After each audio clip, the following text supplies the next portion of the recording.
We stand against all forms of discrimination. There is no place for it in cricket whatsoever. We will embrace and celebrate differences everywhere, but with diversity. We are stronger. We're dedicated to raising the game. If you witness it, challenges, call-outs to Canterbury. Remember, we have our text or reporting service open to you. Text the word Cricket, all one word Cricket in the space, and put your message in, send it all to 88440.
Welcome to the Spitfire Ground. Welcome to 70 seconds down to the Canterbury Cricket. Welcome to day 2 of Lancashire. Welcome to everybody here for this part of the countryside road cycling schools Games 2024. Umpires heading up to Jordan Little Mills, James Middleton.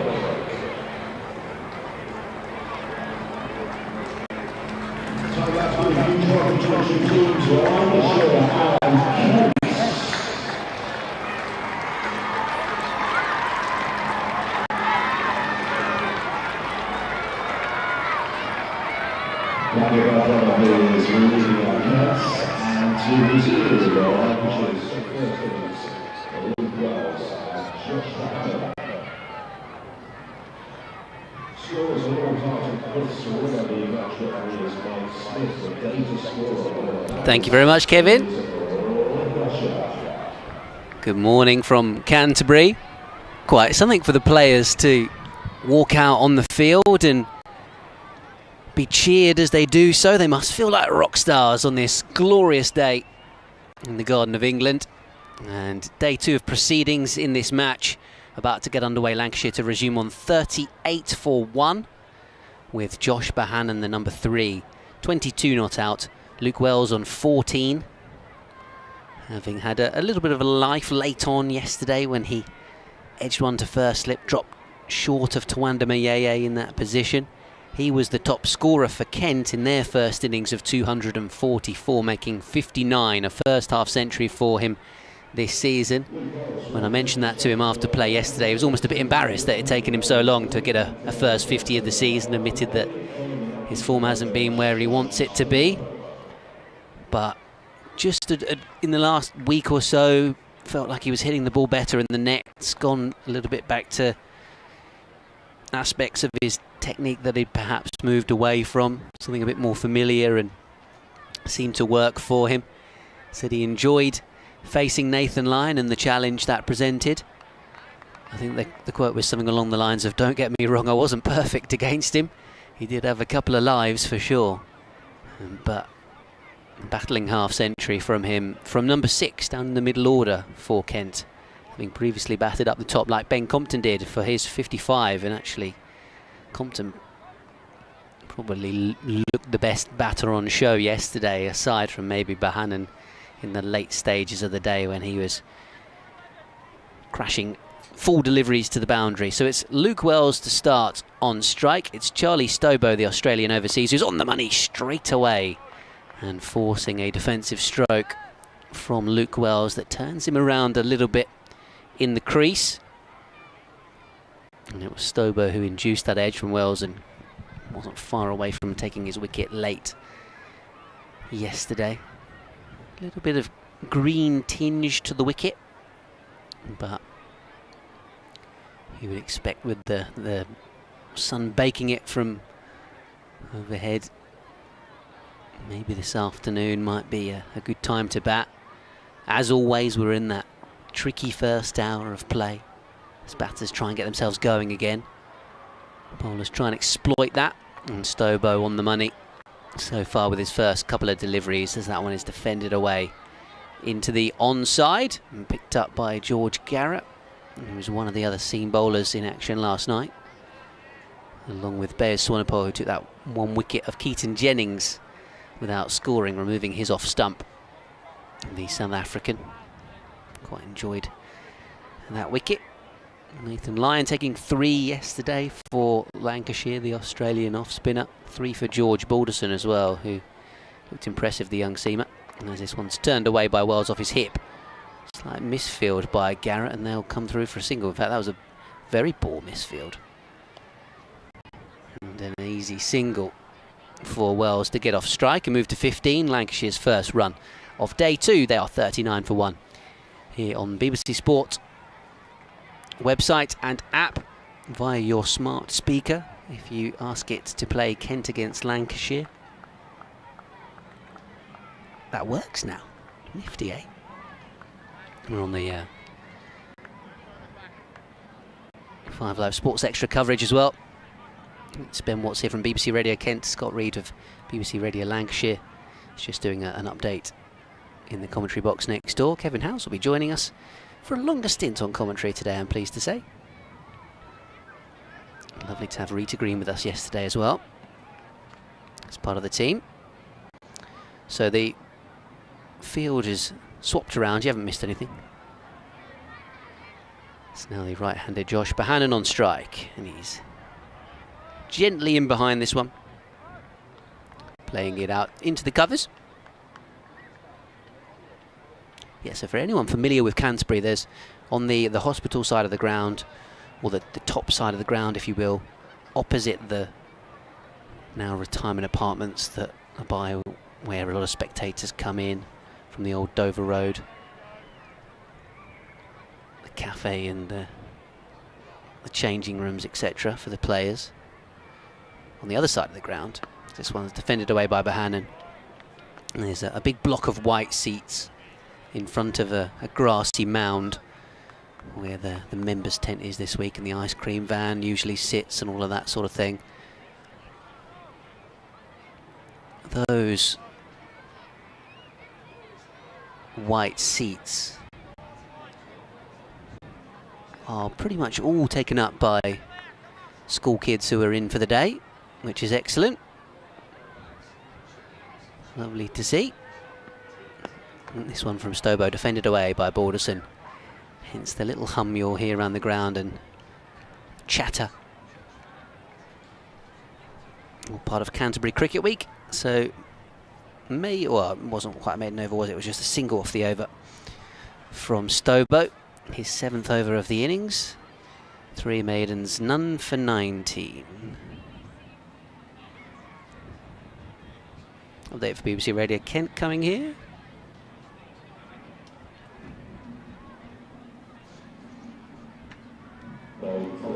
Hello, it's a glorious day here in Canterbury, I must say. Sun is shining and the players are back out on the field, resuming after yesterday's proceedings where Kent were 244 all out in their first innings. Tawanda Mayeye, the Kent top scorer who made 59, Ben Compton 55. Tawanda saying to me last night that Kent left a lot of runs out there, felt like it was a better pitch than perhaps they scored, but they are missing some quite experienced batters and senior guys in the team. It is a young Kent team this week. Lancashire, in reply, lost 1 wicket late on last night, so they're resuming on 38 for 1. They've moved on to 39 for 1 with the first single of the day. The opening over are going for just 1 run, but that one is overpitched and driven away for 4. We've got Schools Day as well today, so there's a good number, a few hundred school kids in the ground enjoying the sunshine, enjoying the cricket. And if you'd like to listen to it too, you can do so online via the BBC Sport app and website. Lancashire against Kent, 43 for 1.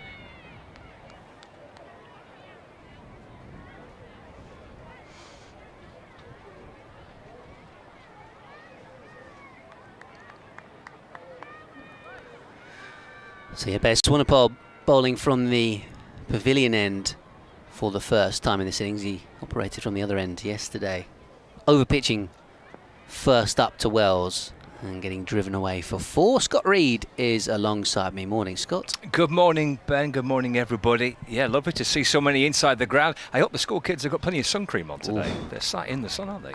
They are somewhat, yes. Yeah, I'm sure they are. I should be hoping for a decent day. Like I should be hoping for a good batting day. It was an enjoyable first day. Kind of ebbed and flowed quite nicely, didn't it? I think Kent managed to find a decent partnership in the afternoon. Like I should be pleased to bowl them out. Pushed away off the back foot by Keaton Jennings out toward extra cover. Yeah, the first session of the day probably was Kent just about, with the 2 wickets that went down, 100 on the board, but then lost quick wickets after lunch. Lost then there was the big partnership of 82 between Stobo and Mayeye, but Stobo was out just before tea. And then Mayeye was left batting with the tail in the final session. Maybe wasn't quite as used to that as some players and didn't quite manage it too well. As this one's defended away by Wells. There was one particular over where he got himself in a bit of a pickle, turned down a signal, then took one, then got back on strike, then didn't keep it for the next over. And anyway, they in the end they were bowled out for 244. Bez Swanepoel took that 1 wicket, but other than that, Lancashire managed to see things through to stumps. Bohannon in particular just looked at a little bit of a shade of the old Josh Bohannon. I couldn't believe when Paul Edwards told me last night that he's only got 150 all season in the Championship, which feels remarkable in itself. This one's flipped away down towards long leg by Wells for another boundary. Jazz Singh is down there, but Bears Swanepoel straying onto the leg side, and very fluently played by Wells to tuck it around the corner. Seems to be enjoying the extra pace that's on the ball actually from Bears Swanepoel. The more military medium of Charlie Stobo on the spot seems to be grinding him down a bit. He looks impatient to get on with things perhaps, and Bears Swanepoel is a bit skiddy and seems to be liking the pace on the ball. Defends this one away into the covers. I actually thought they bowled really well last night, Kent, at the back end on the first day.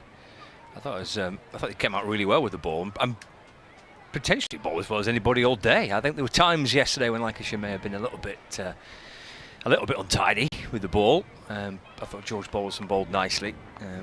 There's not too many complaints when you win the toss and you put the opposition in and you bowl them out for 240 with 16 overs left in the first day. That's a pretty decent day, isn't it? But there were still elements, I think, where Lancashire maybe felt that they could have bowled a little bit better. Swanepoel edged out towards point there, all along the ground by Wells. End of the over, Lancashire 47 for 1.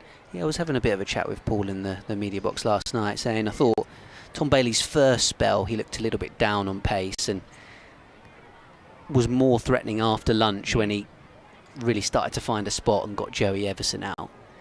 Will Williams was tidy without getting too many rewards, but yeah, Balderson I think was by far and away the top seamer, wasn't he? Blatherwick struggled a little bit with no balls and finding a rhythm from the two ends that he bowled at. Tried some short stuff as well, didn't he? Yeah.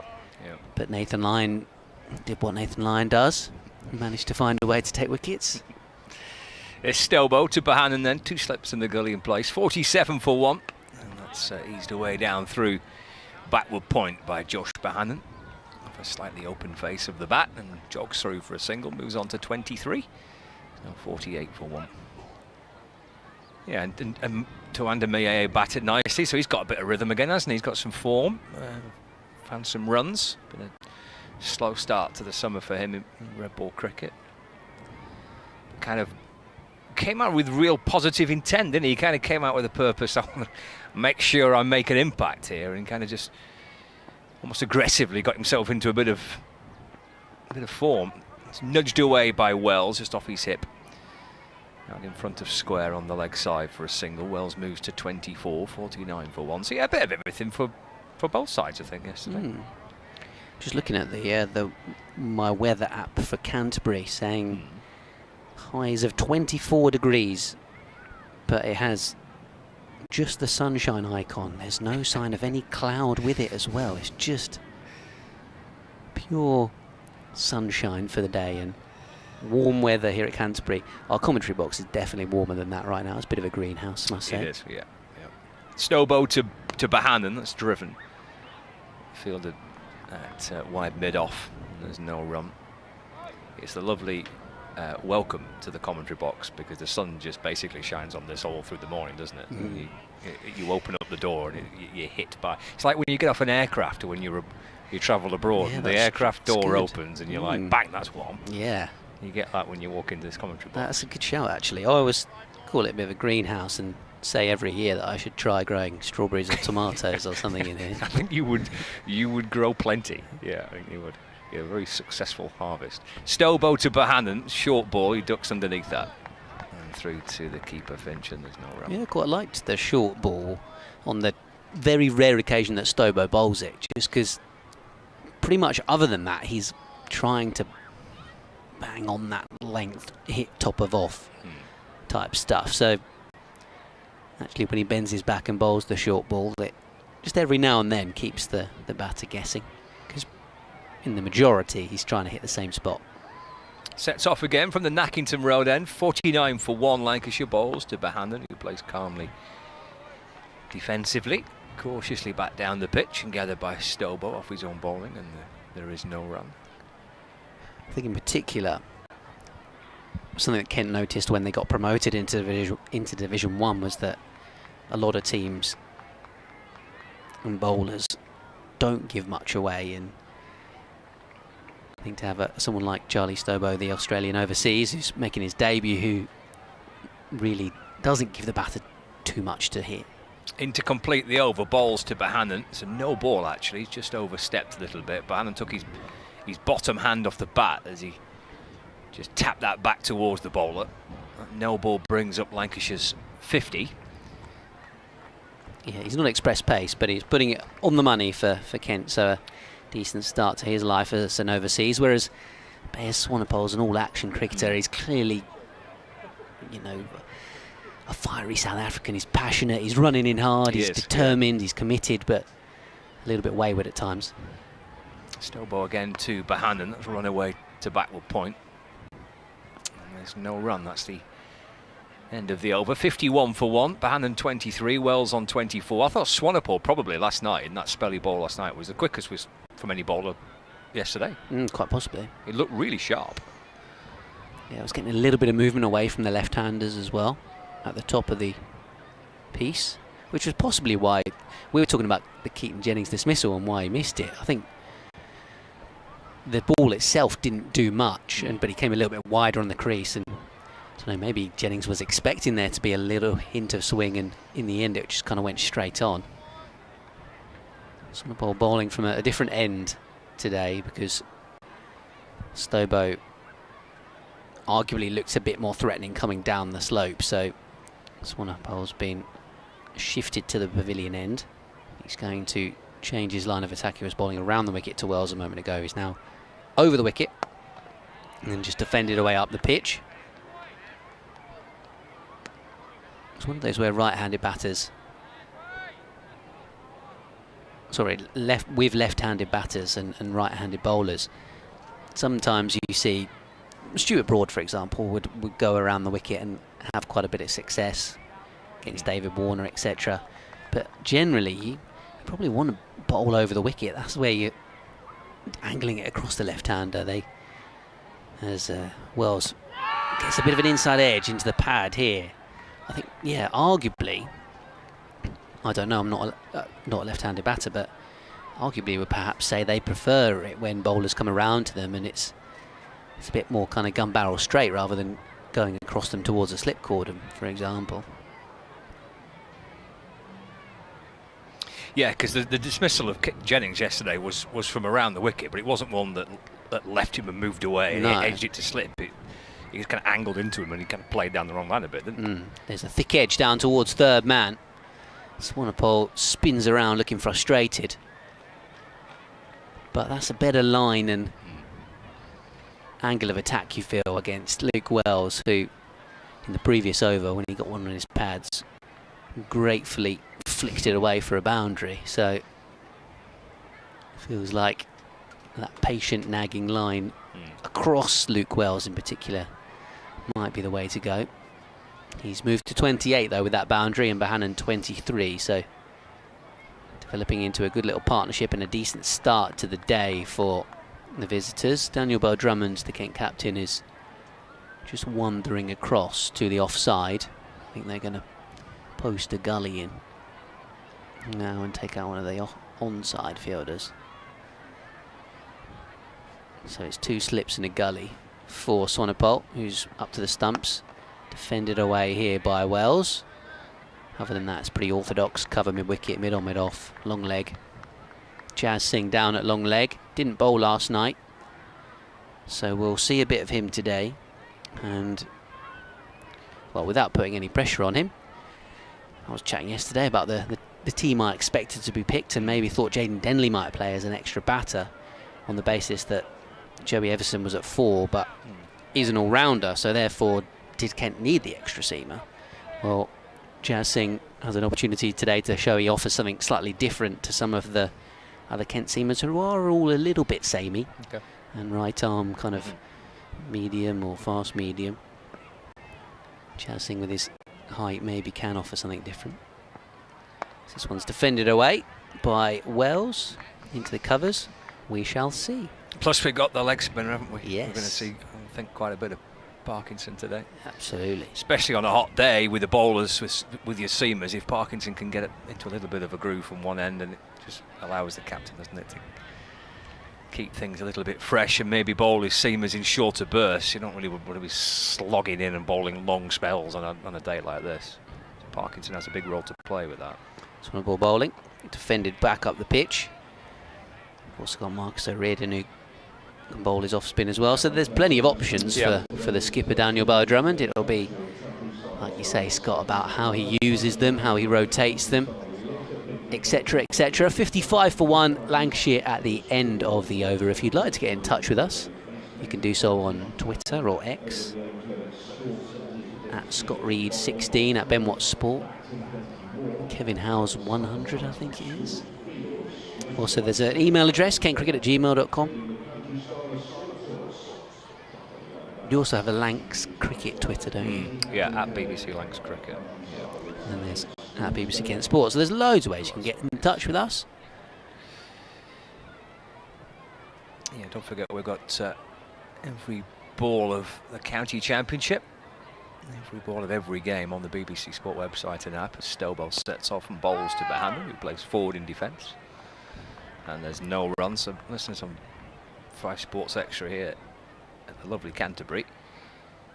But if you are a supporter of any of the other county sides, then there is commentary available via the BBC Sport website and app, including Essex against Durham, who've been piling on the runs at Chelmsford. Yeah, I was watching the highlights from Ollie Robinson's knock yesterday.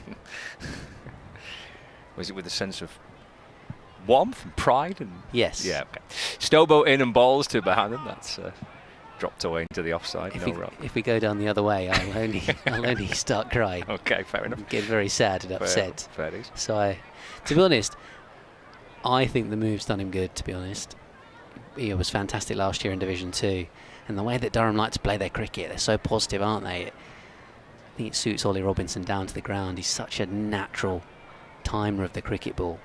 And yeah, the mentality that they have and within that team is clearly working well for him. He's still going. 150 not out. Stobo to Bahanan. Another no ball, so he's overstepped from the Nackington Road end for the second time this morning. Bahanan just nudges the ball away off his hip out to square leg. So he moves to 24. The score will move on to 58 for 1. Yeah, 58 for 1. So Robinson's still going, Ackerman still going for Durham, so they're piling on the runs. They batted really well yesterday against a very strong-looking Essex bowling attack. There's no Cook, but still with Porter and Snater and Harmer and Walter, Critchley, Bosch, quite the new overseas. And Stelbo to Wells. He's worked off his pads out to mid-wicket for a single. So 456 for 4 Durham at Essex. Nottinghamshire against Somerset. This is at Trent Bridge. Nottinghamshire 344 for 8 in their first innings. The game between Warwickshire and Hampshire, and Edgbaston's moved on a bit because Hampshire were all out for 298 in their first innings yesterday. Warwickshire 64 for 3 in reply. Worcestershire Surrey, the other Division 1 game. Stobo to Wells. That's angled away to mid-wicket, just leaning into it. And works it across his front pad. Out towards the leg side. Bell Drummond fields at mid-wicket, no run. And Surrey are 350 for 6. Tom Sibley made 76. Dan Lawrence is 97 not out.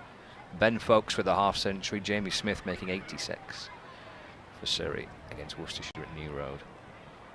And there are 4 Division 2 games as well, including one at Scarborough, where Yorkshire are playing Gloucestershire.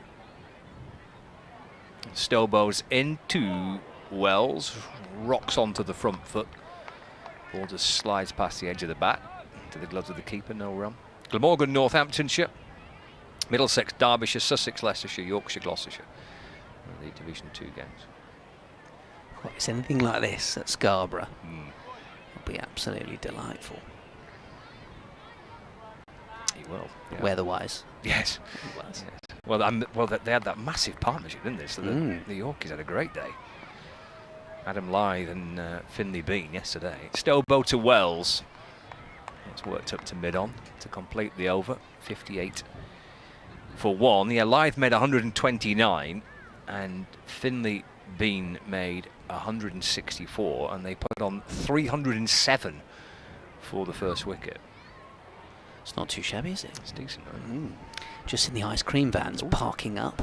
Okay, he'll do some business today, won't he? I think it's a different ice cream van to the one that Rita went and visited for us yesterday, because he was parked in a different spot.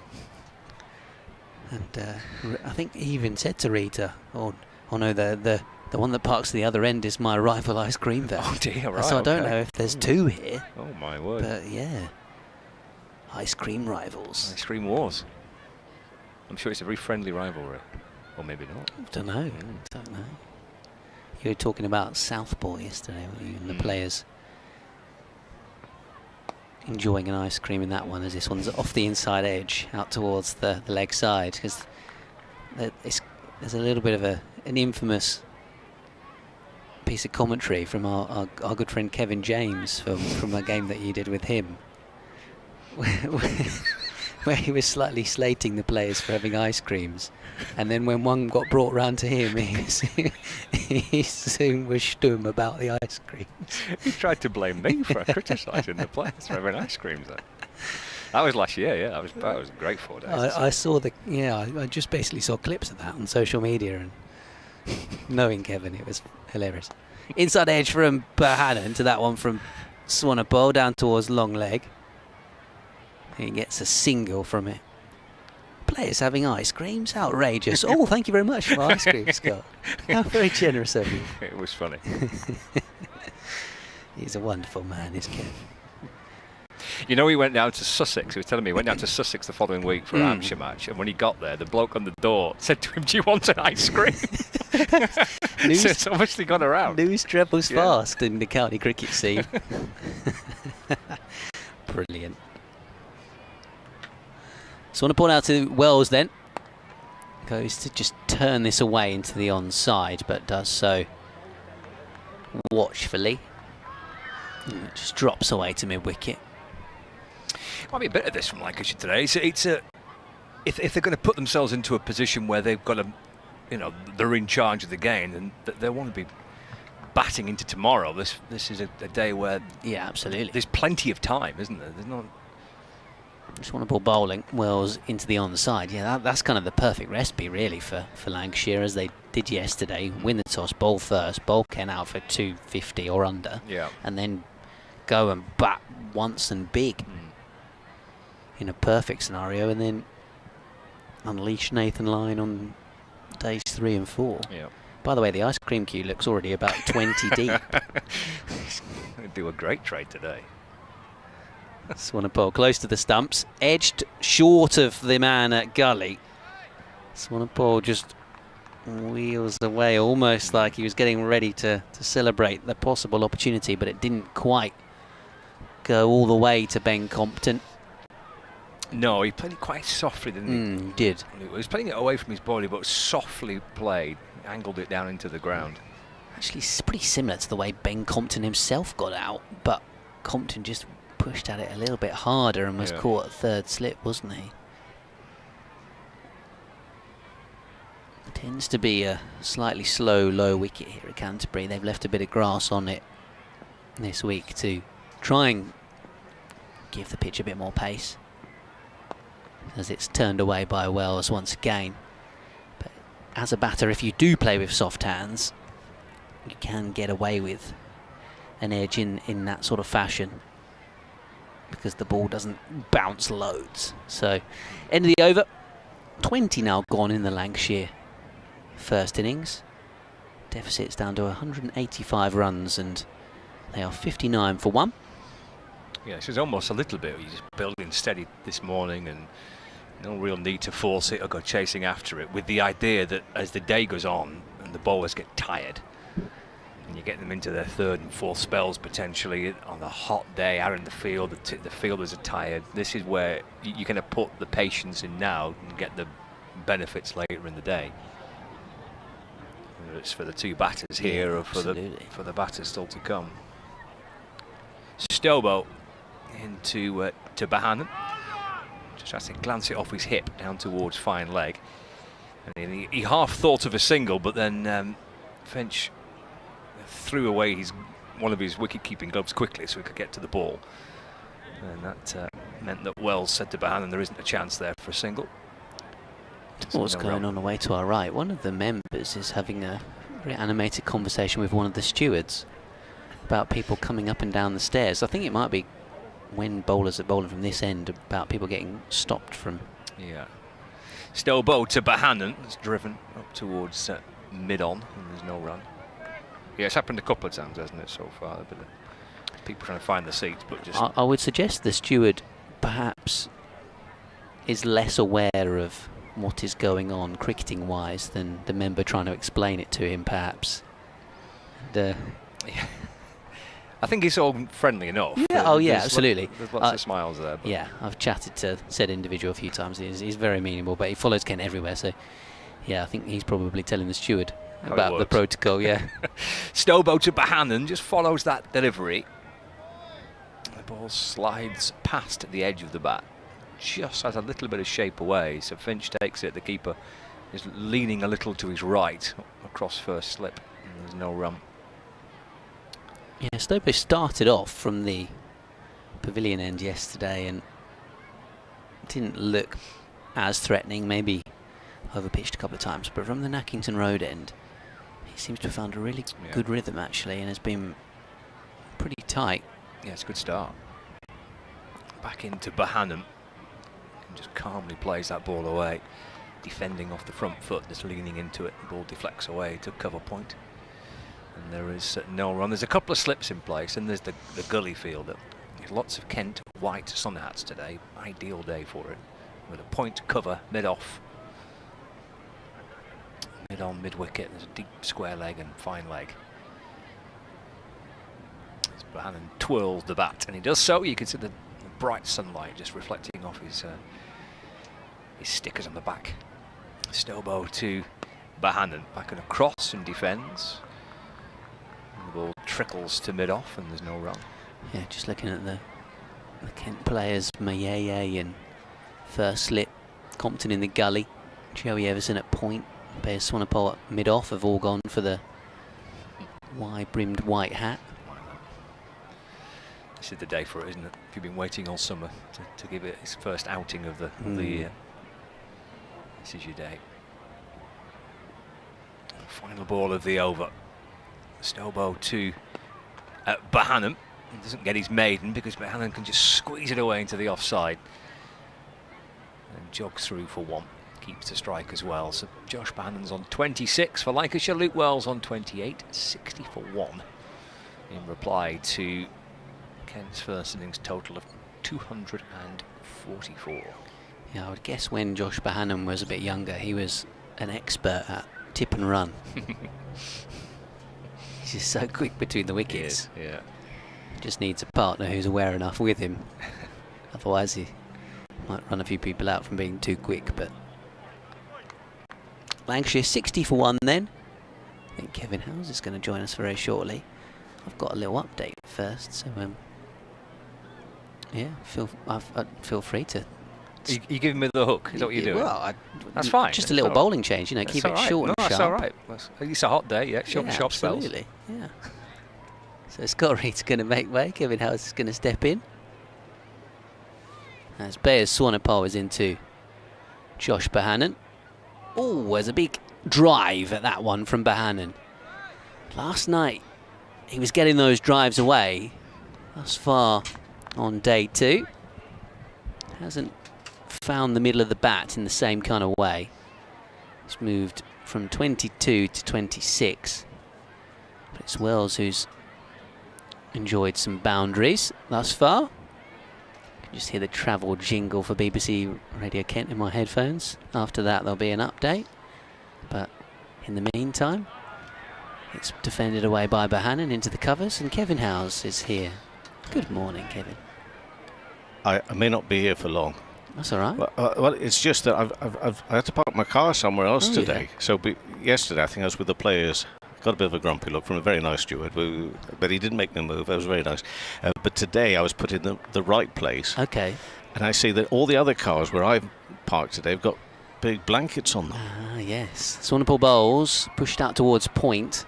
So yours is the car without a blanket on? Well, there are a couple of them under the trees there that also haven't, and certainly there is glare. And I think I think I might have been sensible, because there's one rule when you park at a cricket ground that most of those cars there have broken. You park reverse, not front on. Yeah, good. I think you'll be all right. I think you've thought about it, unlike some of the others whose window screens are in jeopardy. As this one's defended away into the covers.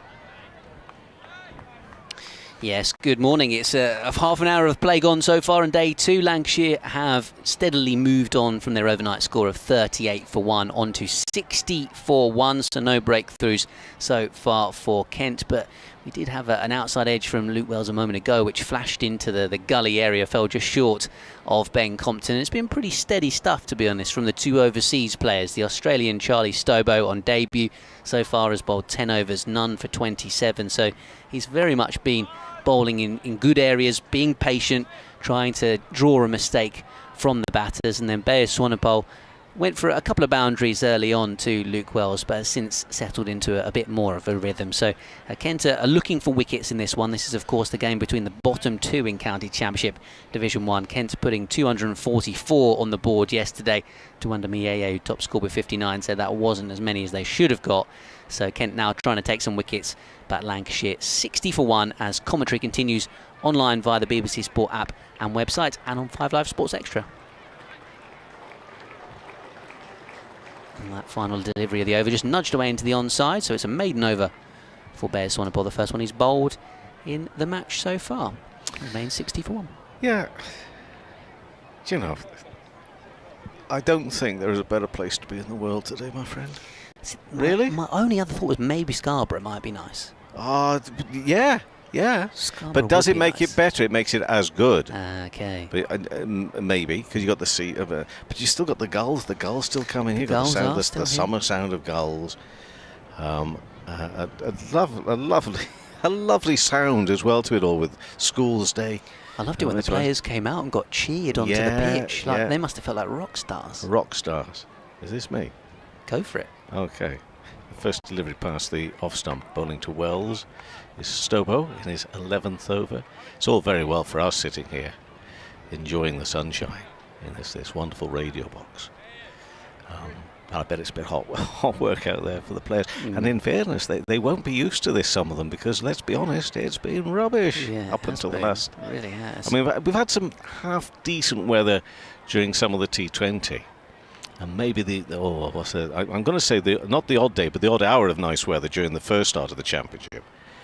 Stobo in bowls, and Wells can't get that away for a run, but works it onto the leg side. So what was it that one of the locals said to you about the weather? Oh, well, I've been just walking around a bit and just saying to a few, as is my wont of silly chat, and just saying, look, they tell me it's like this all the time here in Canterbury, and by gum, he was quite forceful. Some of the replies, in a good way, in a frustrating way, as if to say, mate, we've had it as bad as everybody. It's been so cold. Anyway, not today. Stobo in. Oh no, ball called by the umpire. Umpire Middlebrook standing at that far end, Nackington Road end. So we mentioned yesterday. I've not been here it's been far too long, and both yesterday and today, cricket, sunshine, Canterbury. It's the business. Okay, it is the business, and it's because this is a proper cricket ground. There are a few of those urban ones I like, but none of them will be able to match what you get at a ground like this on a day like this. Magical, brilliant. Wells is on 28. Lancashire in their first innings reply with 2 slips in, but that's just work behind square on the offside and no run. I think at times this season our commentary box has been the warmest place in the ground to be. I bet. Yeah. It's bring a coat sort of weather and buy a beanie hat from the club shop if it's still too cold at times. So it makes a wonderful change to have some proper summer weather. Lovely. Full round as well of 9 games in the Championship, Division 1, Division 2. Every ball of every game you can find on the BBC, as always, as Stobo turns. Nackington Road end, he comes into Wells, who's on 28 and defended up to off and no runs. So Bohannon at the other end on 26 in a match which is very important for these two teams, who do not want to find themselves in this position come the end of September. Ideally, they don't want to find themselves in this position at the start of September, into the middle of September, but because otherwise it could be a fair amount of pressure upon them there at the bottom, as there is at this stage. Stobo, 2 balls left of his 11th over. Bowls again, whipped away very nicely out there on the leg side, and that's going to be 4 runs. And applause. I think already we can establish that the Schools Day supporters are very partisan. And they're not going to be cheering on. They're not bothered by boundaries. No, they're not. No, not to the opposition. Not to the opposition. That was well played by Luke Wells, because Charlie Stobo really hasn't overpitched much at all today. So he showed the patience of a saint to wait for that finally overpitched delivery to tuck into. And it is a skill that some fear is disappearing from the game, but Wells is on it at the moment. He's dangerous in all formats, but here he's 32 off 72 balls at the moment. The left-hander and the opener for Lancashire, and that is pushed back to Stobo. And a dot ball to finish off. So Lancashire 66 for 1 in reply to Kent's 244. It's day 2 of this round of matches, which we could, I suppose, refer to as round 8, because for all the teams it is the 8th game, but technically I think we're probably up around about round 11 or 12 really, because teams did take a break for at least for 1 week during that opening section of the season. So it's into certainly the second part of the campaign around this round, and then next week New Hampshire, did you say next week? Yeah. Lancashire, you've got Nottinghamshire at Southport. The top at the moment, if that's the way it stays, top 2 meet as well at the Oval. That's Surrey versus Essex. That's a big game there. And of course next Sunday, County Cricket Day. Yes. Bit of an unofficial thing, but it's really gathered some momentum. County Cricket Day on Sunday, terrific. And if they get weather like this, well, let's hope so. It's almost like the schedulers planned it. Well, for we don't know the weather yet, do we? But it'd be lovely, wouldn't it? These 2 weeks of 4-day cricket in the middle of the blast. Change of bowling for Kent from the pavilion end. It's George Garrett who comes on. Right arm seamer, but taller than Bayes Swanepoel. Tends to bowl gentle away swingers. The former Warwickshire bowler, former Shrewsbury School as well. Is he? Yeah. Does he come from Shropshire? Is he a Salopian, or did he just end up at school there? I need to look this up. Yeah. My county. Do look it up. Ah. We had a chap who played for my local club at the weekend. He was a mate of a mate, bit of a ringer. Got him in for a couple of games over the weekend. Who is also a man of Shrewsbury. This one's defended away. Shrewsbury. I'll let you off. Thank you. Because there are some other unfortunates that call it Shrewsbury. And in fairness, I call it Shrewsbury School. It's just everything else is Shrewsbury. Shrewsbury. Yeah. I think he might be actually from Hertfordshire, George Garrett. I think you might be right. Harpenden. So just went that way for schooling. Yep. Here he is, bowling a bit too much width, and Josh Bohannon has finally had the opportunity himself to cash in on a loose ball, and didn't necessarily middle it. It was kind of toe-endy of the bat, it sounded like. But it was in the gap, down the slope, and away for 4. So he moves to 30. Lancashire to 70 for 1, and that moment this morning feels like these two have struck the right tone with the manner in which they need to go about things. Being pretty watchful when the ball's been on a good spot. They've just blocked it, and there's been the odd loose ball that mainly Wells, but now Bohannon has been able to enjoy. Square leg just being sent out towards the boundary's edge. Shorter boundary on that side of the ground. Garrett in. That was a better delivery, fuller in length and on the stumps. Slight leading edge from Bohannon as he played it away out towards extra cover.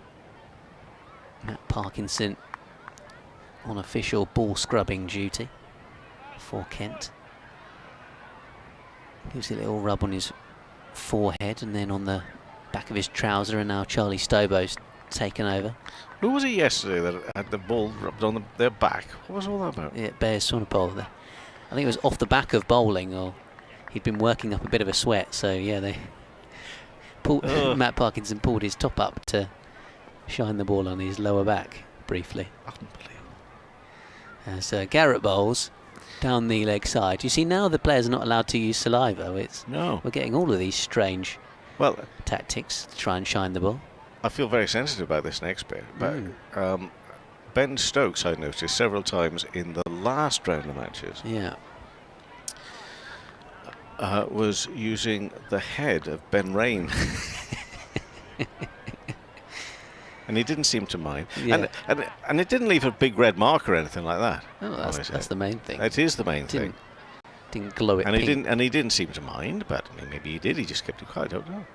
Garrett with 2 slips, 2 Bohannon, defends this one away off the stumps. Yeah, sometimes when you use a very old ball, your hands go a bit pinky, don't they? Yeah, they do. Especially when it's there's a bit of moisture around or whatever. 70 for 1 end of the over from Garrett, who's 4 overs, 2 maidens, none for 9. Oh, he's gone for medium for me. He's gone for espresso for yourself, is it, my friend? Flat white in a small one. But that's how generous our colleague is, Scott Reed, because he's gone for a small one for himself, but knowing that I would kick off live on air if he hadn't. But he's gone medium for me, if not large, for my cappuccino. Oh, superb work. What a man. What a man. Putting some money in the local coffers as well. You win. You win today, sartorial, because of those glasses. Oh, well, these are a freebie, actually. You're kidding me. These bright blue sunglasses. They're a beautiful thing. Are they doing the job? Yeah, they yeah. Oh, that's just terrific. Yeah, they do. They'll do the job. Might take a photograph of the old social. Maybe you should. The sun has had a big impact on me on social. I don't know, all of a sudden I want to share everything. Normally I go for weeks and weeks, I don't get involved. The sun has brought out a bit of social in me. Meantime, Lancashire, we're going to go through some scores as well, because as we say, it's a full round of matches. You can get them all on the BBC Sport website and app, and a little bit of the old smarter speaker. Smart speaker. Apparently it is the smartest speakers you can do it on, not all of them, but anyway. Joey Everson, by the way, is into the attack. And he's bowling to Wells on 32 and drives, and doesn't get the timing of that first delivery. Up to mid-off, and there will be no run. So, lots of games going on around the country, although a fair amount of runs being scored yesterday, as I suppose you might expect. Although there had been several weeks without any cricket, championship cricket being played, but lots of runs. Durham really piling on against Essex. They're now 489 for 5 at Chelmsford. And that is worked away to the onside for no run. Nottinghamshire now all out for 360 against Somerset. Ollie Stone started off the day looking for a century, but he was out for 83. Dylan Pennington, 29 not out. 5 wickets for Casey Aldridge of Somerset. 4 wickets for Pretorius as well, Miguel Pretorius. As we see the start of this next delivery in this over from Joey Everson onto the leg side, so no run. So that's the end of the first innings. Nottinghamshire 360 all out. Miguel Pretorius, last time I saw him was in a championship match. And it's a bit of an alarm and a little bit of a warning to us. You know about this concussion business? He got a blow on the head there at Durham, on the helmet whilst batting. Everson. Everson in, driven, beautiful, lovely placement, lovely drive from Wells, and that's going to see him to 36, racing along there the ground. He's played some lovely shots today. As you say, he's being patient, waiting for them. And doesn't need a lot of encouragement from the bowlers to do so, but he's just struck that gloriously. So he moves to 36. Yeah, as you say, he would rather be that little bit more aggressive and look to try and score, but he's had to wait for those opportunities. Definitely 74 for 1. So using his own head here, forehead that is as well, Joe Everson. A little extra on the ball as he Runs again from the far end, Nackington Road end. In. And looking to pull this one. That's the shorter boundary, and that's found another gap, and that's another 4 runs. So what started off as a little bit tight, just seeing how things were, I guess, was Luke Wells. He's now struck successive 4s. He moves to 40. And Lancashire to 78 for 1 on that lakeside boundary. Up towards that area where all the school children are, the big queues already building for the ice cream van up there. We had an ice cream yesterday. Rita was with us yesterday, sadly not with us today. For many reasons, it's sad. One of them that she got ice creams for everybody yesterday. And Everson bowls, and again drilled nicely, beats the fielder there, half a parry away, so he's managed to get something on it. And they'll go through for 2, not quite getting to the boundary. He was swan upon the fielder. And that completes an over, which I think went for, well, it's his first one, I'll be able to tell you, in 10 runs. Lancashire 80 for 1. Wells on 42, Bohannon 30. Kent 244. I'd been through most. Oh, still that Pretoria story. I'll just finish off briefly as well. But Warwickshire 8. Oh my dear life! Warwickshire 83 for 5 against Hampshire. Who's doing the business? Oh, it's the former player. Hey, how often it happens. Keith Barker 3 for 40. Now, this is it very. Carl Abbott 2 for 34. Context of this, remember, is that Hampshire last championship match blitzed Surrey. And really opened things up at the top. And they're back at it again, this time in Birmingham, where Warwickshire 83 for 5, trailed by 215 runs. I do like it when I don't see a score until I'm just about to read it out. All yours. Here's Garrett to Bohannon on the stumps, turned away out towards mid-wicket. No ball as well, signalled by the umpire. So a little bit scruffy with some of the no balls so far. Today, Ken. I'd almost forgotten about that Hampshire win against Surrey. Surrey themselves are 378 for 6 against Worcestershire. That Pretoria story, very briefly, he gets a knock on the head in the so towards the end of the innings. Obviously, bats low down, but he carried on. They came out, had a look, and checked the helmet. He carried on, and everybody think, oh, it's okay. He's passed the test and whatever. End of the innings, goes in the dressing room. All of a sudden, they realise he's fast asleep in the dressing room. Gosh. Yeah, exactly. But he's okay, obviously. Yeah. The main thing. Garrett. Oh, that's a horrid delivery. Full toss on the leg stump. And it's been tucked away out towards the boundary. Fortunately for him, there's a couple of fielders out there, so it's just 2. He has a good scratch away at the popping crease. Maybe slipped in his delivery stride there. And Bohannon able to knock it away into the onside for a couple to move to 32. But up until that victory for Hampshire over Surrey, they were struggling to get results down at their place.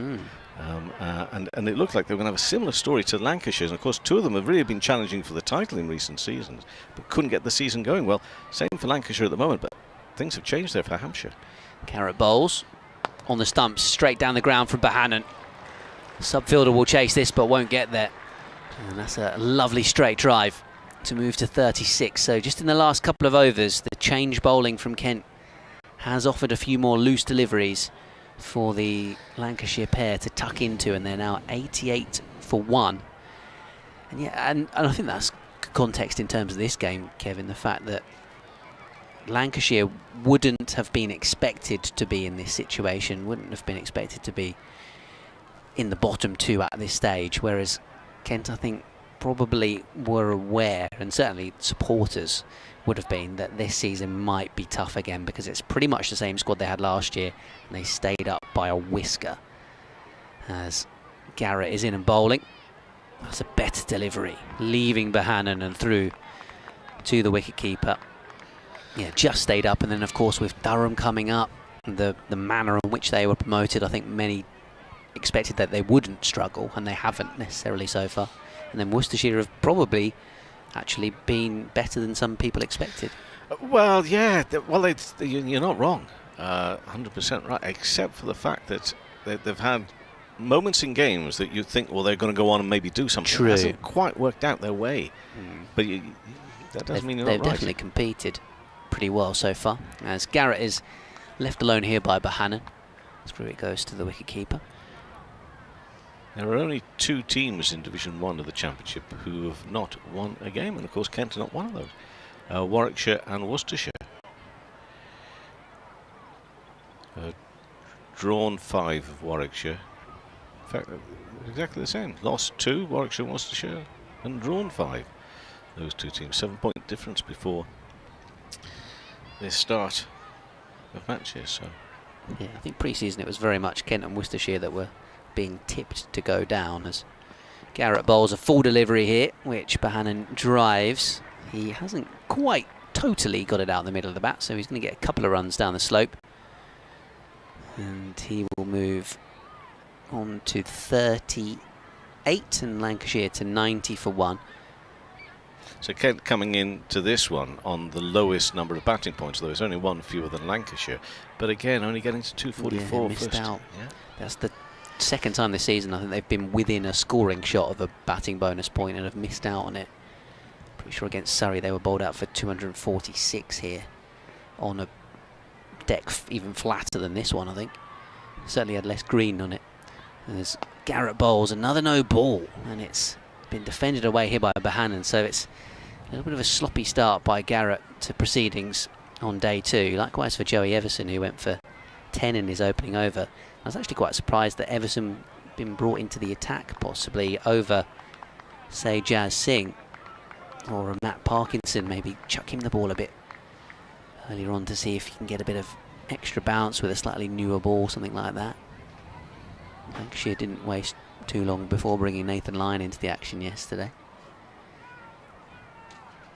Garrett bowls, flicked away, again slightly full on the leg stump.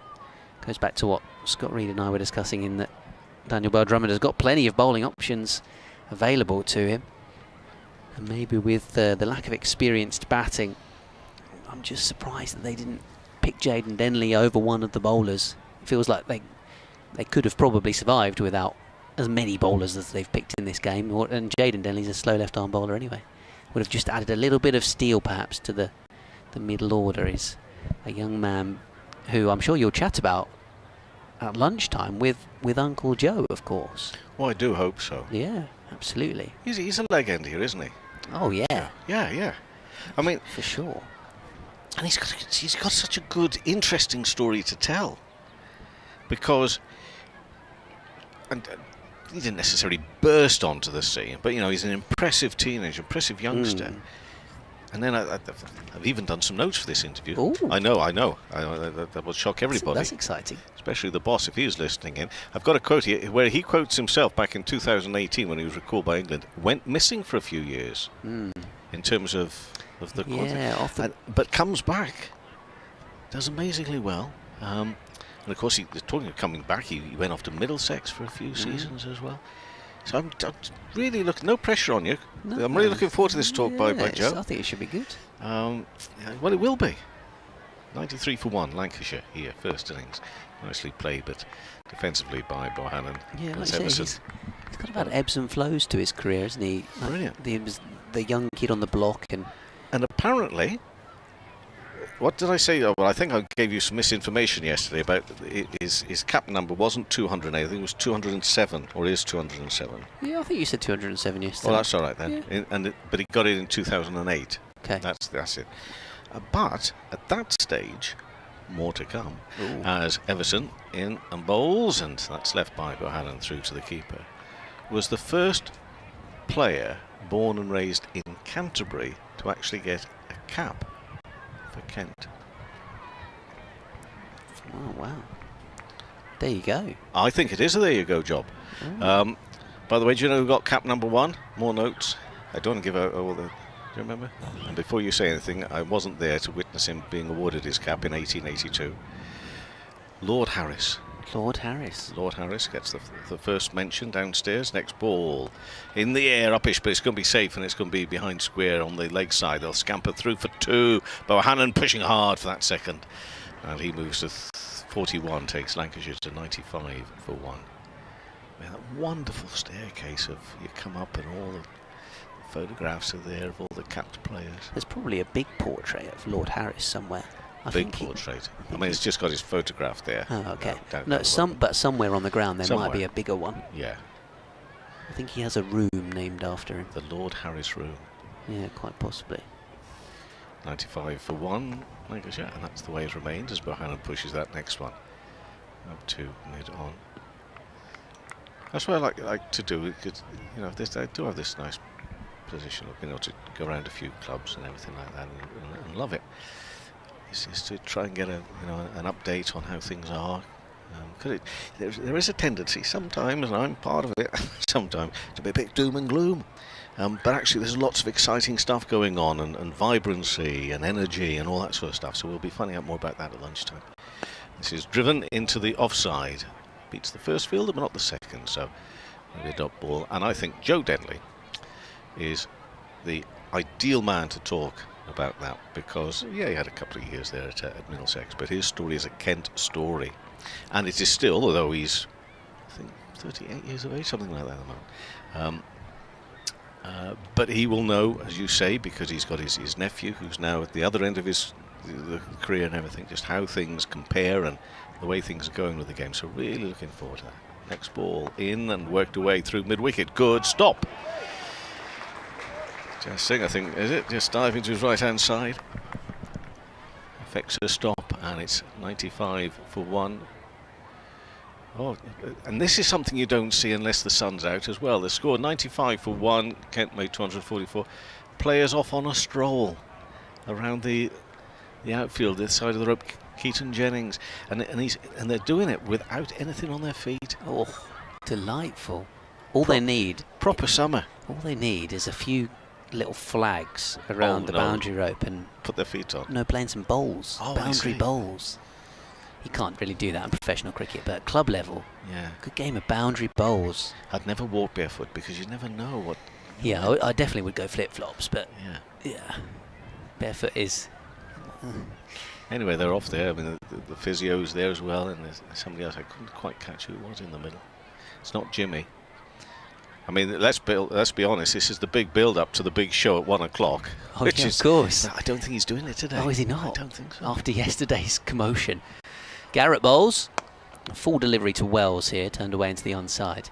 Yeah, yesterday Jimmy Anderson's practice session, just bowling a few balls at a stump, and the coach with the mitt on at lunchtime turned into an event with a crowd, almost a figure of 8 around the practice wicket, and he was applauded, wasn't he, Jimmy Anderson? He was. Upon finishing. You think it was Jimmy? I'm telling you, it was Craig White who got the applause. It was Craig White who accepted the applause because of the excellent work with the mitt. He did accept the applause. Yeah. But you think they were clapping? I think it was Craig White. I think they were probably clapping Jimmy Anderson, to be honest. But he did himself proud as a Garrett bowls a full delivery, which is driven up towards mid-on. Craig White did do himself proud as well. But Jimmy Anderson, who got somewhat as he was trying to leave the field, jumped upon by various spectators for selfies. It seemed from where we were watching to be really polite, though. There was no nonsense, was there? Jimmy took it well, but I'm not too sure it's going to happen again today. Yeah, exactly. I've seen somebody from the ECB around today as okay. well, and I'm just wondering whether he needs extra protection. Well, I don't know whether that's been called upon, as Garrett is defended away here by Wells into the onside after yesterday's events. Yeah. They've had to get extra security. I saw this person walking up the high street this morning, and I put 2 and 2 together. As always, it was the ECB. I didn't actually speak to them, but he passed me by quickly with his head down, as they always do. And I thought, I bet I know why you're here. Actually, I probably don't. I mean, maybe just to enjoy the delights of Canterbury, and why wouldn't you on a day like today? Yeah. Here comes Garrett then. This over 3 dot balls thus far. And that one again is on a better spot. Previous over was a bit all over the place, Garrett, with no balls and over pitching and whatnot. But so far here to Wells, he's been on the money. Wells has 42, but Hannon, thanks to the previous over, has jumped up to 41. Lancashire 95 for just the loss of Keaton Jennings yesterday without scoring. As we come up to midday, we'll have another update. We'll in a few moments' time, indeed, for BBC Radio Kent. Scott will have one for BBC Radio Lancashire. My favourite weather forecaster. Should be on today, Kinsella. I'm not sure. As this one's left alone outside the off stump. Yeah, Kate Kinsella with the weather. I mean, she deserves a day like I today. think she does telly a lot of the time these Oh, days. she gone big, does she? A little On bit. the telly. What, for the London South East type thing, is it? Oh, I see. think so, yeah. I may She be always wrong. used to be part of your updates, you see. Yes, We used indeed. to listen to them, and she was sometimes sending us bad news of rain and wind and whatever. Oh, So I I'd would like do to my, hear her today. Yeah, I would do my update, wouldn't I? And then Hand to her. hand over, Yeah. whereas nowadays they stick us after the travel update. I see. Out of the way. Garrett on the leg stump, tucked away down the slope. Jazz Singh setting off after this one. Will rein it in. Good running though, they come back for 2. That was a slightly wayward throw from Jazz Singh, but made up good ground. So just the 2 off the over. Got more Lancashire players. Oh, in fact, it's No, it's a couple of Kent staff who Yeah. are They're off on a stroll. maybe strength and conditioning coach and one of the analysts or something. I saw Zach Crawley last night. Oh yeah, I don't know if he lives on the ground or anything here, but he was around sort of He- after he closer used play. to. Yeah. he did used to have a It's flat on the quite- ground. Yeah, quite big vehicle. And he was off somewhere for a summer evening salad and a barbecue, maybe. Oh, mate, that would be Why delightful. wouldn't you? Last Yeah. night, ideal. I suppose by the time you get home, you're ready for sleep, are you? That's the problem. Oh yeah, Bit of a journey for you, yeah. yeah. Had to go the scenic route home yesterday because the motorway was shut, or the A2 was shut. So I was going through all the Kentish villages, like Charing and Chartham and All very- Sissinghurst, All very nice, but not at the end of a long Goudhurst. day. Yeah, very pleasant. But you just want to get home a bit. You do. So is that going to affect me tonight if I'm having to move on? You know, they took- Possibly. Yeah, oh, dear. possibly. Yeah, oh, that's a blow. Well, 2 Anyway, umpires are having a chat. The ball again, I I think. think he's at the ball. Or are they having a drink? Sometimes when the weather's so hot. I'm surprised they're not having a drinks break, to be honest, especially if the umpire's going to take a moment to change the ball. I think Marcus O'Riordan's gone to get the ball box. A little suitcase. I always find the box quite funny. Suitcase, it's not a It looks like it briefcase. has nuclear codes in it or something, doesn't it? Well, I hope it doesn't. No, it just has red Because cricket otherwise balls. we're all in trouble. Yeah, I'm pretty sure it just has red cricket balls in there. No disrespect, but if umpires Middlebrook and Milnes are in charge of those important numbers and buttons on the nuclear, I'm a bit concerned. Some cloud, he's saying on the weather Some forecast. cloud, not in Canterbury, there's No. absolutely none in Canterbury. Blue skies overhead. And there is the Lancashire subfielder finally with some drinks for Bohannon and Wells.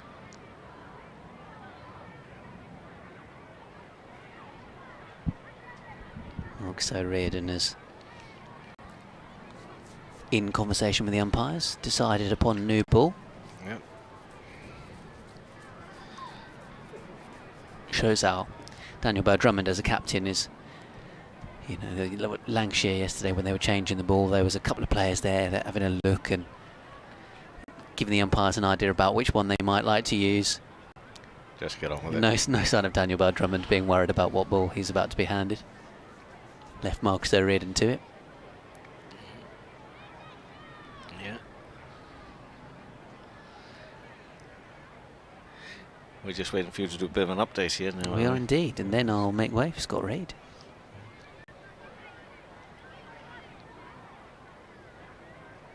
Apparently Ollie Robinson is finally out for Durham, by the way. Made 198, the former Kent wicketkeeper for Durham at Essex.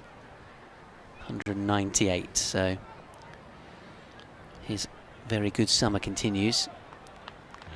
And has been bittersweet to hear it though, bittersweet. I mean, it is a little bit.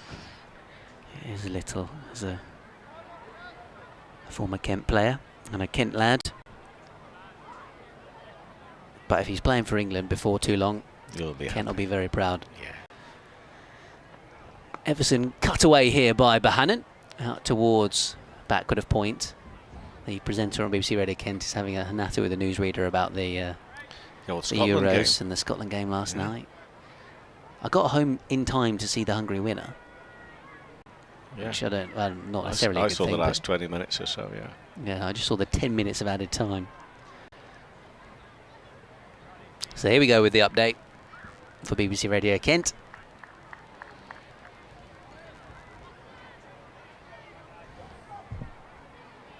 Yeah, very much so. It's a batting day, though, here in the sunshine, and not a cloud in the sky at Canterbury for Schools Day, day 2 of the Canterbury Cricket Week, this 4-day game here against Lancashire. It's the away side who are enjoying themselves with the bat. Have had to stay patient at times, but Wells and Bohannon have now moved into the 40s. The left-handed Wells on 44, Bohannon 42. Kent have bowled okay so far today. Charlie Stobo in particular was pretty much on the spot.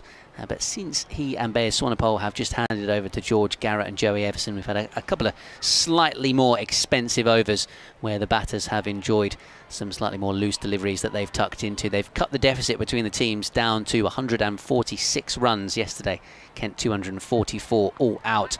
Half centuries for Mayeye and Compton as this one's down towards long leg. It was in the air, but all the way for 6 actually from Luke Wells. A shorter ball from Joey Everson. That has been top-edged away for Wells' 50, but he certainly wasn't in control of that. And actually, the fact that the fine leg fielder was a little bit in front of the Cowdrey stand meant that he wasn't totally in the game. But that one has flown away for 6. It's brought about the 50 for Wells and the 100 as well for Lancashire. You can hear full commentary via 5 Live Sports Extra and the BBC Sport app and website, but Lancashire with that go to 104 for 1 here against Kent. Well, that was almost an interesting interlude to the bulletin. I didn't quite see where it ended up actually, because It was very interesting, and never mind almost. Oh, there you go. This one's defended away by Wells. The corner of the Frank Willie stand slightly obscures our view of the. Don't complain about it, because it's a beautiful, it beautiful looks series great. of build into this. But yeah, we can't quite see down towards the fine leg, and so We'll find out. If anything happens, somebody will come and tell us. yeah, I didn't quite see where it went for 6 or how close it was to a fielder, but there we go. It was just there was no oohs and ahs, was there? No oohs and No. Ben Compton's been signing some bits of whatever the kids can get their hands on, I guess. Down at square leg as Joey Everson is into Wells. Lets this one go outside the off stump. Well, I was saying there had been some slightly more expensive overs since the change bowlers came on. And this one's going to go for at least 7 now after that 6 for Wells. Yeah, well, his first change bowling is often the difference between the successful teams and the not so successful teams. That's the way it goes. Yeah, Kent got injuries in the batting department that we've mentioned in Joe Denley, who's going to be joining us at lunchtime. Jack Leaning, he's got he's almost back from a broken hand. Matt Walker was saying they were hoping he might be involved over the course of the next 2 weeks. So obviously not playing this one, so perhaps next week at Hampshire. There's Everson bowls, and it's turned away by Wells out towards deep square leg, but Wes Agar, the Australian, having to go home early due to a shoulder injury. That's the thing. You're gonna have Xavier Bartlett at the beginning. He was meant to be, yeah. No, you see, seriously, in those situations, you had him for the T20? Yes, he was around for 8 T20 games, and he was meant to be around for the first part of the county championship until he got a full contract from Central Australia. Get yourself a good player, an up-and-coming player who hasn't quite been noticed, and your blooming luck is he goes and gets noticed at the wrong time. Yeah. That can make so much difference, especially bowling, especially that time of the year. So it can sometimes be those margins, you know. And I was generally grieving for Kent when I saw it, because it was just a day or two before the start of the season we really found out. Yeah. Well, officially found out, wasn't it? Indeed, yes. Yeah. Garrett is going to come in and bowl here to Wells, who's brought up his 50s on 51, and he will defend that into the onside. And there will be no run. Ben takes a bit of a break, and Scott Reed will come in alongside me now. But Lancashire here, 105 for 1. And Kent made 244. Wells is on 51. Bohannon 42. I was running down those scores, and you know what I'm like. I get easily distracted. Glamorgan 85 for 1 after Northants made 279. Middlesex, it's another thriller at Lords, 411 for 9 against Derbyshire. Leicestershire 41 for 1 after Sussex made 442. I've no time to tell you Scarborough, because George Garrett is coming in down the leg side, and there will be no run. So I now can tell you that Yorkshire 392 for 7 against Gloucestershire. Finn Bean made 164. Adam Lythe 129. He's breaking all sorts of Scarborough records. But after that, it's not gone so well, really. They've been single figures, but I mean, 390. They possibly were chasing the bonus points up there. But it's now gone into 112 overs at 396 for 7. They might have been trying to get as many of those batting bonus points as they could. When you get a big first inning score, like first partnership, first wicket score, you'd think you might go on and get the full schmozzle, but no. Wells drives, lovely, glorious, beautiful. Sit back and enjoy that. Racing through extra cover. 4 runs, and the 102 partnership comes here. The 100 partnership. Wells on 48, Bohannon 42, 166 balls. And they didn't punch gloves. They shook hands. That's nice. You like that? I love it. You like that? Yeah. Wow. Maybe in the past one of them has punched too hard. So the other's thinking, I'm not having him do that to me again. And he's sort of held out. One of them has held out the hand for a little glove shake. Terrific stuff. Anyway, they deserve it, this pair. Wells on 55, Bohannon on 42, 109 for 1. Still 2 slips in. Still looking for this breakthrough, this second wicket. Keaton Jennings was out yesterday. He thought about it long and hard. He's thinking, tomorrow looks nice. I can go for a long walk along the boundary rope, barefooted. There he is now, over in front of the scoreboard. He is, yeah. Thinking, I don't need to be out there batting. No. Enjoy the sun tomorrow. Let the others do it. Aye. He's the one that has departed yesterday. Garrett bowls and defended into the offside. No run. That's what he was thinking. Interesting addition to School's day today is I presume it's either Kent or Canterbury County Council, City Council, with their refuge collection. It's a lovely green looking. It's a beautiful vehicle, green though, vehicle, isn't it? Yeah. It is very nice. Away to our right hand side, right next to the ice cream van. Yeah. So you can go from your ice cream van and go and have a little look around that, can't you? Chuck a bit of waste in at the back. It's a lovely day today. I said that. It's brilliant. 109 for 1. Next ball into the offside and no run. I wonder what people are up to. I know that sometimes people do that. Little shout outs to what people are up to. Well, you can if you can be bothered, but don't worry. I just hope that wherever you are listening to this, whatever you're doing, it's as nice as it is here, and because there is a bit of cloud around. I've seen some photos on the old social. Oh, right. Whereabouts? Well, Worcester, for example. Oh, right. I think it was a bit more cloudy there. Oh dear. So hopefully the cloud will burn off and you'll have some lovely, beautiful sunshine next to the river. They're at Worcester as well today. Garrett going to bowl to Wells. He's on 55. Onto his toes. A little sharp. Oh, he's set off late for this. Mind you, the throw was to the end that probably you could see why he went for that Jazz Singh. But it was Wells who was more likely to struggle running to the bowler's end. They get through for a 1 anyway. 110 for 1. But he was well shaped up for the throwing, wasn't he, at the batter's end. But Bohannon, for a little lad, he can cover some ground very quickly, can't he? Watch Bohannon. He's on 42. Wells 56. 110 for 1. Top scorer of the summer, this for Luke Wells. Previous highest score in the county championship was 55 against Hampshire in the second match of the season. So best score of the summer. In fact, both these two batters probably were quite grateful for the break for the T20 Blast starting, really.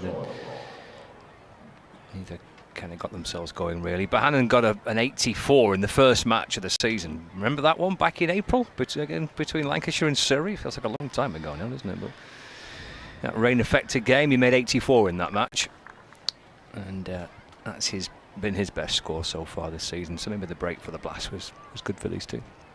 It can happen, yeah. Listen to the gulls. It's a beautiful thing.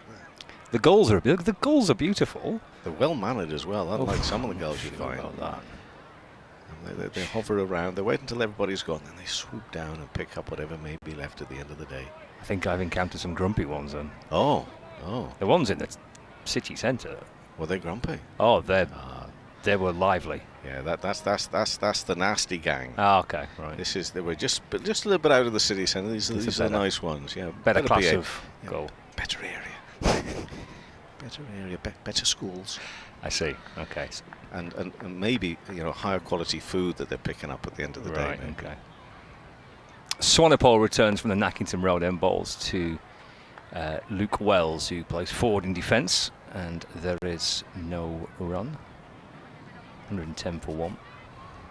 Yeah, the ones in the city centre last night. They were having a bit of a go. They were, yeah. Mind They you, were having a bit of a scrap between them, actually. They were fighting each other. It was late night. You're out in the city centre. Everybody's badly behaved at that time of night, aren't they? Yeah, that's right. Yeah. Like you, they've had a drink or two. Been on the white lightning. Sonny Paul into Wells, who thinks about playing and doesn't. Left and through it goes to the keeper. No run. Waddling along on the road. And the birds are as well. Hey.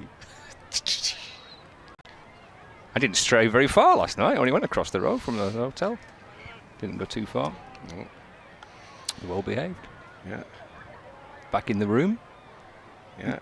Well, that's good. In time to get up for breakfast. Just in time for breakfast. Yeah. 110 for one. Swanepoel to Wells.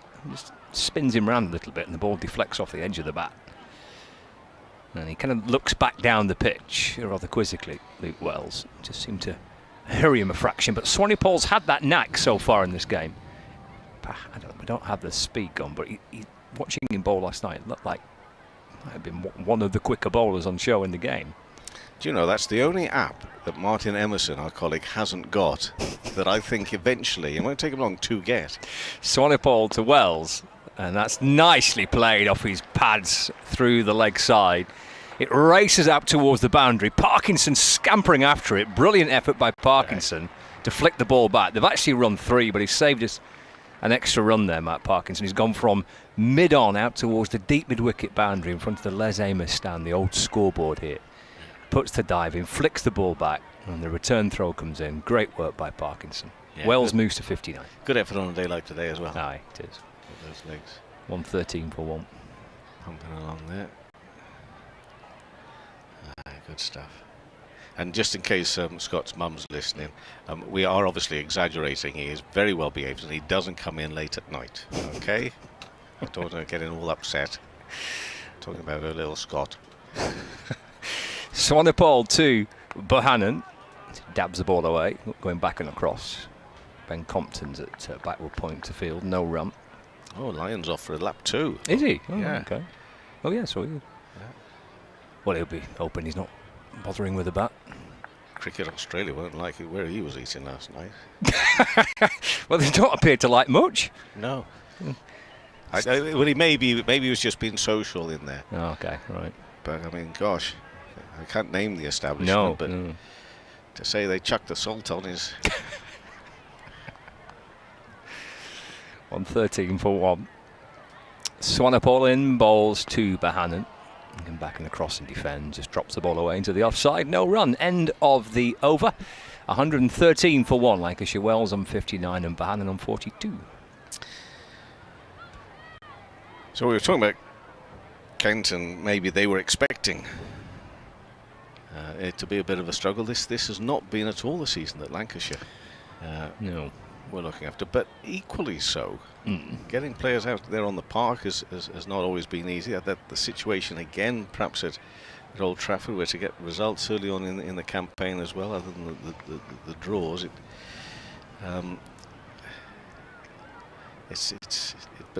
They wouldn't expect them of themselves to be where they are in the table right now, and no doubt look at fixtures like this and next week against Notts at Southbourne, and getting the W's, as the players often refer to it now, getting the W's. They need the wins. Start of the next over, a slower ball, full in length, comes off the toe end of the bat of Wells. He takes a look at that section of his bat now into the offside. But having bowled Kent all out for 244 yesterday, is a good effort from their bowlers. They'll be wanting here now in this first innings to get well beyond that 244. Ideal for them today in terms of the conditions and the pitch to do so. And then, of course, the next scenario is giving themselves enough time to bowl Kent out for a second time. But right now, it's going to plan, I'd say, as Garrett bowls and width through to the keeper. Still with those two slips in at the moment. But the T20, I mean, it's not been a 100% record, but that I would have thought has improved the mood in the camp quite a lot, because they've put together some really good performances there, haven't they? They have, yeah. Are they top? Maybe second or something. They're kind of top two-ish. Yeah. They're second. The Birmingham Bears are top now. Oh, they're on top now. Garrett runs away from a commentary box end here at Canterbury, and he's bowling to Wells on 59. There've been, that's through to the keeper, taking it down. There've been one or two half chances, moments out there, but I'd say this is Lancashire batting through the day and giving themselves a sizable lead, because it's difficult to see where those wickets are going to come from right now. Yeah, I guess you put the foundations in this morning, don't you, really? I mean, they have squeezed a little quicker in the last 45 minutes or so, but the work that they do now, they'll be hoping kind of repays them 2-3-fold later in the day when the bowlers are a bit more tired. Garrett, tall figure of Garrett, in bowls, worked away leg side, and they'll go through again for a single in. They'll make their ground quite comfortably. It's that running which perhaps is going to offer the biggest hope at the moment of they've run well, haven't they? Getting a wicket. Well, they have run well. They've run well. But They've been really positive. They've been very positive, but at the same time, there have been a couple where the communication hasn't quite been, and as I say, that might be the best chance of Kent having a breakthrough. Yeah, there's not been much. There's not been much, has there? Not been many chances created in this hour and 20 minutes. That was Joey Everson with a throw on that occasion. So we've still got 2 balls left of this over. Lancashire with that quickly run single have moved to 114 for 1. Still trail 244. Kent made next ball down the leg side. And no run. 2 umpires out there today. At least umpire Middlebrook hasn't got his jacket on today. I know he's a Leeds lad, but I thought to myself yesterday, James, do you really need that jacket? Yeah, it's a hot day for a jacket. Yeah. But umpire Mills at this end, involved with a controversy last week for your boys at Leeds. Oh, in the Roses with the Shan Masood. Oh, it's very confusing. Not run out. I was very confused. Well, I'm sure you were. I'm always confused, really. Garrett, and this is a business of, and they were using a term that I'd not come across before in cricket of misapprehension. Yeah, I didn't understand that either. Well, yeah, no. Of a player not quite understanding the situation they're in, and therefore they're allowed off. Now, I would claim that every time I was given out. Yeah, I don't understand. I'd claim I had no idea that ball was going to behave that way. Under complete misapprehension. That one's worked away with a no ball. And this is the issue. So, umpire calls a no ball. For those that didn't follow this in the T20, big match. Galatasaray. Yes. Versus Lancashire last week in Leeds. And it's the Roses match. So he calls it. And this isn't umpire Milnes. This is umpire either Lloyd or who else was standing on. Well, yeah, Milnes was the TV umpire. Yeah, that's right. So on-field umpire calls a no ball. This same ball, Shan Masood ramps or attempts to ramp, and he ramps it straight onto his head, which is exactly what I would do if I did something like that. Which is obviously potentially serious. He was fine. He's got Joe Root at the other end. As Garrett comes pounding in and bowls and slice, but defensively behind the square, and that is the end of that over. 116 for 1. 32 overs gone of 78 left today, and we're going to have a glorious day of cricket here. Lancashire 116 for 1 after Kent made 244. So Masood gets hit on there. He's standing around believing, because it's hit him on the helmet, it's going to be called a dead ball. He's not heard no ball by his own admission later on. No, he didn't hear it. But he also realises at some point that Joe Root is standing alongside him. So he sets off for the single to run that one, even though it's a no ball. You can still run a no ball. But of course you can still be run out on a no ball. And indeed he was run out. But Swanepoel bowls to Wells. Glanced away off his hip, down towards fine leg. Easy pickings really for Luke Wells. Moves on to 64. Lancashire to 120 for 1. So my understanding, I wasn't even there, but my understanding after that was that the umpires got together, and this is the bit that puzzled me. I didn't know that it had gone to the TV umpire, because quite what he's supposed to do about it, I'm not too sure, because he took a look at it presumably and said, yes, it was pretty obvious that Shan Masood was under the apprehension or the understanding that was a dead ball because it hit him on the head. So at that stage it should have been called a dead ball as opposed to a no ball. Swanepoel to Wells. Nicely played away again to the leg side. He's timed this one through square leg for for 4 more. The previous one was a leg glance off the hip. That's just steered away, just clipped away off his pads through square leg this time. So he moves to 68, 124 for 1. Anyway, they said he's not run out and he carried on. Yeah. I think he'd already got a few runs on the board by this stage. I think he had, I can't remember. And I think he was out not long after. Yeah, I think he was, yeah. I don't think it was like a major thing that cost Lancashire another 80 runs or something daft, you know. But still. Says the lad from Burnley. Daft. It didn't go down very well. The other umpire was James Middlebrook, so they were both.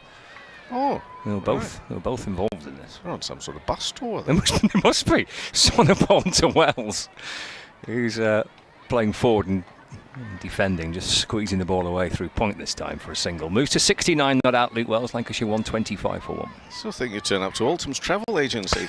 The umpires, we'd like to spend a few weeks travelling around the country. Me and my mate Dave. Following Lancashire around. We'd like to see Leeds. Oh, Canterbury's quite nice this time of the year. Can you book us on some transport and hotel in Canterbury? 125 for 1. So Bohannon returns. He's been on 42 for some time, but Wells has kind of hogged the strike a little bit. Plays off the front foot, punching back down the ground to Swanepoel. It deflects off the bowler. Picked up by Bell Drummond. And there's no run. 125 for 1. Saw Nigel Long. I was talking of umpires out there this morning. Nigel clearly not with the game this week. He's just come down for a nosy. He lives right here. Oh, well, that's handy then. Nigel, is this right? Nigel Long's brother's the groundsman here. Yeah, that's right. Yeah, good to see his brother then. Swanepoel to Bohannon, back and across, defends. Ball bouncing down towards the slips. And there's no run. Wavy's been on. Joined the commentary day to drive back from Kent. No, to Kent from the Highlands. Oh, right. It's a long way back. Warm but cloudy on the M6 near Birmingham. Looking forward to being at Canterbury tomorrow to see the first game of proper cricket since the 27th of May. His words. Swanepoel to Bohannon, drives, he wants one. He's driven it to mid-off and scarpered through for a quick single. Backing himself to complete it before Parkinson can pick up and successfully throw down the stumps. He missed, Parkinson. Bohannon's through for 1. Decent over that for Lancashire, with 10 coming off it. 126 for 1, Wells 69 and Bohannon on 43.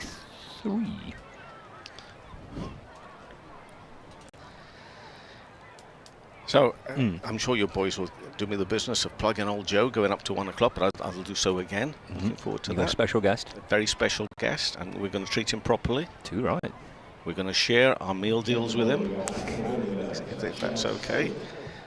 He'll be in here shortly. Do you need to come in and do an update? You probably do have, but I'm going to shoot off. Okay, Kevin. I'm going to see Jas Singh actually for the first time in the game with the ball coming into the attack. The ball was used by Kent. Swanepoel 11 overs, 1 for 41. Stobo 11 overs for 33. Garrett 8 overs for 32. Joey Everson 3 overs for 20, and now Jas Singh for the first time running him and bowling to Josh Bohannon, who's 43 not out. Half an hour left until lunch.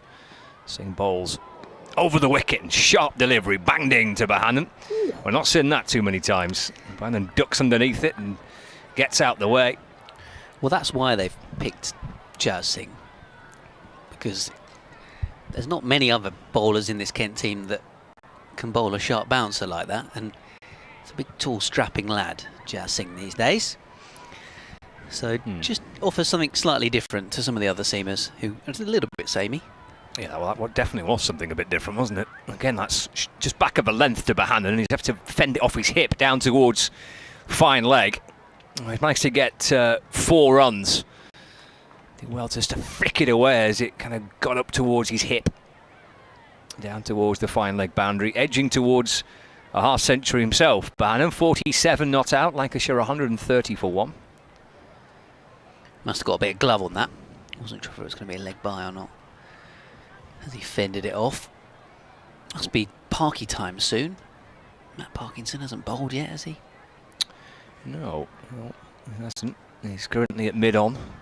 Watching Singh in and bowling short and wide and carved away by Bahanan out towards the offside for 4 more. And that brings up 50 for Josh Bahanan. That's just his second half-century of the season. He's 51 coming from 92 deliveries and with 8 fours. And a pretty emphatic way to get there. It sat up nicely for him outside the off stunt and carved away for 4 out towards deep backward point. Yeah, played it well. There is a deep backward point, but it was more towards the lime tree, kind of third man-ish. Yeah, George Garrett there on the boundary.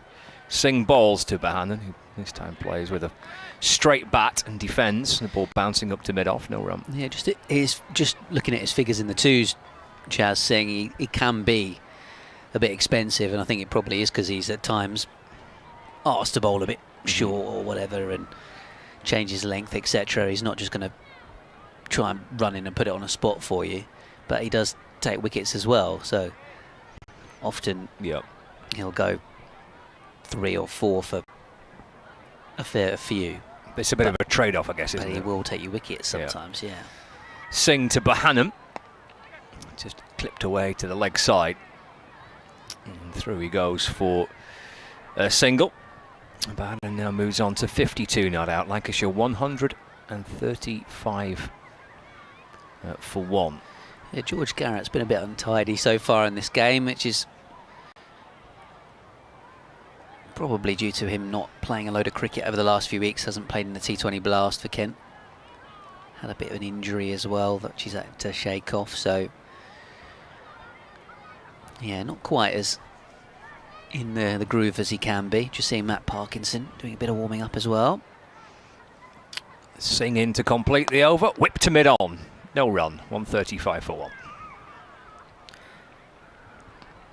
Oh, I think we're meant to be doing a BBC Radio Kent update here. Well, we've just lost cue from the studio. But if they can hear us, Lancashire 135 for 1 here at Canterbury, replying to Kent's 244 all out yesterday. To Under Mayeye was saying as he top scored after that one that Kent left some runs out there, and it appears to be the case.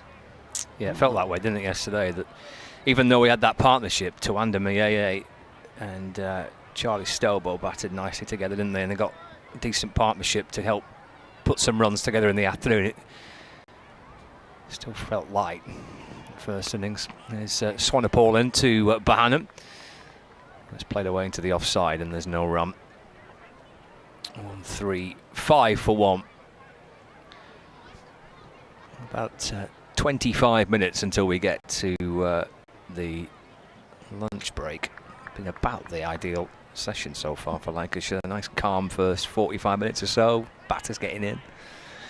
And they've managed to accelerate a little bit towards the back end. Just encouraging Bahanan to drive here as Swanepoel bowls full just outside off stump and trying to drive it away with the covers. It comes off the inner half of the bat and deflects towards the leg side of the ground. And there is no runs, so 135 for 1. There's 2 slips in place. Marcus O'Riordan's at second slip, Tawanda Mayeye at first slip. Point, cover, mid-off, mid-on, square leg. Bahanan trying to find a way past Ben Compton under his white Kent sun hat at backward point, and he can't, just rolls it off the face of the bat and picks out Compton. And then we've got one fielder out on the boundary on the leg side at long leg. Square leg, Captain Bell Drummond with his hands on his hips at mid-wicket. Mid-on as well. Swanepoel bowls to Bahanan. Comes back into him, maybe off a little inside edge, just rolls back onto his thigh pad and deflects away into the offside. And there's no run, so 4 dot balls to start this latest over from Swanepoel from the Nackington Road end. It's been short spells from the seamers today. So he's halfway through this 3rd over of this latest spell. Into Bohannon, forward again, defends. Bouncing out towards cover. And there's no run.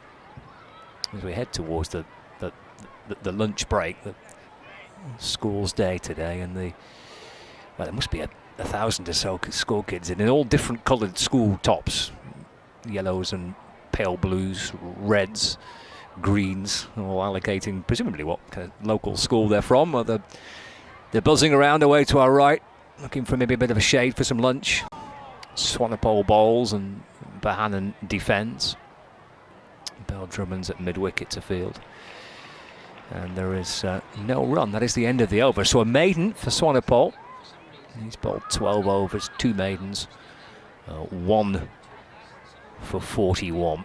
This partnership worth 128 runs between Josh Bohannon and Luke Wells, both reaching just their second half-centuries of the season.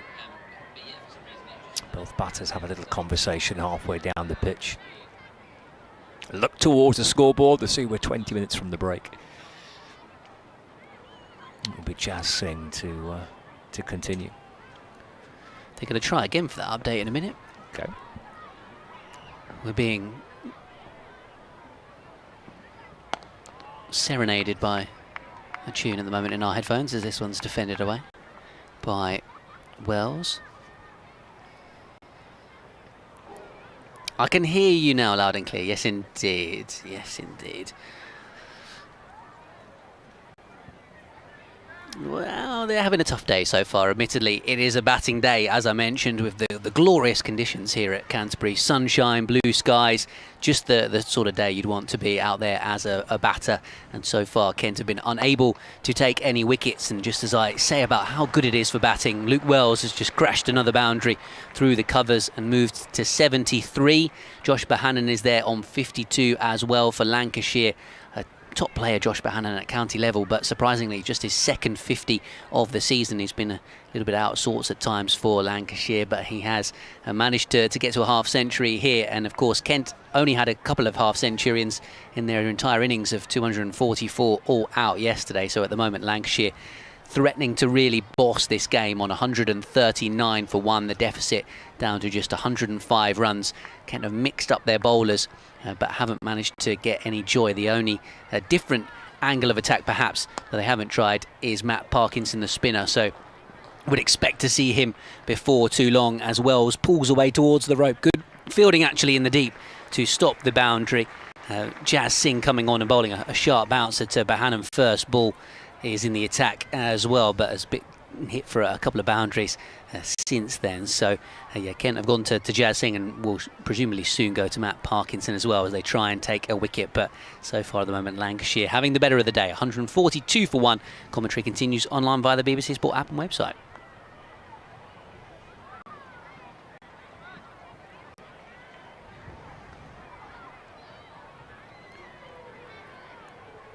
So Bohannon 52, Wells 76, a 4 and a 3 from Wells. As it was, I think, George Garrett out in the deep who hauled that in from the rope. Arafat Bhuyan is on as the 12th man as this one's defended away by Bohannon into the covers.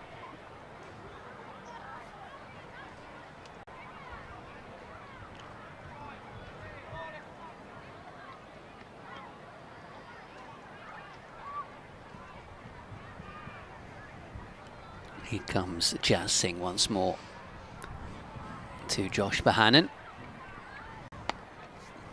Just watchfully in behind this delivery, patting it back up the pitch. Feels like these two, Scott Reed, going back to what Kevin Howes was saying earlier on, they were very patient early on. Luke Wells has perhaps shown a greater willingness to get on with things and score his boundaries in this session, but Josh Bohannon, to me it feels like perhaps he knows he's been a little bit out of form, but realises this could be an opportunity to bat big, to play himself into something. And he's just stepping across his stumps and clipping this away through mid-wicket. He's coming back for 2. Hasn't really taken on any risks. He's just been very happy to sit in against the good ball and try and cash in when offered the opportunity. And yeah, I wonder if he just feels like this is his chance to really bat for some time at the crease, build an innings, build some momentum, get himself a score, really get his red ball season properly going, perhaps. Yeah, I think so. There's probably two things at play with it, isn't there? The personal kind of ambitions of Josh Bohannon trying to, as you say, get going a little bit. He's not had the start to the season that he would have liked. It's actually a bit of a rare slow start for him since his debut in 2018. He's been a pretty steady upward curve for Josh Bohannon. This is probably the slowest start to the season he's had in his professional career, and this will feel great, I'm sure, for him. So there's the personal objective, and also for the team, I guess, as well, because today is potentially a day where Lancashire can really shape the game if they're still able to continue batting into tomorrow, which is only day 3 tomorrow, then they're in a really strong position. Punched away by Wells as we see some more Reardon in from the Nackington Road end with his off spin. Wells gets a single, moves to 77. Lancashire 145 for 1. So yeah, probably the two things at play: the personal part of it for Josh Bohannon to get his season going, and as you and Kevin were discussing before about this, the significance of the game for both sides, these two are the bottom two sides in Division 1, and also for the benefit of his team, that they, if it goes as Lancashire hope it will do today, then Lancashire will be in a very, very strong position later on in the day. So there's the two things are at play, but he's batted nicely. He's 54 not out. Fizzed in a little bit that by O'Riordan. And it's played away into the onside. And there is no run. 145 for 1. Slip in place. Bohannon waits. And clips that away down towards fine leg. The ball skips along this quick, hard outfield and all the way for 4, actually.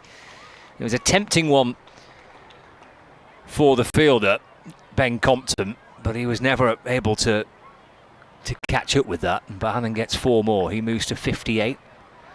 Lancashire 149 for 1. Perhaps surprising that Kent have gone to O'Riordan before Parkinson. I wonder it might be an end thing.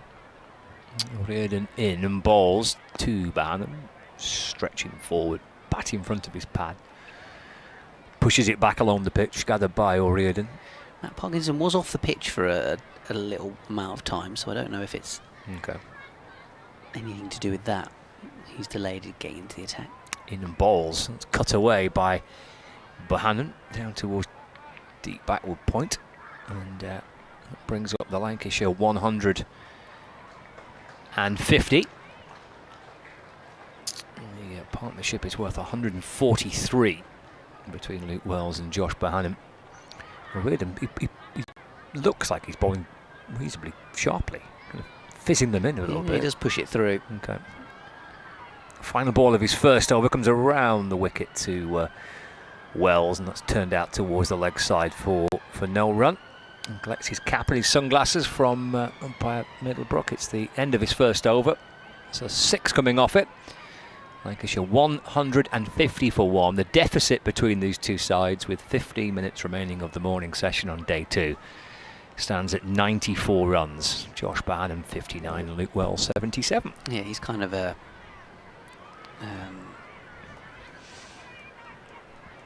modern one-day white ball bowler almost. Okay. Marcus O'Riordan, in the sense that he does bowl quite flat. You can see he's been used to bowling to try and not get hit almost. He doesn't look to give the ball the air in the same way that Matt Parkinson will. Slightly more old-fashioned spinner in that sense. Here's Jazz Singh continuing. Bohannon driving on the up through the covers. There's a deep point fielder who's got work to do. George Garrett does well to stop the ball from going all the way for 4, but they come back for a third.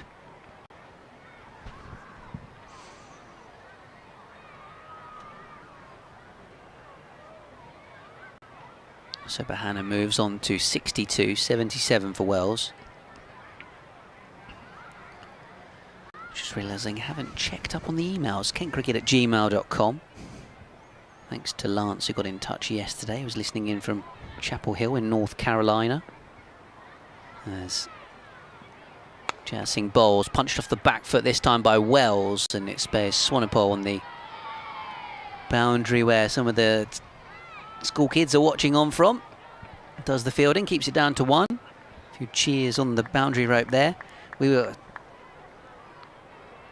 Kevin Howes and I wondering about here and Scarborough, thinking, you know, there can't be too many better places to be.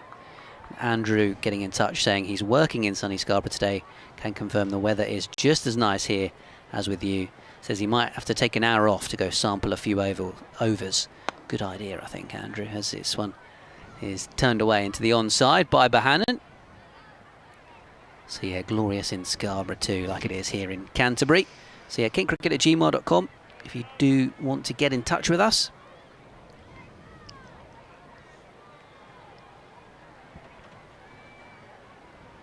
Jazz Singh continuing for the moment, so still no sign of Matt Parkinson coming into the Kent attack just yet.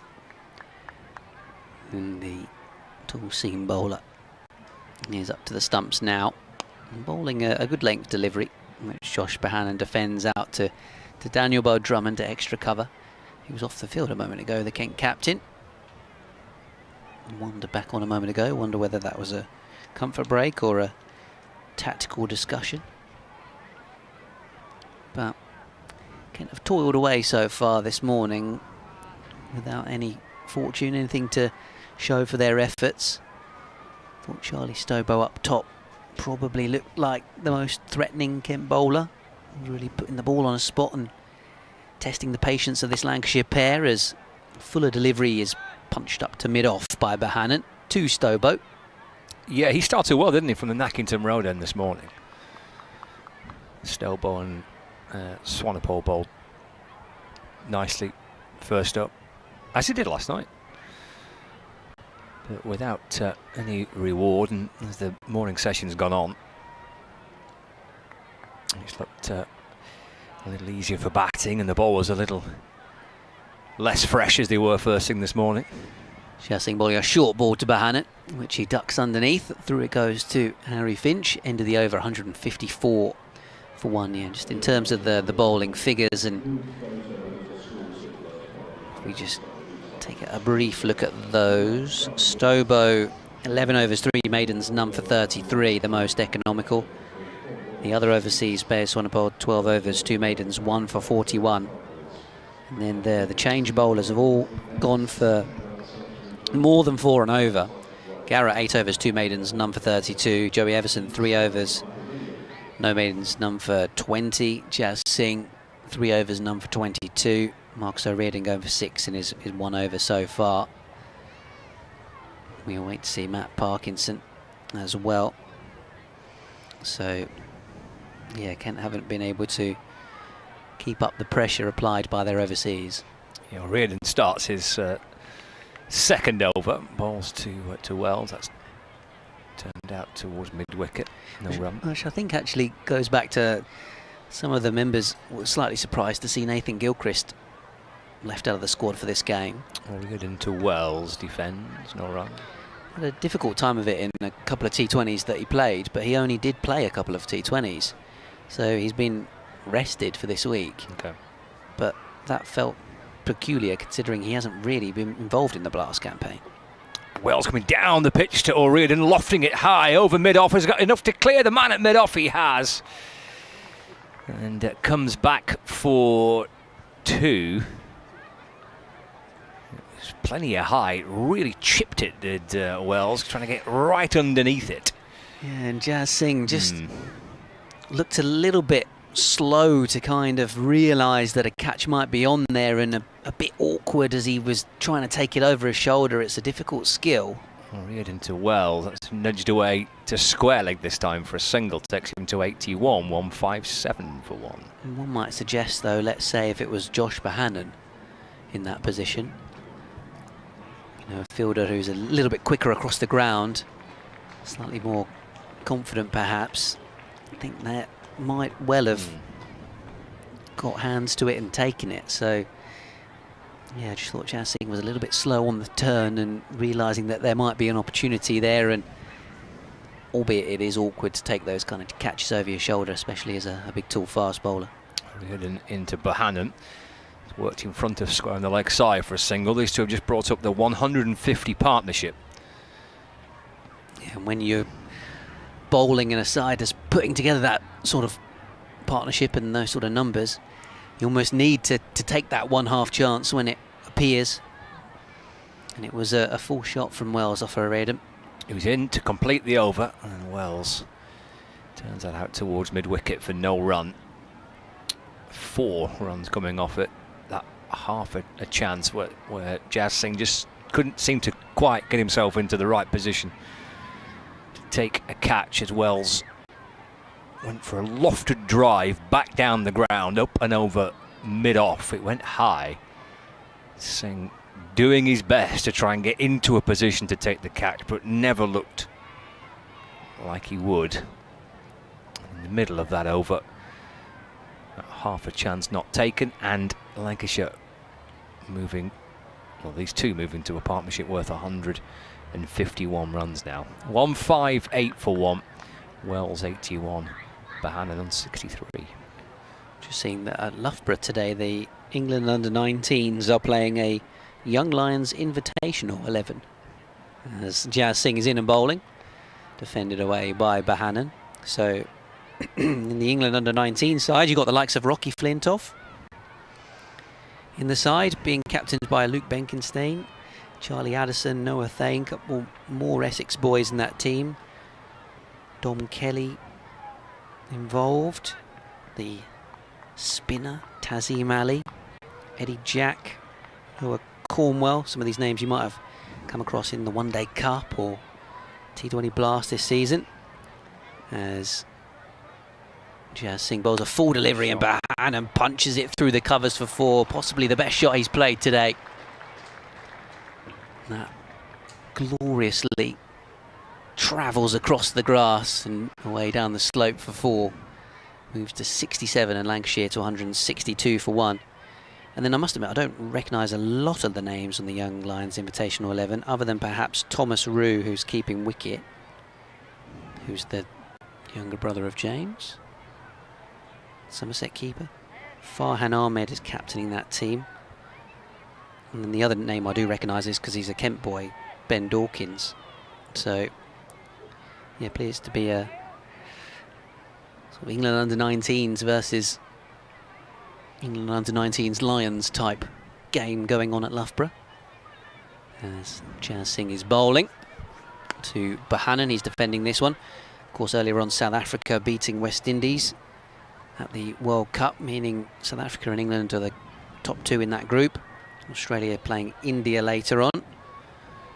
And then in County Championship Division 1, Durham are 587 all out at Chelmsford after Ollie Robinson made 198 and Ackerman 73, Alex Leesman 100 yesterday. Critchley and Harmer have managed to see through the lower order, picking up 4 wickets each in the end. There's almost a drag onto his stumps by Bohannon, just went up on his toes and was trying to push it away through point, but got an inside edge into the ground. Notts 360 all out against Somerset. Casey Aldridge taking fifer in that one. 4 for Pretorius, the South African. And that one's at Trent Bridge, isn't it? Yeah, so top scoring Ollie Stone with 83. And then Somerset are 1 wicket down, 46 for 1. Mead dismissed by Pennington. As Jazz Singh is in once more. Short ball, which Bohannon ducks underneath. Warwickshire 135 for 5, which represents a little bit of a recovery after Hampshire 298 all out at Edgbaston. Dan Mosley's gone to a 50 there. And Surrey 426 for 8, 100 for Dan Lawrence against Worcestershire at New Road. And that's everyone in Division 1. There's Jazz Singh. Final time in the over. Bowls on the hip of Bohannon, he's up on his toes and just tucking this one to Parkinson for a single into the onside. So the scores in Division 2, Glamorgan 138 for 2 in reply to 279 all out of Northants. Middlesex made 433 all out at Lords.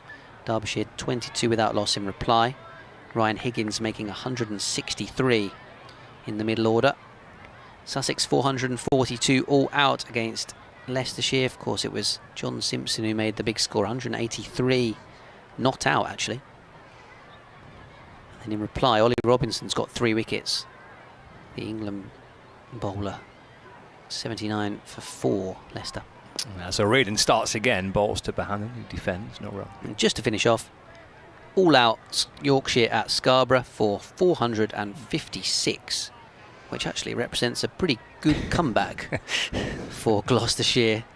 Reardon to Bohannon, who's shuffling back and working the ball away through the offside for 164 for 1. From 307 without loss to bowl them out for 450 is a very good effort indeed. All being greeted by the man on crutches. Yeah, we are. Yeah. Who's coming to say hello for a 5 Live Sports Extra in their lunch interval, Joe Denley. There's O'Riordan from around the wicket, balls turned through square leg by Luke Wells for a single. And he moves to 82, 165 for 1. Well, I knew he was having the knee scan and had maybe strained some knee ligaments or something. But seeing Joe Denley on crutches kind of puts that into full perspective. O'Riordan to Bohannon.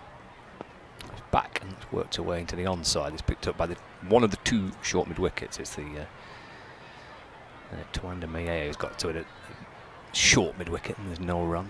Just chatting to one of the members who sat on the pavilion away to our left. And comes O'Riordan, bowls again, worked off the back foot by Bohannon through the offside. Jogs through for a single. 70 to Josh Bohannon, 166 for 1.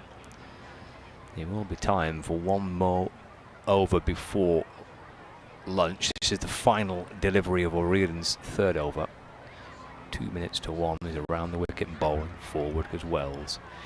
And he defends, and that does complete the over. It's 166 for 1. Luke Wells on 82, Josh Bohannon on 70. A deficit of 78 between these 2 sides on the stroke of lunch. And it's time for a bit of Matt Parkinson for the final over of the morning session. Finally Matt Parkinson is coming into the attack.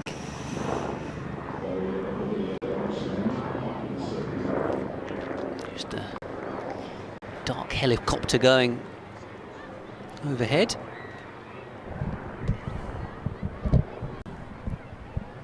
Kevin's wondering if he can avoid Joe Denley having to go down the stairs on his crutches. Getting his headphones and his gear ready for his big interview on 5 Live Sports Extra at lunchtime with Ken and former England man Joe Denley. So here's Matt Parkinson then, the final over before lunch. Scott will have an update for BBC Lancashire as well at 1 o'clock. Just wandered into the commentary box next door. As Parkinson is in, 166 for 1, the visitors. As it's cut away out towards the sweeper on the offside for a single. So Wells 82 will take strike, 71 for Josh Bohannon. Daniel Drummond at slip, just tweaking his field. Short fielders that cover a mid-wicket. There's also a deeper mid-wicket. Long on, mid on and mid-off with a deeper variety as well. Just been pushed back slightly. Parkinson bowls and Wells just fiddles it to the deeper mid-wicket for a single. Deep square leg and a deep point. There's Swanepoel in front of all the school children on the hospital side of the ground by the grassy bank. And as Parkinson bowls once more, tosses this one up. Bit of turn down the slope as well, which Bohannon allows to let go. That's at least a bit more of a positive sign from a Kent point of view when they've toiled away in this morning session without taking any wickets from the seamers. See Parkinson get a bit of turn in that instance. Forward comes Bohannon this time to defend away a delivery from his former colleague. Final ball of the session coming up, and it's been Lancashire's session without a doubt. Started the day 38 for 1. And as Parkinson bowls to Bohannon, drives off the back foot to Mieye at extra cover, no run. They've put on 130 this pair in the morning session and close it on 168 for 1. 83 for Luke Wells, 71 unbeaten for Josh Bohannon. And it's been a splendid morning here in the Canterbury sunshine for Lancashire. They are just 76 runs behind Kent at the interval here on day 2.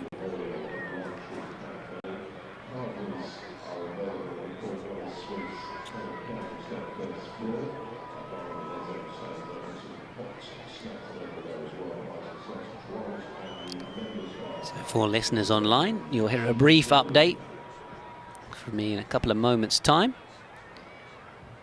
before we take a break. But do head over to 5 Live Sports Extra to hear from Kevin Howes and with Kent from England batter Joe Denley during the lunch interval.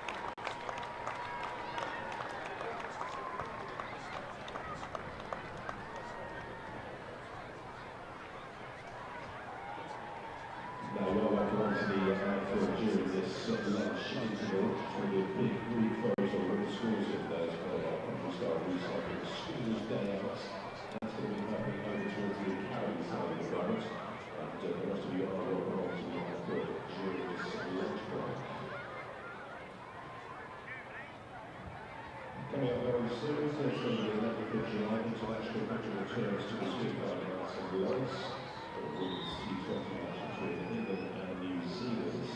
Unbelievably, only the second time a Canterbury stays in the women's international T20. We'll not be here at part of it, but you are going to make sure you have those tickets soon, because the Frank Milestones are sold out already back then, and that means that most of those tickets will follow soon. You know yourself the same way by getting those tickets in advance. Tickets.campcricket.co.uk. That's tickets.campcricket.co.uk. International T20 action here Thursday, the 11th of July, against England, New Zealand, in the women's T20. Tony Saunders has his bookstore here at Spitfire Ground today. He's on the bank over towards the Leslie Lane standing on another. The journey up there, sure, just lovely weather to make sure you have hats on, some water bottles, some sunscreen. If you need a bit of shade, please do seek it out. Stay safe, because it's hot and sunny weather today.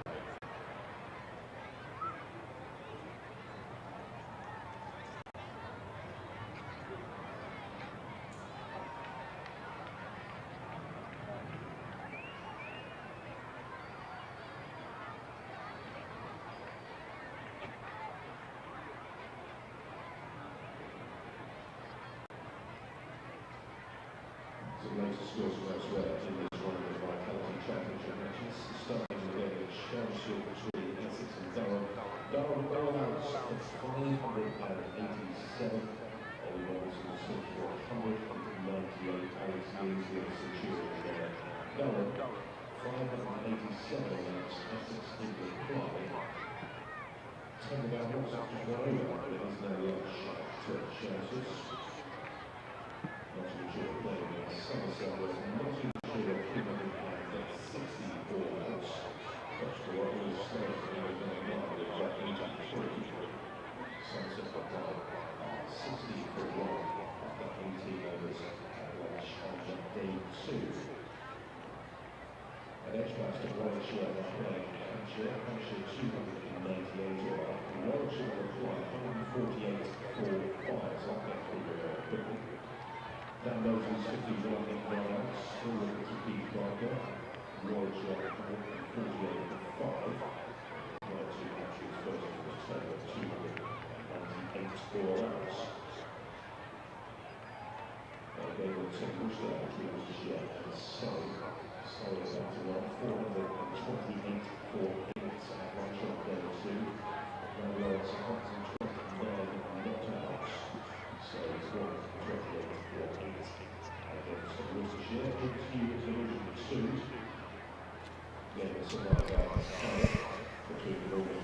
Yeah, it's been a glorious morning here for spectators of cricket, and the weather's been absolutely cracking with the sunshine gleaming down on us, blue skies as well. But in terms of the cricket itself, it's been hard going for Kent and for their injury hit side. Lancashire have bossed it with their two experienced campaigners. Luke Wells 83 not out, Josh Bohannon 71 not out. They started the day on 38 for 1.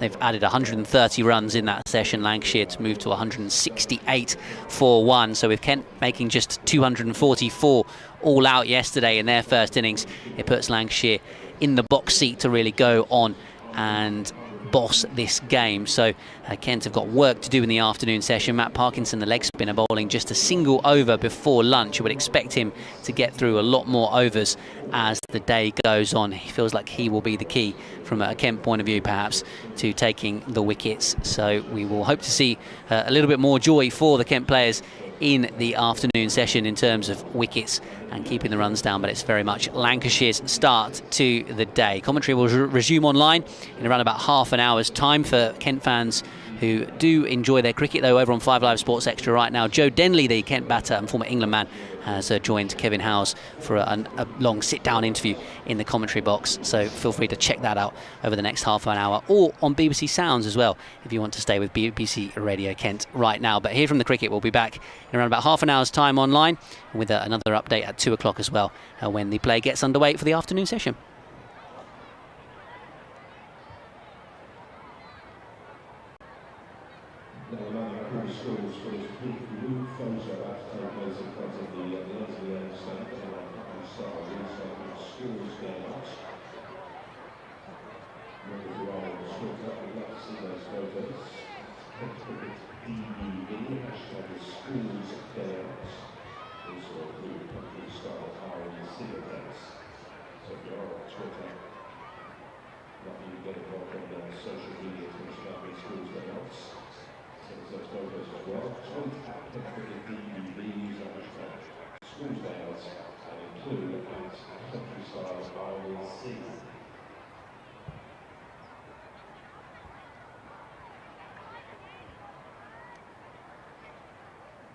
So, hello to Greenwich Free School, they're with us today, and Ash Cartwright Placey Primary School, Barrow CDP School, Birchington Sheffield Primary School, Gordon and Dunkirk Methodist Primary, Raybon CDP Primary, Bridge Primary School, Bison Wood Primary School, Shannon Primary School, Shepton Primary School, Cliff Woods, Gavington Primary School, Darrington Community Primary School, Eastern Primary School, Green Park Community, Highway School, Bobbin School, Grove Park School, Kennington CLE Academy, Kingshill School, Primary and Nursery, Lower Housdale School, Luton Primary School, Martello Primary,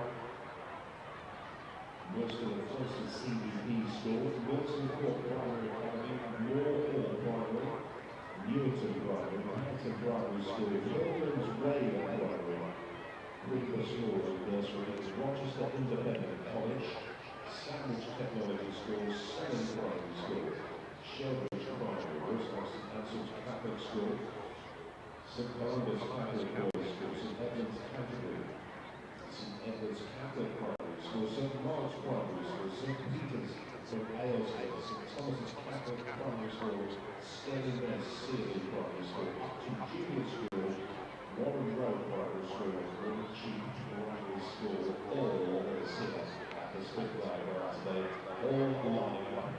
As I think anyone at the school is here today, we're delighted to have you with us here at the Spitfire Ground. Smile nicely, that big group photo coming out of the countryside recycling School's Day Out.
start to bring out for now, please. Everybody will be getting set to very shortly, so could you start to call the outfield, please? This is the 172nd Canterbury Cricket Week here in partnership with Lancashire Counties. Lancashire UK independent member firm of Baker Tilly International, with their own offices in Milestones and Reigate. Specialist team supported by those range of clients, including entrepreneurs, charities, educational institutions, individuals, SMEs, and multinational corporations across Kent, Surrey and Sussex. Delighted to have MHA as our Canterbury partners. MHA creating a brighter future now for tomorrow, and you can find out more on nha.co.uk. So we continue to clear the outfield, please. We'll get set the afternoon session shortly. Please continue to clear the outfields. Coming up at tea time today, a special tour happening in the pavilion for members of both Kent and Lancashire. It's all about the history of this fixture of the two teams, and of course the match between the sides in 1906, which led to one of the most iconic cases. So since then, cricket, I think, has got all sorts of redemption, so it's a tea-time tour, special events for Canterbury, open to Kent and Lancashire members, taking place in the Tuesday morning tea-time, all about the history of Kent and Lancashire. All members are both absolutely welcome to attend.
James Gilbert and David Williams heading back out to start the afternoon session with Daniel Drummond and the Leeds out Kent.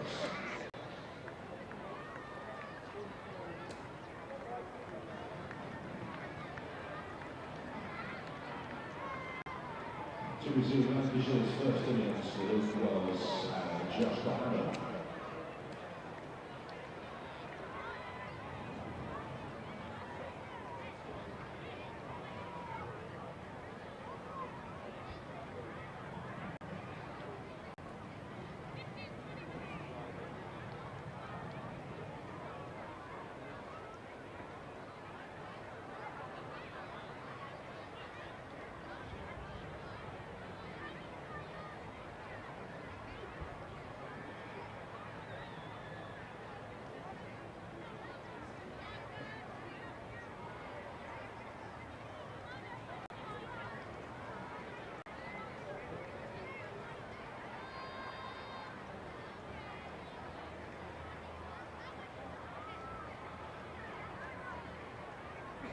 Luke Wells will be taking strike to the first of the afternoon session for Canterbury Cricket.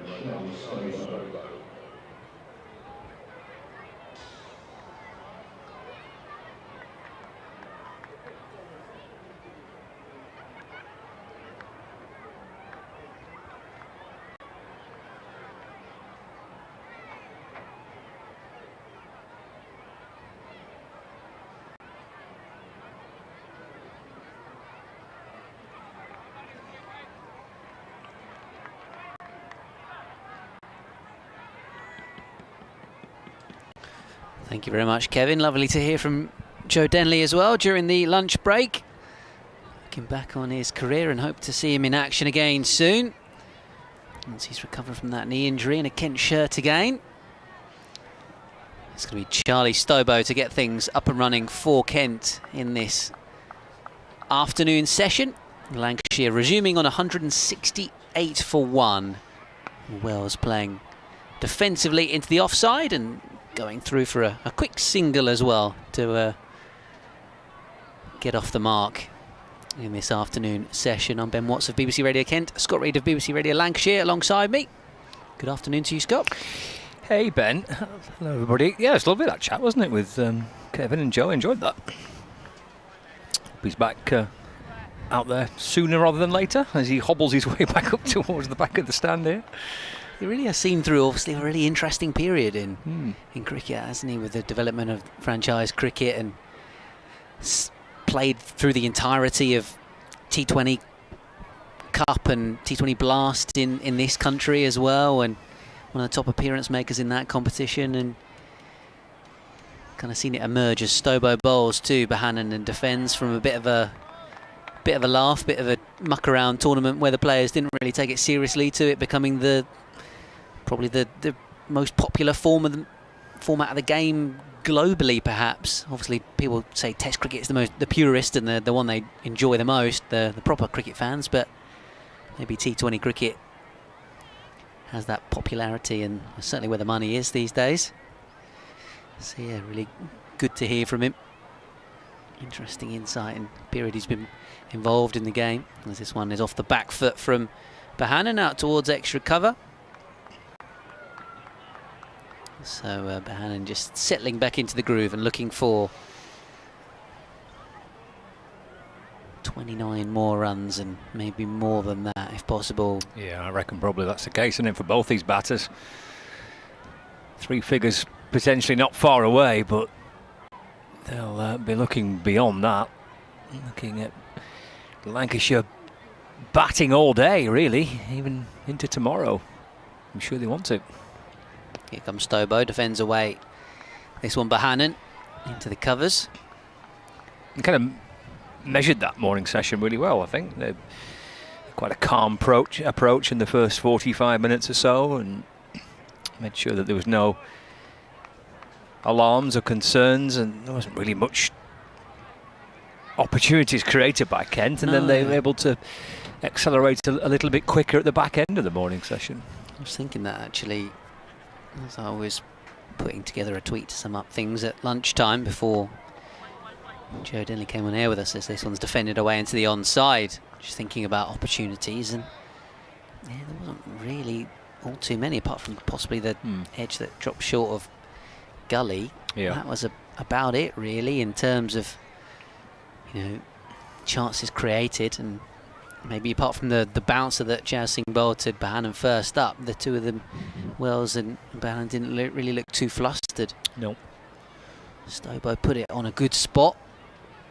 Maybe there was one delivery that beat the outside edge to Wells, but Bahanan just pushing this one up towards mid-off. Weren't too many full strokes really at all. And No. yeah, very much a day for batting, it seems, here at Canterbury today. And with that in mind, I think you have to give Lancashire credit for being brave enough to bowl first on a ground where scores have, well, wickets have been hard to come by generally, and wins have been hard to come by, but yeah, where scores have been pretty big this season. Fair play to Keaton Jennings for going, you know what, there might be a little bit of extra help on day one. It might backfire. Kent might get stuck in and get a score, but by bowling Kent out and making the most of that yesterday, they've set themselves up well in the game. They have, yeah. They potentially could be in a really strong position. They're 75 behind now. 2 sessions left on this second day, so yeah, that could be in a pretty healthy spot. Parkinson will open up after lunch rather, and bowls to Luke Wells, who drives out into the offside and picked up at cover by Joey Everson, and there's no run. Wells on 84 and Bahanan on 71. So Parkinson with a slip in place, bowls again. It's dropped away to the leg side by Luke Wells.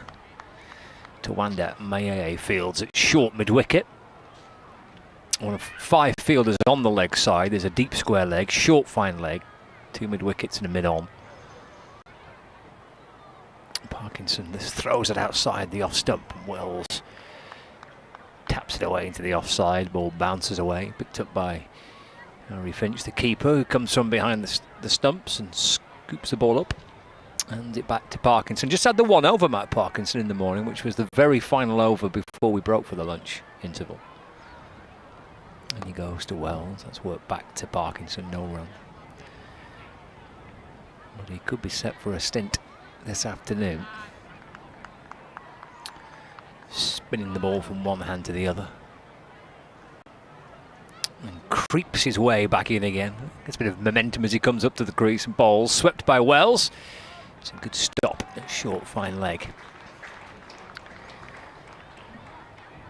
Denying Wells the possibility of a single, or maybe more. Final ball of Parkinson's first over of the afternoon into Wells. And goes back and across, then just dabs the ball away into the offside, and actually just runs to the left of Bell Drummond at slip, and he has to go charging after it. The Kent caps him, and by the time he's done that, Wells and Bahanan can cross through for the single. The only run of the over off the final ball of it. Wells keeps strike with that as well, so he's now on 85, and Lancashire over 170 for 1. Deficit 74. It was a busy lunch interval as well. There was a chance for the school kids to get out in the middle and play a few games. I had a bit of a lap around the outfield. The beer tent, the campaign for real ale tent on the far side, was in good spirits. So it looks pretty busy at the It moment. was, yeah. And there's pockets of little kids sheltering under trees to get some shade. It was a busy lunch interval. So Stobo to Wells. Quick single. Ooh, and a chance for a run out at the bowler's end. I think he's probably gone, isn't he, with a hit? But Swanepoel was the fielder. A few Kent players with hands on heads, wondering what might have been if he'd hit.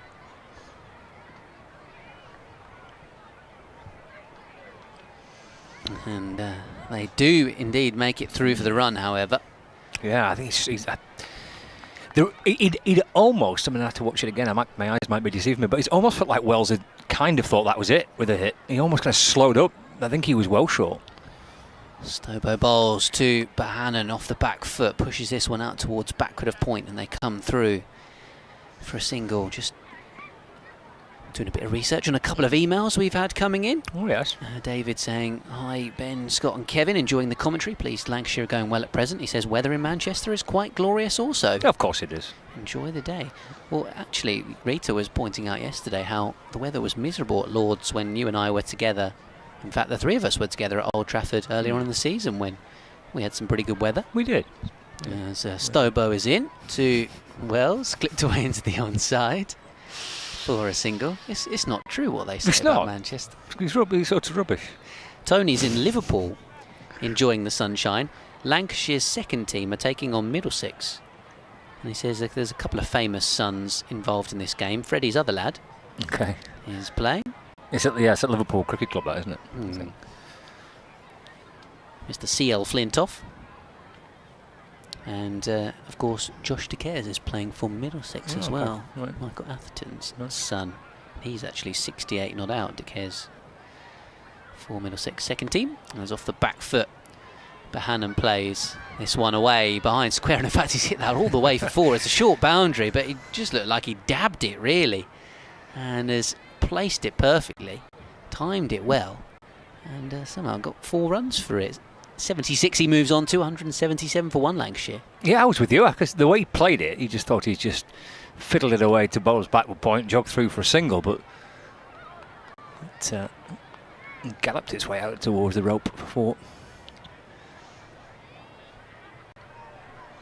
So 4 more to the Josh Bohannon total and the Lancashire total. Stobo a little bit expensive in this over so far, but that's a dot ball left alone outside the off stump. Yeah, Tony's original email had said that Lancashire were taking on Kent's second team, but I was struggling, thinking they might be struggling for an 11, Kent's second team.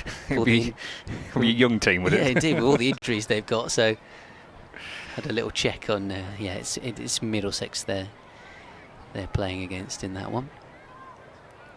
In fact, speaking of famous sons, looks like Archie Vaughan's got a half century in that under-19s game. England under-19s against the Young Lions Invitational 11 taking place at Loughborough. So that one is driven back up the pitch and collected by Stobo, so a couple of dot balls to end the over. Also in that game, Ben Hawkins, who's a Kent Academy player, 40 runs from 37 balls, 2 4s and 3 6s. I wonder if possibly, just maybe, he might make a Kent debut this season if they're totally out of the T20 blast by the last couple of games, or maybe the One Day Cup. Yeah, 50 over cup. That's been the avenue, hasn't it, for quite a lot of younger players in the last couple of years to get a chance in the first team. I've actually really enjoyed the 50 over competition in the last couple of years, seeing all those young lads and different players, etc. Parkinson to Wells, start of a new over, flicked out to the leg side, no run. The other email we had, which is a question for you really, Scott, from Carl Murray, who's talking about Nathan Lyon and the number of first-class wickets that he's racked up. Parkinson twirls in and Wells off the back foot punches down the ground for 1. 88 not out, Luke Wells, 178 for 1. To bring Josh Bohannon back on strike. In fact, Bohannon facing Parkinson for the first time since lunch. Yeah, overall, Nathan Lyon not far now off 800 first-class wickets. Okay. So Carl's saying he hopes he reaches that milestone in a Lancashire shirt. Parkinson to Bohannon. It's a wide ball which he cuts away through the offside out towards Jazz Singh on the deep point boundary. So Bohannon to 77 now, 179 for 1. And then with regard to James Anderson, he says, I appreciate that he'll make his last appearance for the national team at Lord's next month, but I haven't heard anything about his availability for Lancashire. That, as I understand it, is still up in the air, isn't it? He hasn't confirmed whether or not he's going to retire at full stop. Wells plays forward in defence, no run. No, he's not said anything about that, or certainly not publicly. Whether he's notified the club of his intentions, I'm not sure. So it could still be that he's got games for Lancashire on the cards this season. Parkinson to Wells. It's driven to mid-off and there's no run. Of course, he could play next week at Southport and Birkdale against Nottinghamshire. It'd be a pretty quick turnaround for the start of the first Test match for him after that game. But yeah, it could happen. Parkinson in, forward goes Wells, defends, no run. End of the over, 2 runs coming off at 179 for 1. As we're all aware, he's been here this week. He travelled down with the squad. Lancashire did think that he might play this week. That was kind of one of the fixtures that they had in mind that might see Anderson feature, but not playing this week. Maybe next, who knows? And if he does play next week, it might well be his last game for Lancashire. Again, but not quite sure. Yeah, it could be, couldn't it? If he does decide to call it a day at Lord's.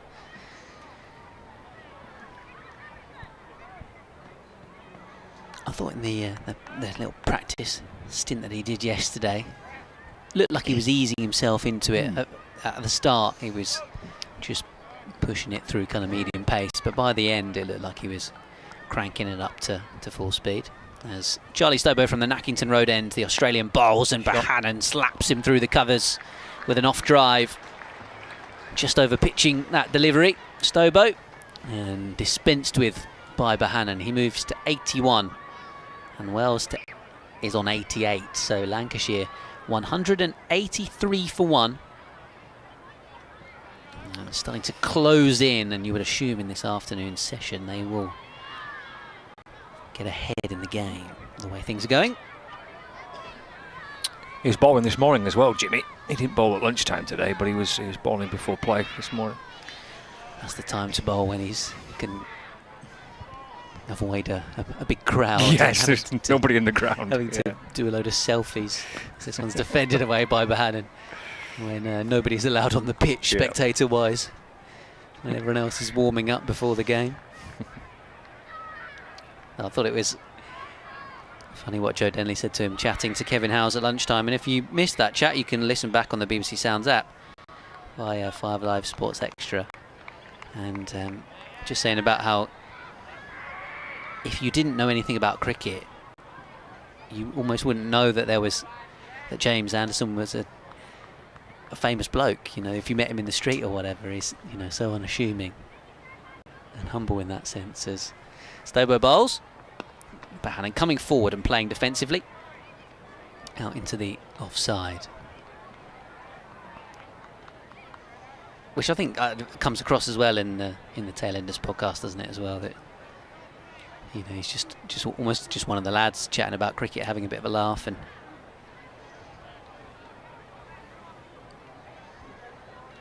has that sort of pub chat feel to it, doesn't it? Probably why it's so popular.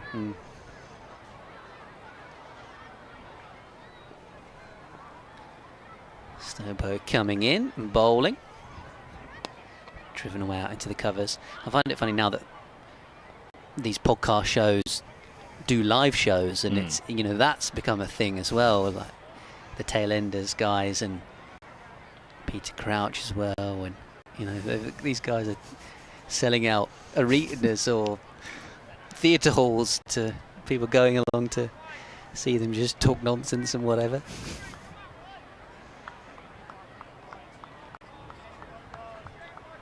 It's the world we live in these days.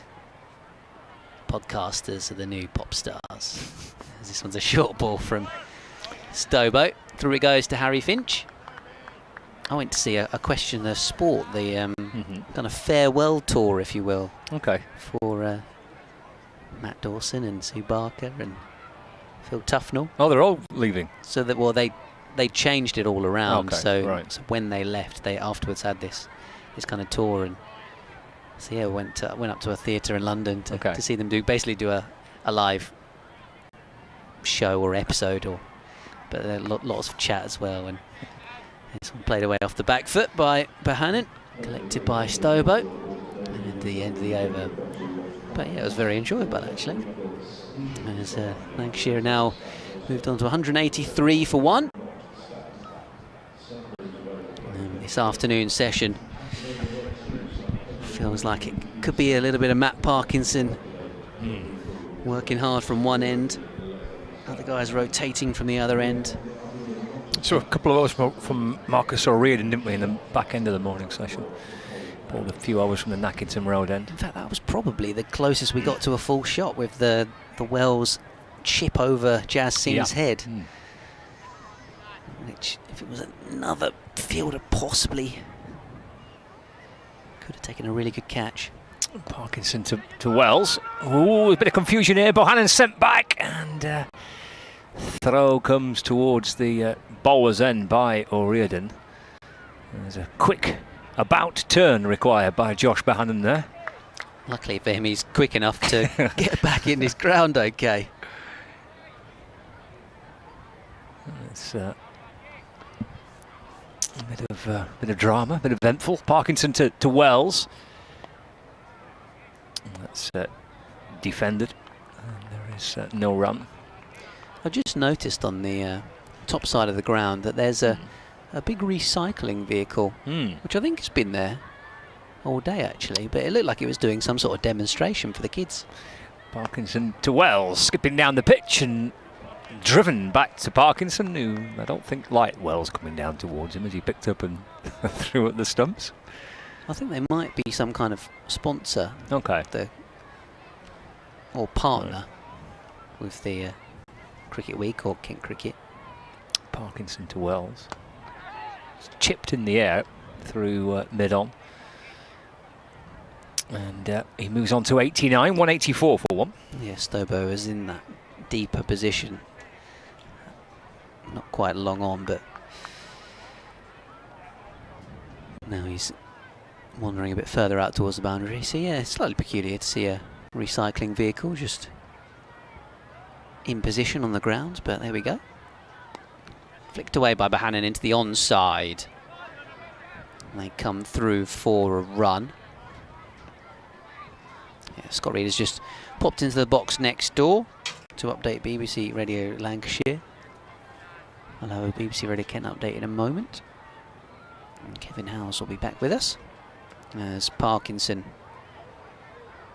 bowls to Wells, driving hard into the covers, and Joey Everson doing the fielding. So just a couple of runs off the over. Wells 89, Bohannon 82. Lancashire 185 for 1. Did you enjoy that chat at lunchtime with Joe Denley? Mate, thank you. You were a very important part of that, Mr. 10%, in setting that one up for us at lunchtime. Worries. No worries. Wasn't it a nice chat? Yeah, it was nice. Nice bloke. It was very nice. And terrific. Couldn't quite believe it when you said, yeah. Why is it so important to me, Joe Denley? Because he is, I mean, he's an international cricketer, okay? He's Test caps, ODI caps, T20.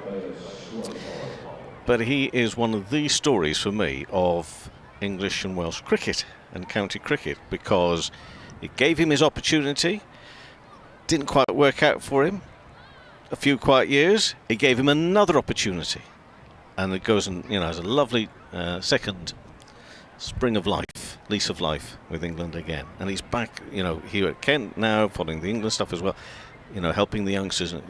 Typical wonderful story of what is good about the English and Welsh game. Like you were saying as well. I thought it was a great example of that. So that's why I enjoyed the chat, and he's played franchise. He's experienced the lot. So really it's nobody saying, oh, there should only be one sort of cricket. He's experienced the lot, and the importance of each little element of all that. Yeah, this one above from the Nackington Road end. This one flashes past the gully down towards third man. Joey Everson trying to set off after it, but may well go for 4. It does. Some more runs in that area for Josh Bohannon. Moves to 86 now. And Lancashire to 189 for 1. Yeah, like you say, and again, we're talking about Jimmy Anderson being a pretty understated character. Joe Denley is as well. He's quite softly spoken, but you know, there's no fuss about him, no ego. You know, interesting story of a cricketer making his way and being, you know, really successful, highly successful. And like you were saying, he didn't grow up, you know, playing on wonderful pitches at a private school or whatever. He went to the school just down the road, and it isn't there anymore. Yeah. Technical College. This one's defended Chaucer away by Technical Bohannon. College. And one in the hospital just over the fence. Yeah. I didn't know that bit either. I didn't realise Mind that. you, there are many cricketers I don't know where they were born, in fairness, I suppose. But I didn't realise that he was born That Literally one. overlooking the ground. I've talked to a couple who were born in at that hospital, which is just next to Lord's. I can't remember the name of it, but of a certain breed and background and wealth, but they were born there. Bears want to bother South African from the Nackington Road end. Bowls, and Bohannon slashes this away out towards deep point for a single. Because he grew up playing his club cricket for Sandwich Town. Joe Denley, dad and brother involved at that club. So yeah, didn't actually play club cricket in Canterbury. It was a little bit further out, but yeah, it's obviously been such a feature within this team for so many years. And we were chatting earlier on in the season about playing T20s on this ground, and he was saying about he's got a lot of friends in the local area, so it feels like the crowd's always treated him pretty well. As this one is just turning Wells inside out and dropping away out towards the gully and backward point, and they get a single. Wells, as a result, moves into the 90s. 90 for him, 87 for Bohannon, 191 for one Lancashire. Sorry, mate. I'm just thinking, you know, I don't know if you still have them in the building you work in, but what we call sound effects, where, you know, just the sound of something. This one pushed away defensively, out into the covers, no run. If we were to stop talking, well, as many would like me to do, but if we were to stop talking, we just had the noise, the background noise, and this was taken, this would be the recording of an idyllic summer's day, wouldn't it? It could be anywhere. It just happens to be a cricket ground. It could be the beach. It could be down on the sea. It could be in any sort of, you know, area of attraction in the country. But this is the sound of summer. Here comes Sonapol bowls. Defended away by Bohannon. Added to there by the sound of ball on bat and the shout of no. Like you say, if you had a few waves crashing in the background, we could quite easily be on the seaside. Beach cricket, yeah. Could be beach cricket then. I don't know if Josh Bohannon noticed that, but just there's a slight gap in the sight screen, and it looked like there was a little bit of a glint off. Not my car. Somebody's car. Not mine. Mine is still looking pretty shady. It can be blooming hot when I get in it tonight, but it's looking pretty shady still for me over there. Obviously, it didn't distract Josh Bohannon, so... No. Dan Lawrence has taken 38 runs off and over. Oh, and it's Bashir, who's on loan from Somerset to the Worcesters. Whoosh. Yeah. Whoosh. I bet they've been saying... That's a big over. It's a massive over. Yeah, I mean, we'll go through some scores after you've done your update. Sounds good. Yeah. I might let Scott come back in after my update. Okay. Parkinson bowling, defended away into the covers by Wells. Hopefully they're going to come to me for that update in a moment. Oh, so they're running a bit late. They are, they just texted me to Okay. apologise. Oh, that's important. Well, no, You demand. I was being a diva. I was saying, are you going to come to me then? I haven't got feed. Here we go. Matt Parkinson bowls. Off the back foot, Wells gets a single. Out to deep point.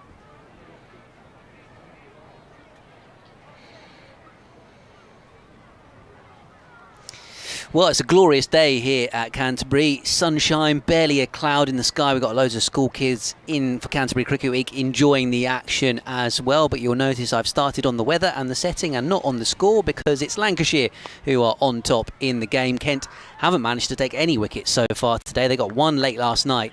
Lancashire were 38 for 1 when they resumed, but they've moved on to 192 for 1.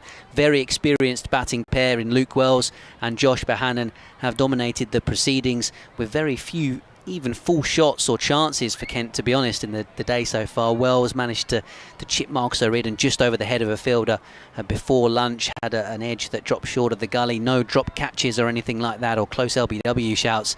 It has been very much about this duo. Bohannon 87 not out now. Tossed up from Parkinson. I thought he might be getting some more runs there, but it's just driven up towards cover. Luke Wells is on 91 as well, so both of them are closing in on 100. And Lancashire very much hoping that they will, in this session, go past the Kent tally from yesterday, 244 all out. Kent in their first innings, the deficit down to just 52 runs. So Matt Parkinson bowling at the moment for Kent. We'll expect the spinner's got a lot of work to do this afternoon, and Kent will look to try and rotate the bowlers at the other end, but they desperately need a wicket and a breakthrough. It's Lancashire on top here at Canterbury. Commentary continues online and via 5 Live Sports Extra. Lancashire 192 for 1 rather against Kent. Wow, just one text from you and they respond. Well, that's the sort of power you wield around here. I need to remember that. In fairness, I did have to ring a few times to get them to cut the feed earlier on.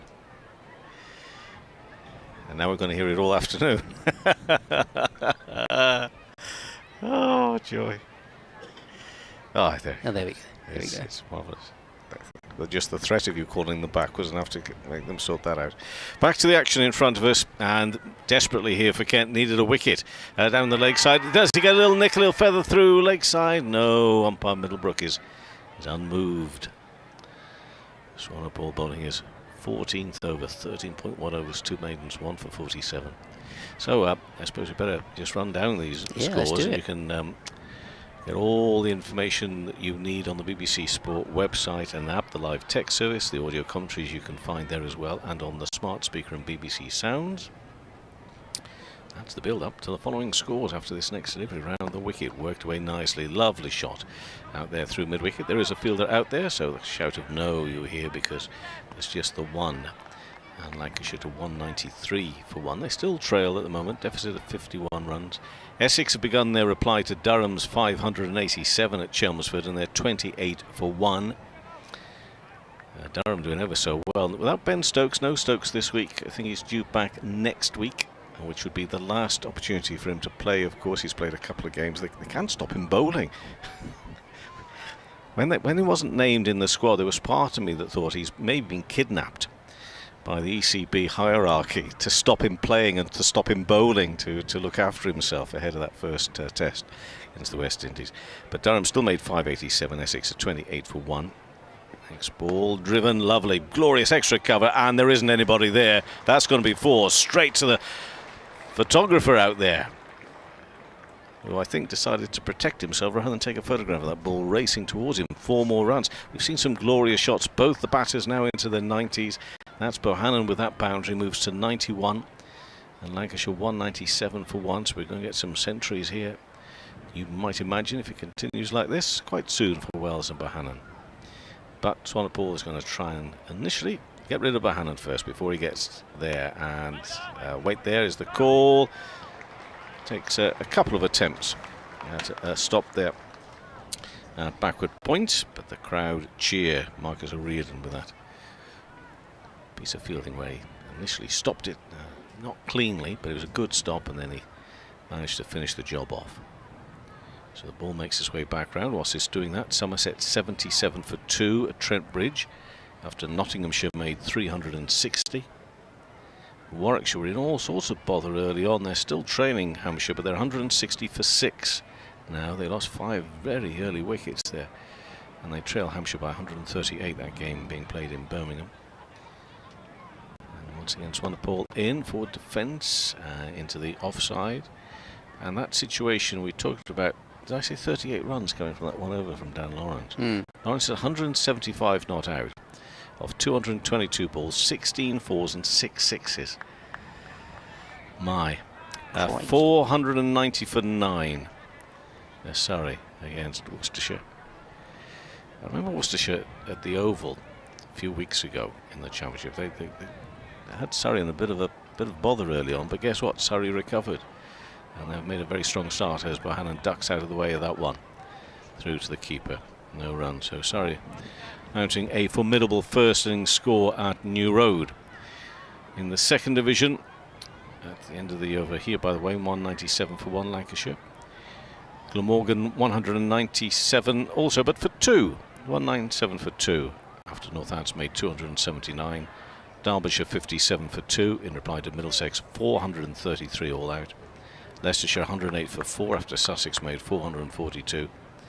And Gloucestershire 19 for no wicket after Yorkshire scored 456 at Scarborough. And that was a bit of a recovery, wasn't it, from 300 for none? Yeah, 307, I think, with that first wicket stand, yeah.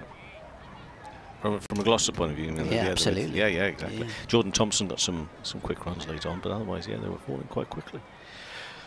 So Parkinson, going past the outside edge. There's an appeal for something. I think more in hope than genuine expectation of it being given out. But Wells 92, Bahana 91, the nervous 90s. Don't know if it's nervous for these two. Full toss, hacked away into the leg side. I think maybe he was coming anyway, Luke Wells, in that delivery, and then Parkinson lobbed it up even higher, and he slightly skewed it into the onside for a run. Sorry, all out for 490 now, so the Dan Lawrence pain is over. Not pain for him, but for Worcester. Parkinson bowls to Bohannon, forward he comes, plays defensively, back up the pitch.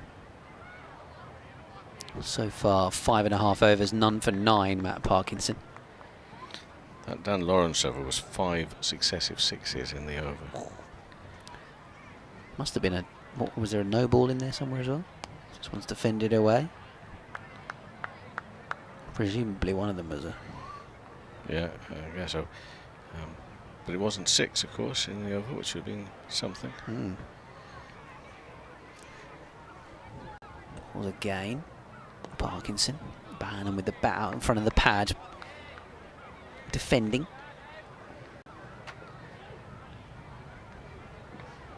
Seeing a few coaches and buses, perhaps collecting some of the school kids that have been here watching. We asked this question earlier. Do we think the bin lorries come to collect some of the kids as well? If they've misbehaved, maybe they're going to get thrown in the back. I thought he was there just picking up a bit of rubbish. It's been there all day. No, it has been there all day. Yeah, I think it's a genuine partnership with the club. Countryside Recycling or something along those lines. I don't know what quite is going on in the Frank Willie stand. The umpire's pointing. But Parkinson's not best pleased. Has he got the ball in his hand? He has, hasn't he? Yeah. So what's the issue? I don't know. I think people standing up or something to one side of the sight screen.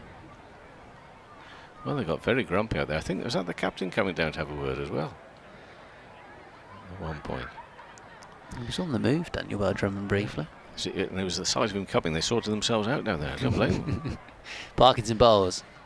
Bohannon defending once again. Just the one run off the over.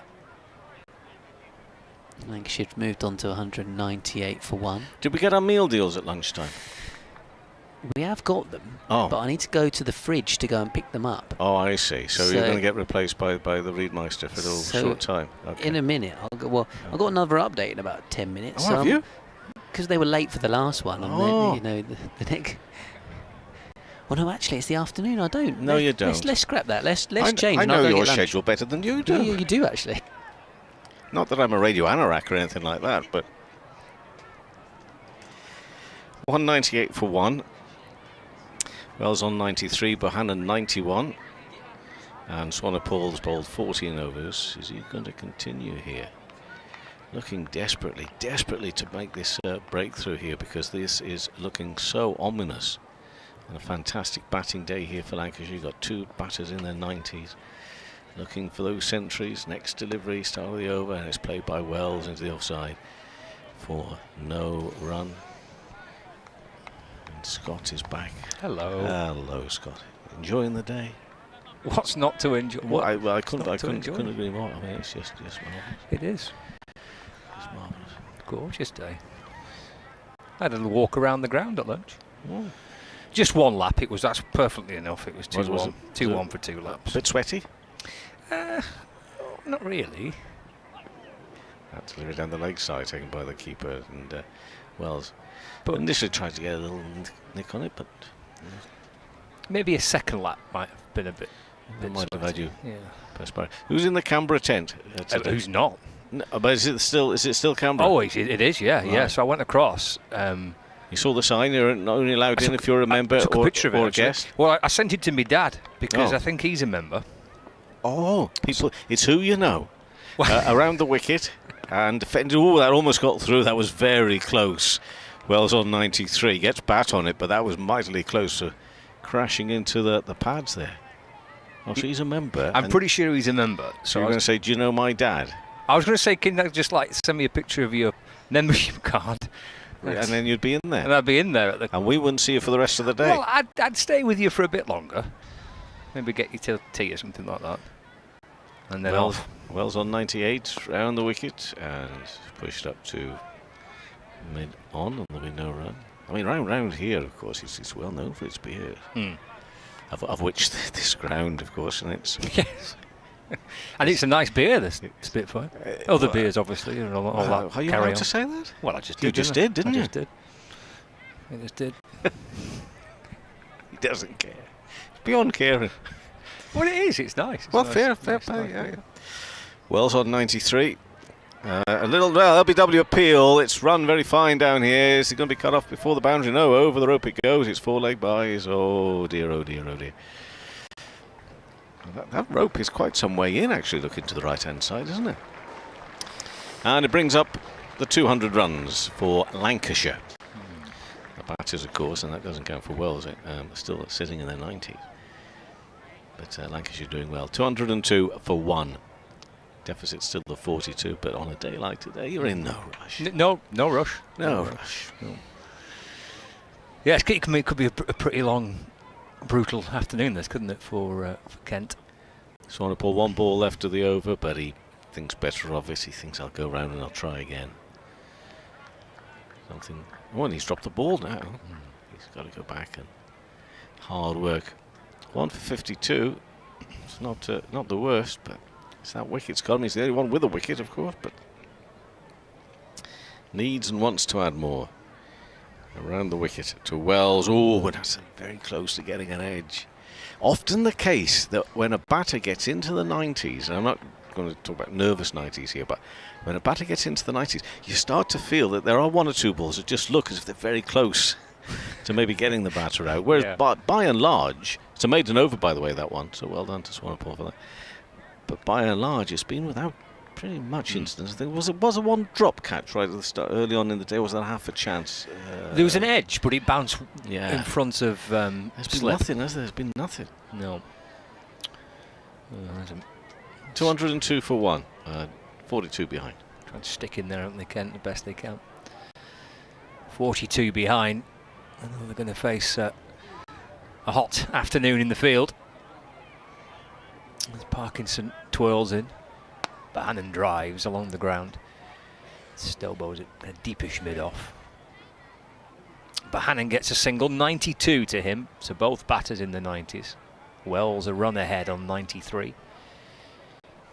203 for 1. 7th over for Matt Parkinson. 6 on the spin since lunch. Forward goes Wells, defends. Ball just deflects away into the offside. Bill Drummond comes from behind the keeper. He's at a slip, is Bill Drummond, and he picks the ball up and eventually he's back with Matt Parkinson. Bowling his leg spin against his former side and bringing Wells down the pitch towards him, and he strikes the ball away through the leg side. Wells to 94. Lancashire to 204 for 1. It's been a big day for the 100 today. The wild card. Oh, that 100. Well, sorry, I think like for batters getting to 100. I thought you meant. Sorry. Parkinson to Bohannon. And that's whipped away to mid wicket. No run. Matty Hurst got himself with a gig with the Manchester Originals. Well, I think it's. Oh, right. Okay. Don't look at me like that. I mean, I missed this news. Well, it's I'm it's all the talk. News. It's all the talk. Right. Parkinson to Bohannon, forward and defends, and there's no run. I'm sure as the competition further develops, that people will more and more pay attention to this draft system. I guess in my job I should understand it, but I'm not a Scooby. Parkinson bowls again, and Bohannon tries to flick it away to the leg side, and there's no run. It's only anecdotal, but I had somebody come up to me the other day and quite excited about the fact that they'd got themselves a ticket for the Manchester Originals. Right. You know, very genuine, very genuine. I said, who are they playing? Oh, no idea. No idea who they're playing. I said, but they've been 2 seasons now. This is their 3rd year. Your favourite players? No idea. It's event cricket, isn't it? Yeah, yeah. You go for and they loved it. They loved going to see the Originals and enjoy the game. Absolutely, you know, and I guess, as I say, as the competition establishes itself more and more, people will be more and more interested beyond players and agents and coaches into who's got what gig. Oh yeah, I've just seen it now on the wildcard picks on the 100X thing. That's it. Yeah. An hour ago. Yeah, Matty Hurst. Yeah. I mean, I believed you. Oh yeah, every right not to. Is this my end? I think it is. I think it is. And we got Garrett coming in from the different end here now. He's coming from the Lackington Road end. He's bowling away from our commentary box at one point. He's bowled 8.1 overs, 2 maidens, no wicket for 32. Well, that's a good effort, isn't it, for Hurst? Oh, well, I'm not surprised. Are you? No, absolutely not. No, not particularly. No. He's of all the young emergings, he really has caught the eye, hasn't he, this summer? Yeah. Yeah, he's had a great year. Wells facing, works it away, square, past umpire Milnes, he'll get a single. And Wells will move to 95, 205 for 1. And Tom Aspinwall's in that Manchester Regional squad as well. I never saw that. Well, here we Well, go. We're helping each other out here. We are. He replaced Fred Klassen on the 24th of June. When's that? Oh, that's today. Well done. Thank you. So Aspinwall's in the squad as well. And Hurst. And Hartley. And Mitch Stanley. And Phil Salt. And Joss Butler. All Lancashire players. Oh no, they remember their Lancashire players. Bohannon on 92. Next ball bowled and pushed into the offside by Bohannon. He must have a gig somewhere. Who, Josh? Josh the Bosch. Josh the Bosch. I don't know if he has. No, I don't know. It does take some keeping up with. I have to scroll through every single. I mean, I tried to get up early in the morning, but there's no way I can get up that early to keep across all the different 100 teams. We're just a few weeks away from that. I had somebody have a bit of a go at me on the old social, I think, this morning. Dear. Oh, I know. What for? Well, it's sort of, well, it isn't fair. But Garrett comes in, bowling to Bohannon. And reaching for it. Oh, little turn around the corner, and that's going to be 4 runs for Bohannon. He moves up to 96. We need to keep our focus on this just very brief. But I better put a bit of a post up. It's a 202-run partnership as well from this pair. A marvellous effort. Whatever we talk about the conditions, still great work. Still great work from our pair out there in Wells and Bohannon for Lancashire. I need to concentrate on this before going into some pettiness on the old social. Let's see if it's a dot ball, this next one. Then. Do you want to pick this up or not? No. It's not the sort of thing you get bothered about, is it? Bohannon on 96. 209 for 1.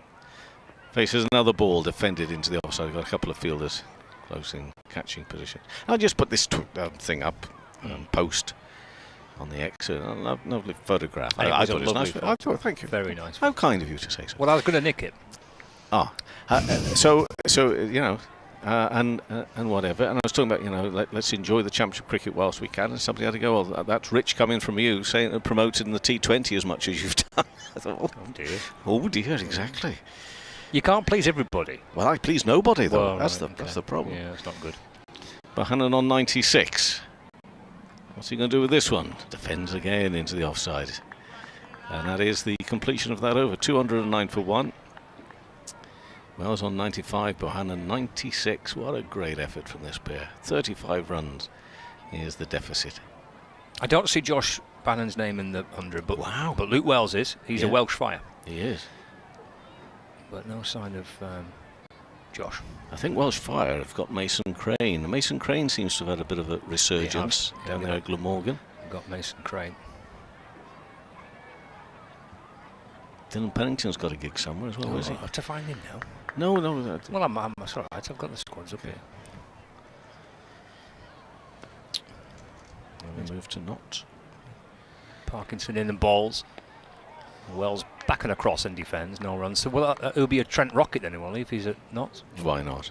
Well, not necessarily. But you do find more of that taking place. Well, I can't see his name in the Trent Rocket squad. Okay. 209 for 1. Parkinson to Wells. Down the pitch he comes again. That's pushed back beyond his batting teammate Bohannon at the non-striker's end by Luke Wells. Again, just a step or two down the pitch and there's no run.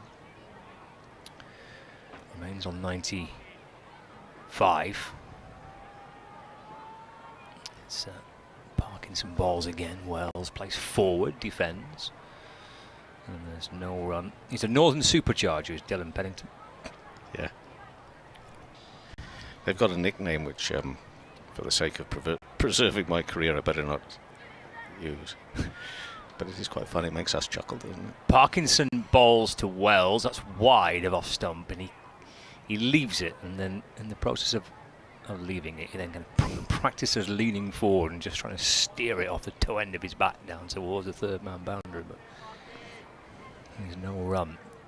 Remains on 95. Parkinson for Kent. In and bowls. Wells stays put this time. Kind of half tempted maybe for a second to get down the pitch to Parkinson. He has done a few times, but just with those long legs of his, he's reaching forward and defending up towards mid-off where Compton fields. Back with Matt Parkinson. Final ball of the over. In and bowls. They'll shuffle down the pitch and then dabs it defensively back to Parkinson to complete the over. That's a maiden. That's his first, actually. He's bowled 8 overs. He's only gone for 11 runs. That's his first maiden over. So still the two batters here in the mid-90s. They've been there for a time, haven't they? Of 95 to Wells and 96 to Josh Bohannon.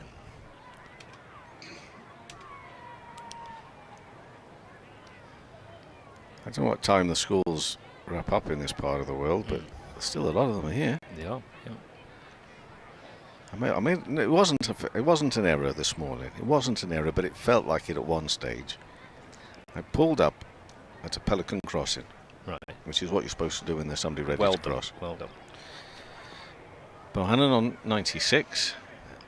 Garrett bowling, works it away just for a single, so he moves to 97. 210 for 1. It's the right thing to do. I think it's the right But it's a heart-sinking moment when you realise that the people just about to cross are a school party. And I don't know from which school they were coming from in Canterbury, but by God, there was a big school. I thought somebody's going to be tooting me from behind in a minute. And thankfully they didn't. And 10 minutes later, we moved on. They kept coming and coming. And you're thinking, surely somebody's going to say, well, let's give it a bit. No. Yeah. Good on them. Wells on 95. Make that 96 behind the square on the leg side. And I think I should move to 211 for 1. Wells 96. I don't think they were making their way here. I think it's one of the very few schools that weren't coming here to schools day. I got the impression it might have been of a sports day sort of setup. So it was just after 9 o'clock. And it looked to me as if they were off for a bit of sport. I hope they had a lovely day. And I hope they had somebody as obliging when they wanted to cross back the other way back to school. Still 2 fielders in, close in, catching in the short extra cover position for Bohannon on 97. Does he find a gap through? No, it's a tight gap if he wants to find it that way. Been parried away there, very nearly carried out there as well. Oh, he's gone off for a bit of a walk, has Josh. What number of centuries is this going to be? We got all the info. No. Hold the line. Hold the line. We'll be back. Are you looking at one? I've got it. Good man. Good man. In a second. There. Thank you. 12 if he gets there. It'll be his 12th, first class. He will. Yeah. Okay. Well, probably shouldn't have said that. He's on 97. It'll be cursed if he gets out now.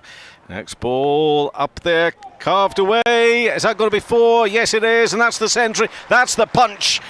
The jump and the punch in the air for Josh Bohannon. 101 not out, 173 balls, 223 minutes, 16 fours.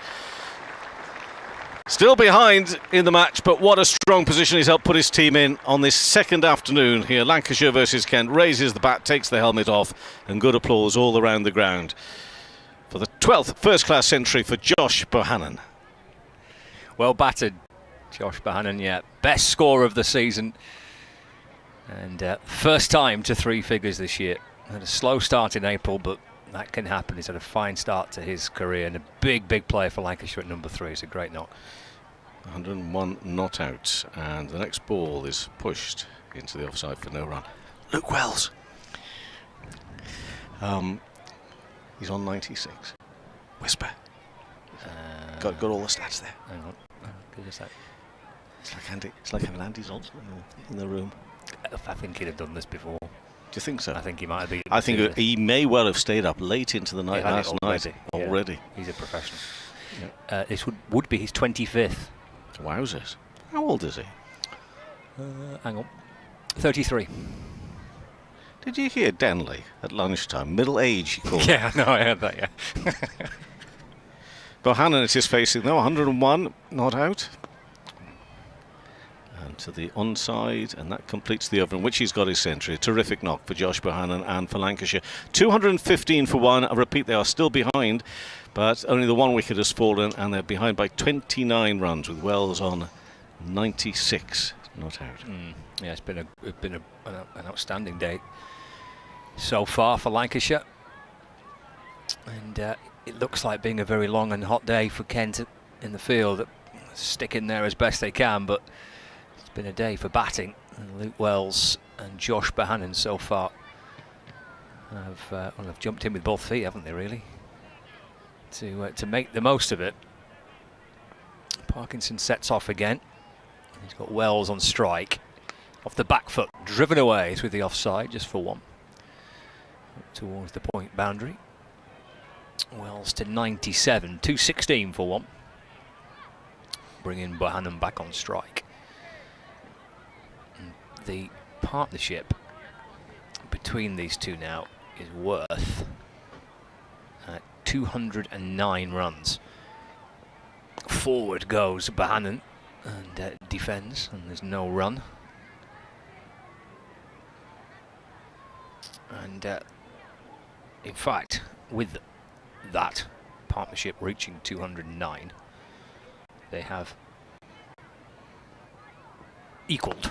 It's off the back foot by Bohannon, driven back towards Parkinson, and there's no run. Lancashire's highest second wicket partnership against Kent, which was 209, so they've levelled that previous highest second wicket partnership for Lancashire against Kent.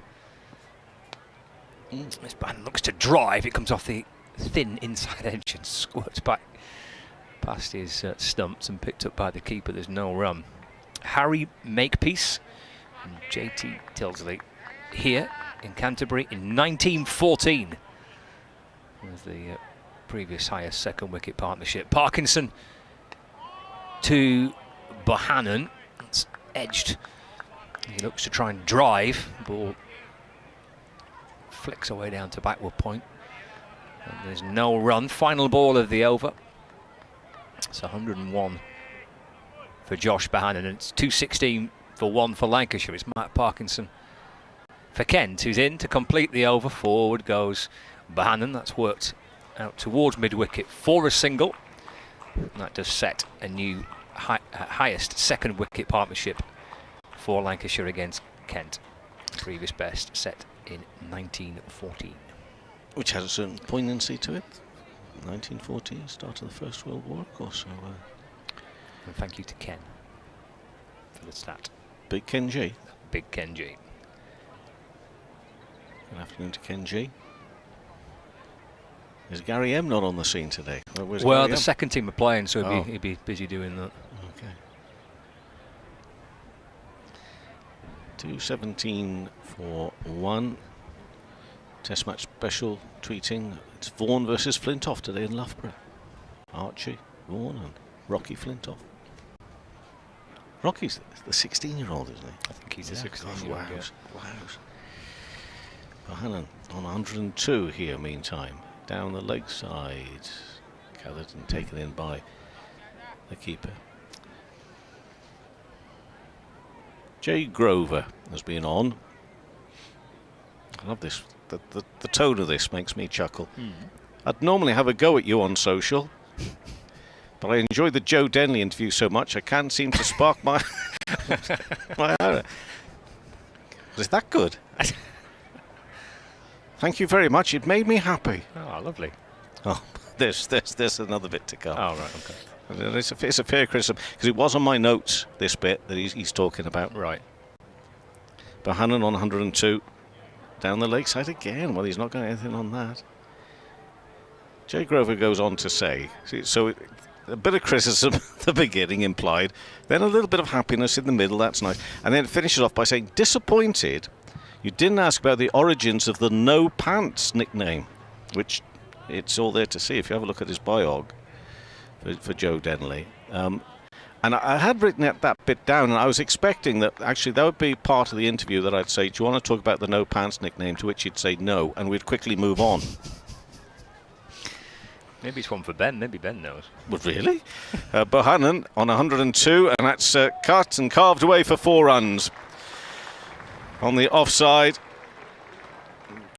often you find that the batters, of course, in the 90s, it can get just a little bit tense out there. I mean, Wells is still there in the 90s on 97, and afterwards, it all frees up. Sadly, too often, of course, they free up so much, they're very soon afterwards out. But that's a little bit of freedom, a little bit of width offered. Seen that first couple, of course, from Garrett, which go down the leg side. This time it's a little bit too wide on the offside. And Garrett is quickly onto it. Anyway, thanks, Jay Grover. You're quite right. I should have asked about the nickname, but I'm sure it's been asked about before. But anyway, next delivery, and that's pushed into the offside, no run. He did say, Joe, when he left, Yeah. and I'm sure he'll come to regret this, any time. Yeah, they always say that. Do they? Oh, I thought he enjoyed it so much he wanted to come back. Maybe it was that. Maybe I'm being cynical. But you're quite right, they never do. Anytime. Anytime. Send me a message. In the next 6 years. Yeah. Your people get in touch with my people.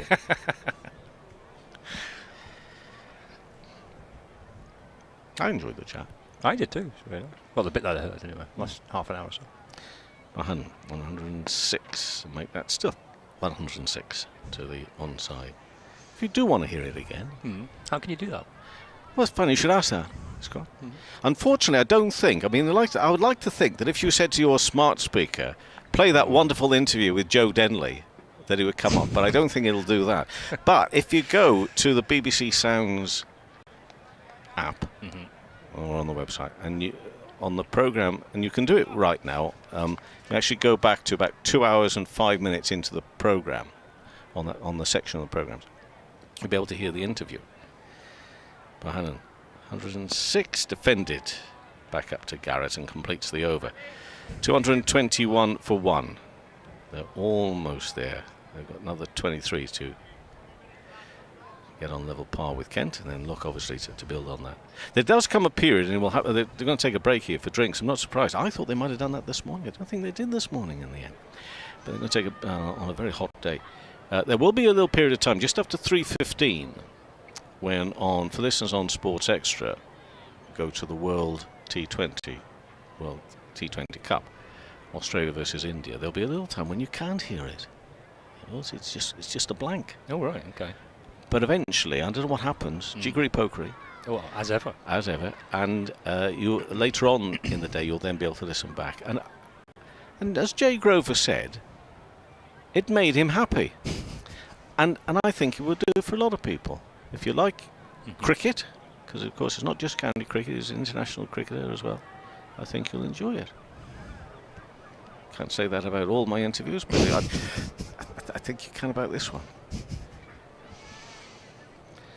And many thanks, seriously, to Joe popping up. When he turned up, as he did, on the crutches, and that brace on the knee. Did you see how quickly I moved to try You were very, very impressive with to that, set up a seating area at the top of the steps. You got extra cables I out of your got bag. cables, everything. Yeah. In mild panic, to be honest with you, because I'm thinking, how's the poor lad going to get down those steps?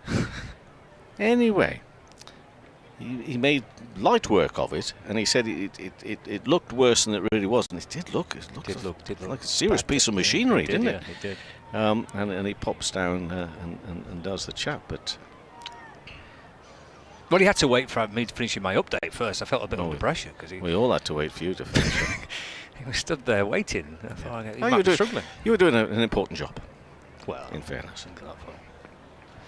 2:21 for 1. Parkinson to Wells, who's 97 not out. Throws it outside the off stump, and Wells strikes the ball away into the offside.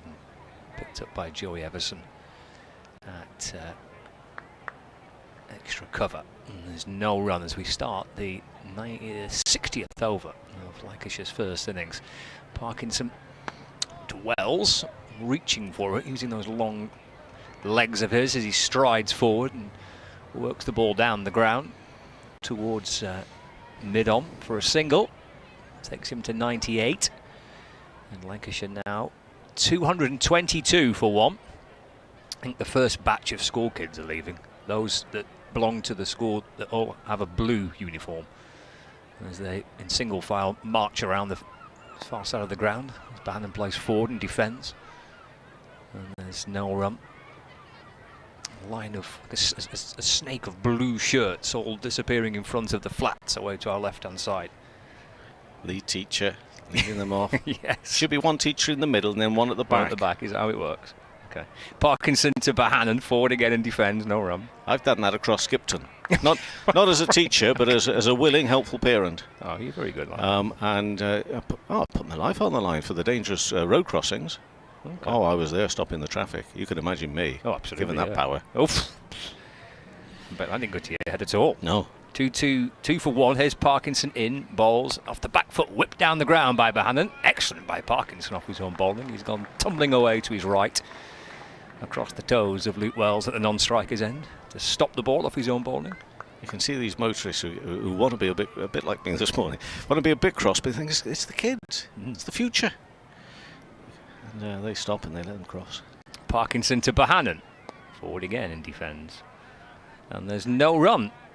End of another Parkinson over. 222 for 1, Lancashire. That's a deficit of... There's too many twos in this. That's a deficit of 22. Wells on 98 and Bahanan on 106. This is one for you. Apparently, according to my weather app, it's 24 degrees. Yeah. But it feels like 25. I'm confused by that. Well, I understand it when it says, it may be 10 degrees, but it feels like 8 or 7. Yeah. Because of the wind chill factor. But here, yeah, it's got a temperature which actually feels always a bit warmer. Oh, okay. I don't know. Confusing. Something on the wind you see is it's only 6 miles per hour. Oh, that's nothing. And it's coming from the southeast. That must be good. Oh yeah, it's a warm wind. Oh, warm wind. What about tomorrow? Is it so? Oh, tomorrow. Okay. Is it going to be as hot tomorrow? Let's have a look. Actually, I think Ben said Wednesday might be the hottest day. 25 degrees at 4 o'clock tomorrow afternoon. That's 1 degree higher than. Okay. Well, I've just told you it's 25 degrees now. Feels like, but anyway, the temperature is 25. It's a lovely day again tomorrow. It's a beautiful day. I'll put the shorts on again. What's he talking about later in the week? He said Wednesday. Wednesday. Okay, let's have a look at Wednesday.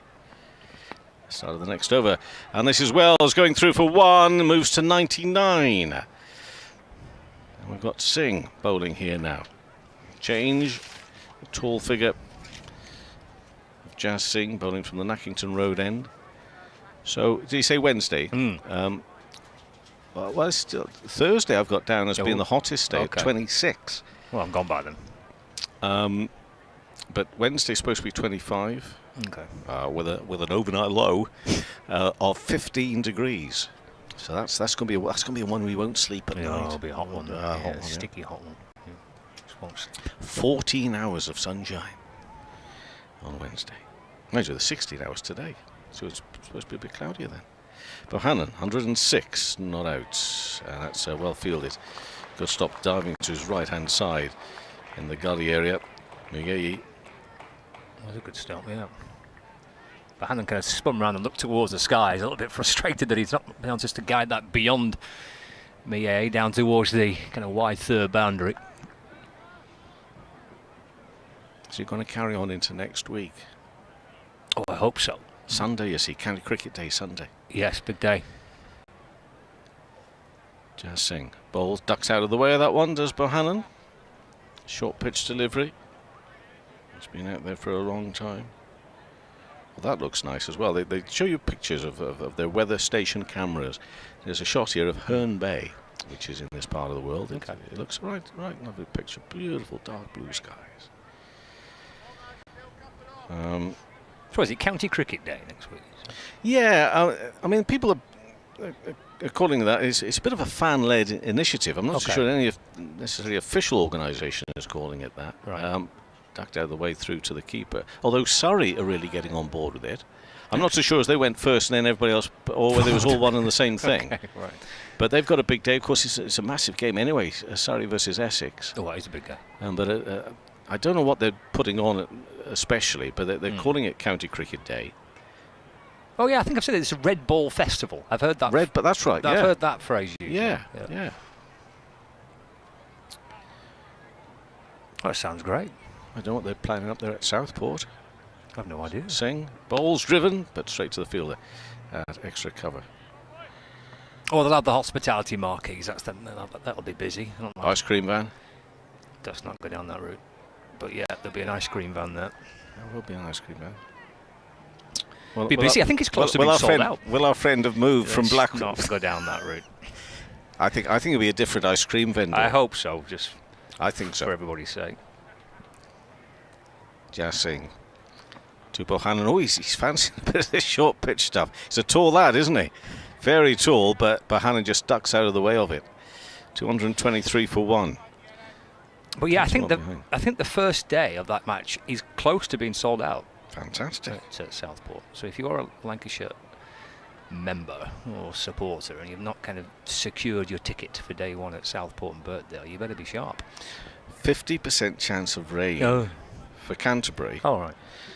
What do you mean? Actually, they're not playing. They're not here, are they? No. Let's do Southport. Well, it's Birkdale technically, isn't it? Well, for this, it'll be Southport. Okay. Right. Wells is on 99 here, 223 for one, so 21 behind, and Matt Parkinson's going to start his 11th over. So he's bowled 10 now, hasn't he, on the bounce since the lunch break. Oh, no. Well, don't say that. Parkinson into Wells. Wells swings and chips the ball down towards third man. And comes back for two and reaches three figures, joining Josh Bohannon, having brought up now a double century partnership between the pair. Wells goes to his 25th first class century. He's 101 not out from 170 deliveries. Lancashire 225 for one and trail by 19 runs. In both cases, they've had to be patient at times. Wait for bad balls first thing this morning, and not necessarily that bad, but be patient about it. And that is what stands out to me. And they've played some glorious shots as well, but it's been a very patient knock for both. Parkinson to Wells. That's flicked to mid wicket, and there's no run. And when you bear in mind what they've just come from for the last couple of weeks, yeah, that's true. Yeah, great adaptation, application, great work. 225 for one. Parkinson in again to Wells. Driven straight down the ground. Parkinson can't cut this off. Just trickles past the stumps. And Charlie Stobo comes round from deep mid-on to his right to field. Wells moves to 102 and Lancashire to 226 for one. Bringing Josh Bohannon back on strike. So both in the 90s, now both into three figures, these two batters. They've batted all day so far. And Bohannon looking to add to it here. Actually, he's hit it down the ground. It deflects off the boot of Luke Wells. And that deceives Ben Compton. He was going to his left to try and stop it. And then the deflection goes to his right. But there isn't a run. As Parkinson gets the ball again and bowls a little flatter to Bohannon, who plays off the front foot. Good stride forward and eases the ball out towards Tawanda Mayeye at short extra cover. And there is no run. Final ball of the over. Parkinson, in he comes again, looping in, bowling. And Bohannon looking to drive the ball away. And the ball comes off the bottom edge of the bat and bounces out to mid-wicket. End of the over, 226 for 1. Deficit of 18. Parkinson all frustrated there. Could so easily have just got in between bat and pad there and spun onto the stumps. So Sunday in Southport, 16 degrees. Mind you, this is something, it's only difference of overnight and daytime temperatures of 2 degrees. Overnight 14 degrees, daytime 16, which I think probably might feel just... Yeah, it's like 10 degrees less than now, isn't it? That's quite a big chilly. drop, isn't it? Just a little bit of sunshine, one droplet of rain on the app, which suggests there's a 60% chance of just a little rain. Okay. Jazz Singh to Wells on 102 and defended back up to Singh. Is it your gazebo studio you're in? Well, I hope so. I hope there's something. This is something to bear in mind. Right. It's going to be windy. Red wind. What? On Wednesday. What does that mean? Oh, very strong wind. It's. Are you joking? The old wind tunnel balloon thing there. It's 2 days of wind on Monday and Tuesday, and really windy on Wednesday. Jazz Singh bowls driven nicely out there through extra cover, timing, racing away. It's like over glass. It's just absolutely disappears across there like a toboggan, racing across the ground. One of those that seemed to gather more and more pace as he was going along there. Kind of skipped across the square, didn't it? Yeah. Beautiful timing by Wells. 230 for 1, and Wells moves to 100. So they're both on 106, keeping each other company. Out there, Wells and Bohannon. Still behind by 14 runs. That's Jazz Singh. Pounds in from the Nackington Road end. On the leg stump, turned away but not past the fielder there at mid-wicket, so there'll be no run. And from neutrality point of view, Brave Boys of Kent are off to Southampton. Have I got that already programmed into my computer? I do. So what have we got there over the weekend? See if this is going to carry on. Oh, it's going to be warmer in the south, and yes, no rain forecast there. Typical. Jazz Singh. I want to play in a miss, very nearly off the bottom edge of the bat. A little bit lower than maybe Luke Wells would have anticipated. Through to the keeper. Are we back to the Kookaburra next week, or did I imagine that? Yep, it's something you've dreamt about. Okay. I think... is it later on then? Last week of August, first week of September. Okay. I think. Right. 2 more rounds to come of it, though. 230 for 1, Lancashire. Wells 106 on the leg stump, turned away through square leg and comes up off the boundary like a little skimmer. They're on the. Have you ever done that on the sea? Yeah. Little skimmer. Are you any good at it? No, rubbish. No, so was I. My dad was really good. I feel like in so many other ways in life I've let him down. Just could never skim that. But it was all about picking the right pebble, wasn't it? It needed to be flat, but quite big, didn't it? Yeah. Quite a big surface area. Bohannon on 106, Lancashire 231. We didn't know much about that. Inside edge, squeeze past his leg stump, and they go through for 1. Completes the over. So again, both of them on 107. Wells and Bohannon. 12 the deficit. And Lancashire 232 for 1.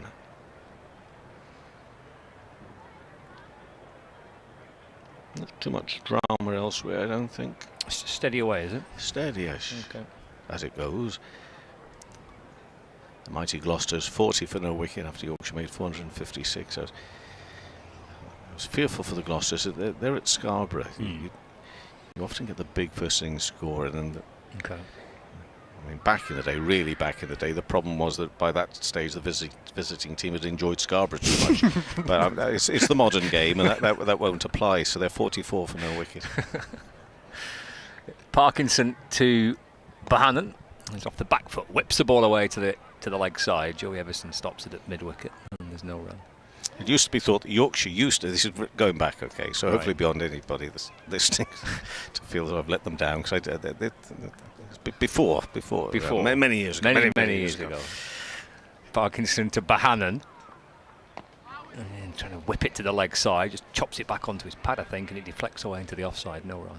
Yorkshire season would generally, in the county championship, be going pretty well. They'd be competing and going extremely well, and then there'll be the first week of Scarborough. Season went downhill after that. Parkinson to Bohannon, full of ball, and off stumpy drives. Good stop by Mieye at extra cover. And it's no run. Which, of course, is a big exaggeration.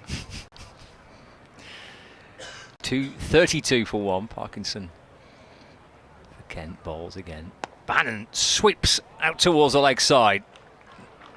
And the umpire's peering out towards the boundary, just waiting for a little assistance from the rope. Put your hands up. Who's it going to be? You're under arrest. A clue? No, he isn't under arrest. It's a 4. That's a lovely way to signal a 4 too, wasn't it? David Mills, that was very theatrical. Bit of style. It was, wasn't it? It was like an artist there. Yeah. What, with the paintbrush? Yeah, the bear. That was lovely. I've not noticed him do that before. He wanted to signal 6, didn't he? He was very tempted. Yeah. To put 6. 111 to Josh Bohannon. Parkinson bowls. Forward goes Bohannon.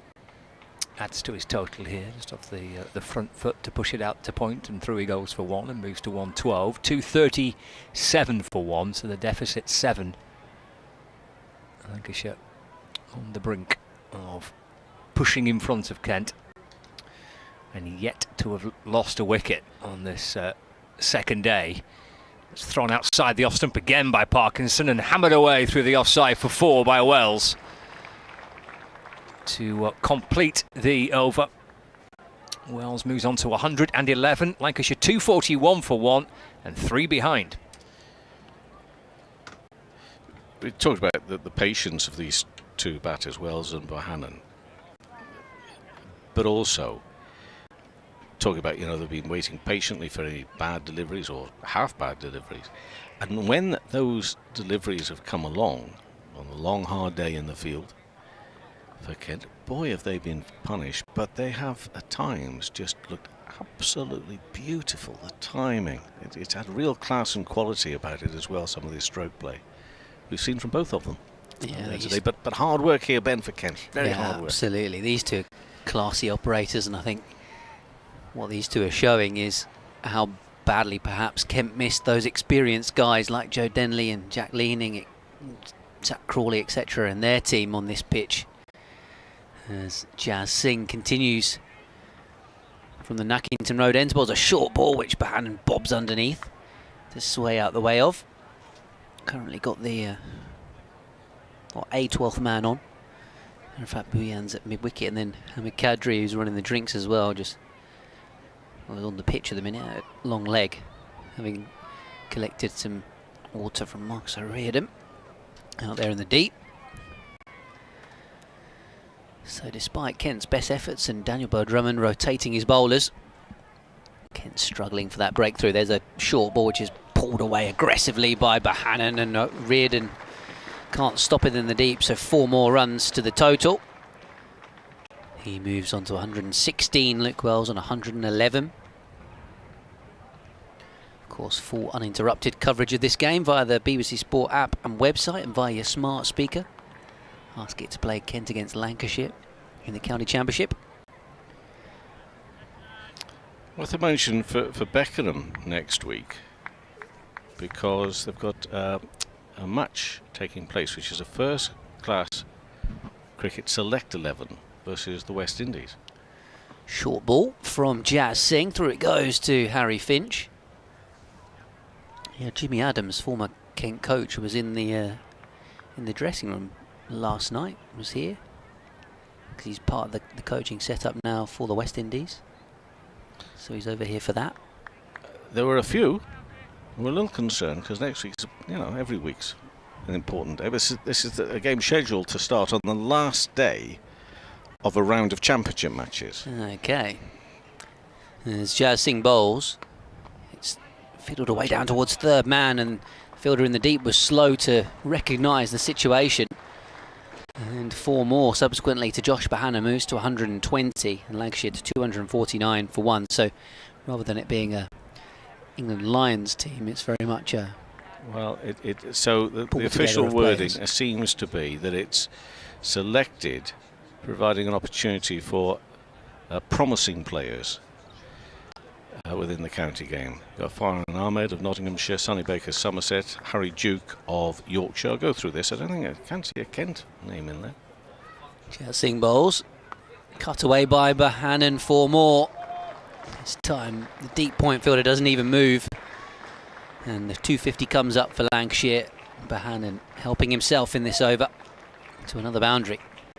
Bertie Foreman of Sussex, Ben Geddes of Surrey, Josh Hull of Leicestershire, Ed Jack of Hampshire, Will Luxton Yorkshire, Ben McKinney Durham, Jamal Richards of Essex, Hamza Sheikh of Warwickshire, Harry Singh of Lancashire, and John Turner of Hampshire. I know a lot of coaches, directors of cricket have been in the ear of Luke Wright, who's like the selected part of the selector who goes around and looks at these things. You've got an update. I'll finish this off in a minute. Jazzing ball into Bahanan. Another short ball which he has to sway out the way of.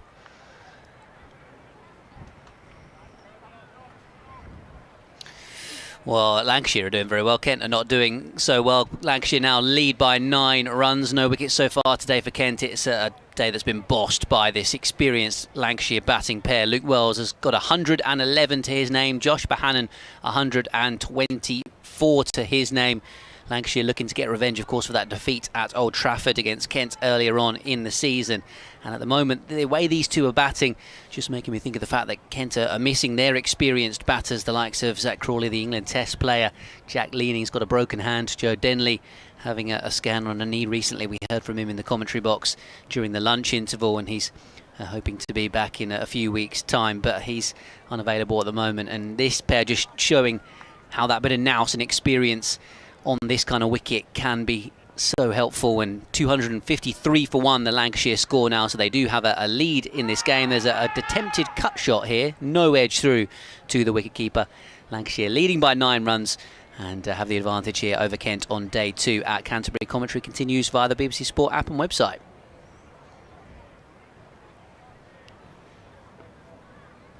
There's Parkinson bowls. Pulled violently into the onside. Mayeye was at a short mid-wicket position. I thought it would have hurt him on his fingers, but if it did, he's not showing it. Got hands on the ball. Just for a stop, it didn't carry out there, did it? I think it bounced in front. Moves a little to his left-hand side now. Parkinson's going to come around the wicket. 2 Wells.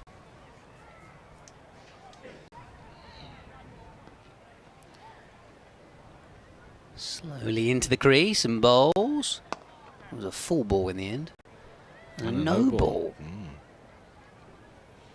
Not something you see from the spinner too often. No. Straight at extra cover, but maybe showing just that this is a reverse sweep here from Wells, and away for 4 more runs. And just adding a bit of insult to injury really in the last couple of overs. Wells and Bahanan, partnership now worth 250. And a couple of boundaries came off the previous over from Parkinson. His front foot overstep, no ball, and now gone for another boundary. Having been so tight in his spell early on. Just feels like Lancashire's grip on this game is tightening, and Kent perhaps looking a bit psychologically bruised out there and a bit low on confidence with the way that things are proceeding. Hot, sticky. Yeah, uncomfortable. Yeah. Out there in the field. Well, a long way behind, although actually at the moment, well, they are behind now. Yeah. Not literally a long way behind, but in terms of the game, it feels like they are. Yeah. Lancashire are bossing this. So 3 balls to go in the over. You were telling us. Oh, I'm going to finish off my little tail. About just, Luke Wright, yeah. Oh, wait, we're going to have a look at the ball. So, yeah, they're all saying, look, it's one of two important rounds. Every game's important, of course. Don't be taking our best players off us. It's pure speculation here. I mean, you're talking about the injury problems you've got in a relatively small squad at Kent. It could be, but I'm not saying it has been, but it could be that, for example, a conversation might have taken place saying, "Look, we can't really afford to lose any of our players, even the younger ones, because we might, need them." And it seems that certainly along there, if I got that list again, is it sort of... Is there any more than one from any one team? I don't think so. I think Probably each team not. has given up one. Yorkshire have given up a couple, Will Luxon and Harry Duke, but not players at the moment who are figuring in their first team. So it's that sort of squad. But of course, then we were always told you need to play a strong squad of players and take the best players, because otherwise it's disrespectful to the opposition in their preparation. But anyway, they're trying to find a compromise. Parkinson bowls, defended away by Wells.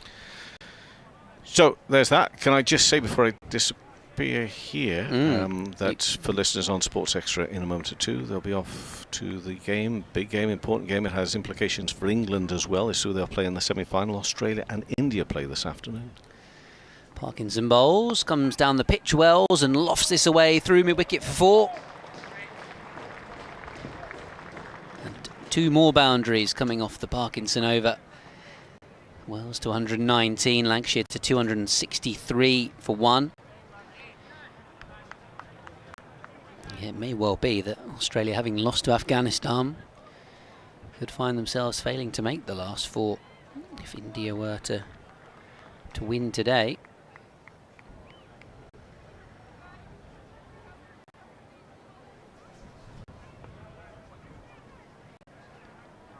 Still ahead of Afghanistan on net run rate at the moment, as this one's swept away.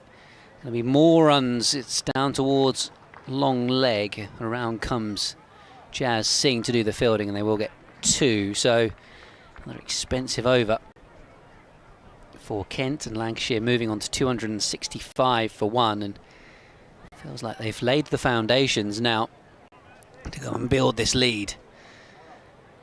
And pressure will be off that young middle order, thanks to the efforts of the senior pros in the side. The likes of Bell and Hurst and Balderson can come out and to be positive and attack this situation, thanks to the work of Wells and Bohannon. So Reardon now coming into the attack for Kent. This ball's 66 overs old, so a new ball will be available in 14 overs time. In the minute look like they're crying out for something to go their way. Maybe the new ball can help.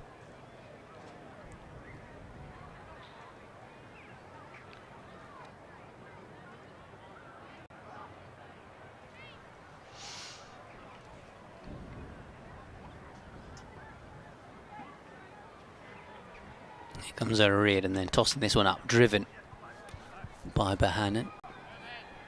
Very square and down towards third man, so they come back for 2.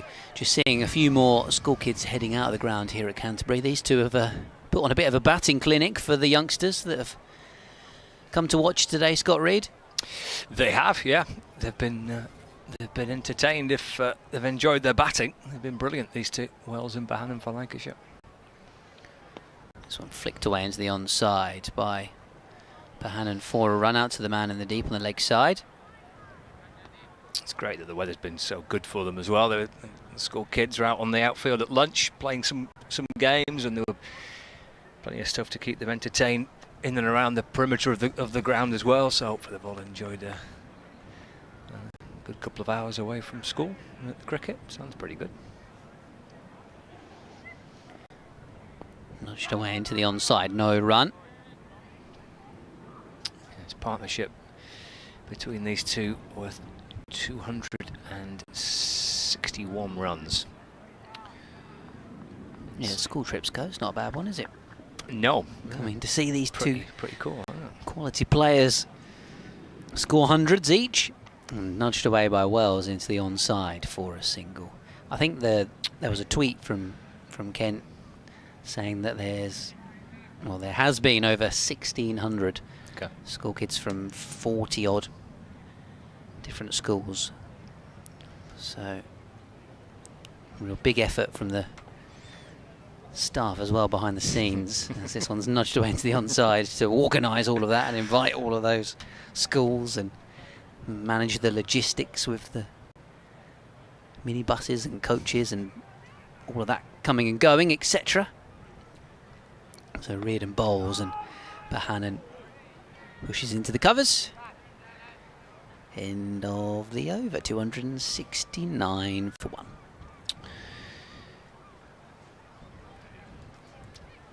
Yeah, we've got 43 overs, haven't we, left in the day? So a decent chunk left of the afternoon session before tea. These two batting on, and not really offering much of a chance for Kent. Enjoying a record partnership for the second wicket for Lancashire against Kent.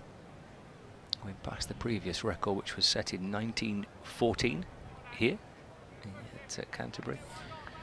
To have gone past that and then some.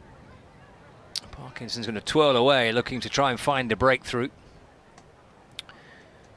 We've had a few disruptions with a bit of movement behind the bowler's arm a few times today, and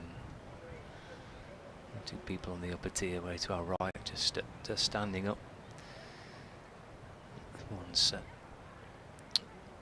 everyone's set down in the right seats as Parkinson starts again. Bowls flashed away by Wells, up and over mid-wicket and down towards the boundary for 4 runs. Moves on to 126 not out, Luke Wells. Lancashire to 273 for 1. He got a hold of plenty of that, did Luke Wells.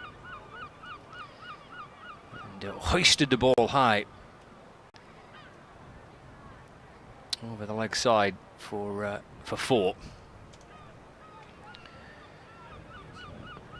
Moves on to 126 not out, lead now 29. Parkinson bowls again, forward goes Wells and defends. Just drops the ball away to the leg side, and there is no run. 273 for 1. Parkinson for Kent. He's in and bowling again. Wells off the back foot, drives away nicely through the offside for 4 more. Lovely batting by Luke Wells, having lifted one high out towards deep mid-wicket for 4. He then uses all of his crease going off the back foot, drives away through the offside for another boundary. Moves on to 130 not out, and it's 277 for 1. The lead is now 33. Yeah, Kent are losing control of this a little bit at the moment. Even Matt Parkinson's not keeping the runs down. Down the pitch comes Wells, hits it down the ground, and that'll be 4 more as it skips over the practice pitches down below us. And Wells finding 4s to different parts of the ground. Mid-wicket, through cover, and straight. He moves on to 134 not out. 281 for 1. The lead now is 37. So 4.4 and 4 from this Parkinson over. Bowls into Wells again, who's hopping back and striking the ball into the offside. Joe Everson's at cover to field. And there's no run. Yeah. Sorry, just to say, Parkinson's previous over went for 12. Chaz Singh's one in between went for 12, and then the one before from Parkinson went for 9, and then this one's already gone for 12 with the 3 4s. This is the last ball of it. And just take a single. So 13 off the over as Wells works it through the leg side for 1. Lancashire to 282 for 1. That is the end of the over. 10 overs left until the tea break. Lead is 38 runs for Lancashire. Luke Wells on 135. And Josh Bohannon on 127. Yes, I'm thinking for Daniel by Drummond. The previous over from O'Reilly went for just 4, so he's going to continue from the Nackington Road end.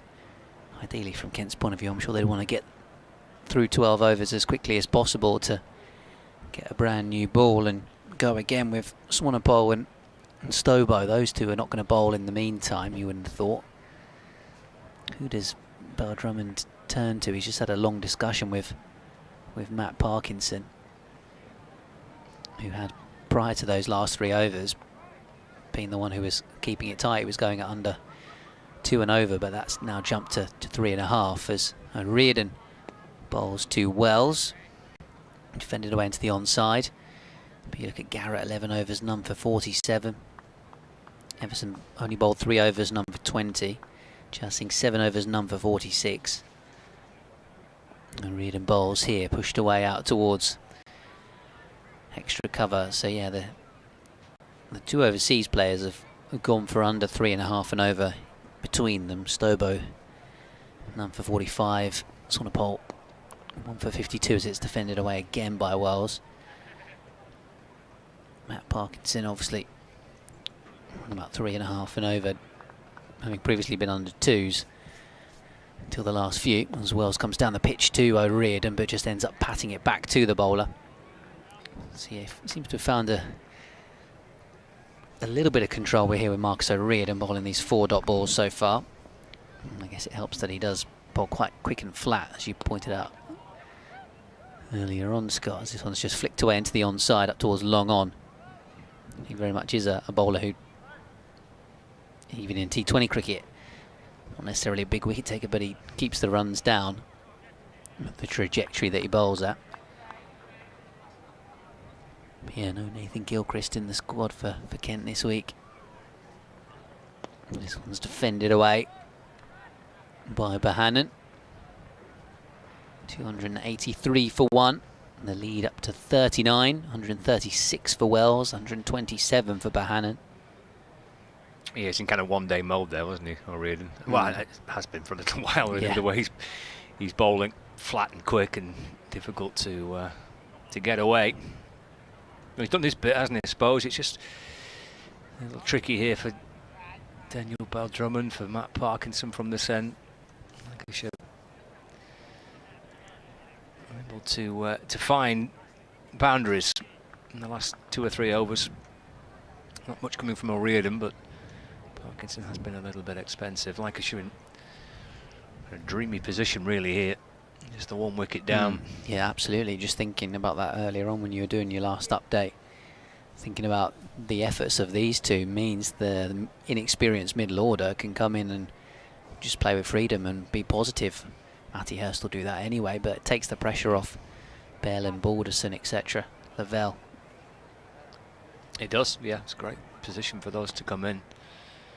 3 younger guys, as you mentioned there. Parkinson sets off again. He's going to start another one into Wells. He's off the front foot and defends.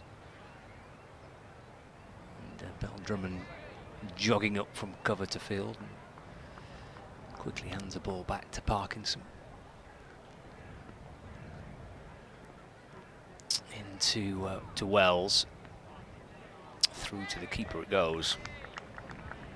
And there's no run.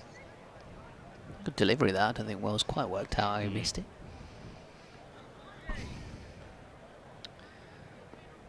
.283 for 1. Parkinson to Wells. Turning away to the leg side. Good stop by O'Riordan. Mid-wicket. No run. Parkinson to Wells. Whipped away to the leg side where to end up Mayeye. He's away to his left to field. He's at long on. He's got 3 boundary fielders to the left-hander Wells and on the rope. Back with the right-hander Josh Bohannon on strike. Parkinson pushes the man out toward deep backward square leg. Deep mid-wicket, long on. 284 for 1, 40 in front Lancashire. Parkinson to Bohannon, takes a single, hit down the ground, and Bohannon moves on to 128 not out. 285 for 1. Just a couple of singles off this over. Can Matt Parkinson get through it without much more damage done? Wells comes down the pitch to him and drives along the ground. Compton comes up from long off to field. And just 3 off that Matt Parkinson over. 286 for 1. Lancashire lead by 42 runs. Yeah, better one from Matt Parkinson. But as the senior guy in the team, I think, even though he did bowl those 3 expensive overs, he's still the one who often finds himself fronting up, and Daniel Bell-Drummond will have faith in him to continue working away from that end. So Reardon could be set for a few from this Nackington Road end as well, as Kent try and get through to the new ball, defended away here by Wells. The ideal situation for Kent would be to buy themselves a wicket with the old ball, give themselves a chance to have a go at new batters with the new one when it becomes available. As this one's turned away into the onside for a single by Luke Wells. Yeah, we're 9 overs away from that second new ball becoming an option for Kent.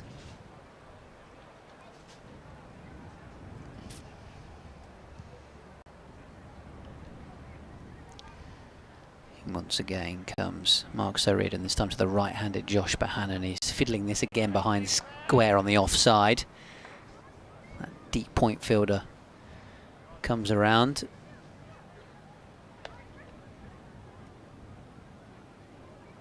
And they come back for 2. There's been times where Josh Bohannon today feels like might have been worth having a third man and a deep point. He's just been opting to play it quite late and behind square on the offside. Taps his bat. Oh, that one's gone down the leg side and beaten Harry Finch as well. The keeper standing up to the stumps. Signal from the umpire is byes. Which in that case, the ball must have kicked a bit off the pitch.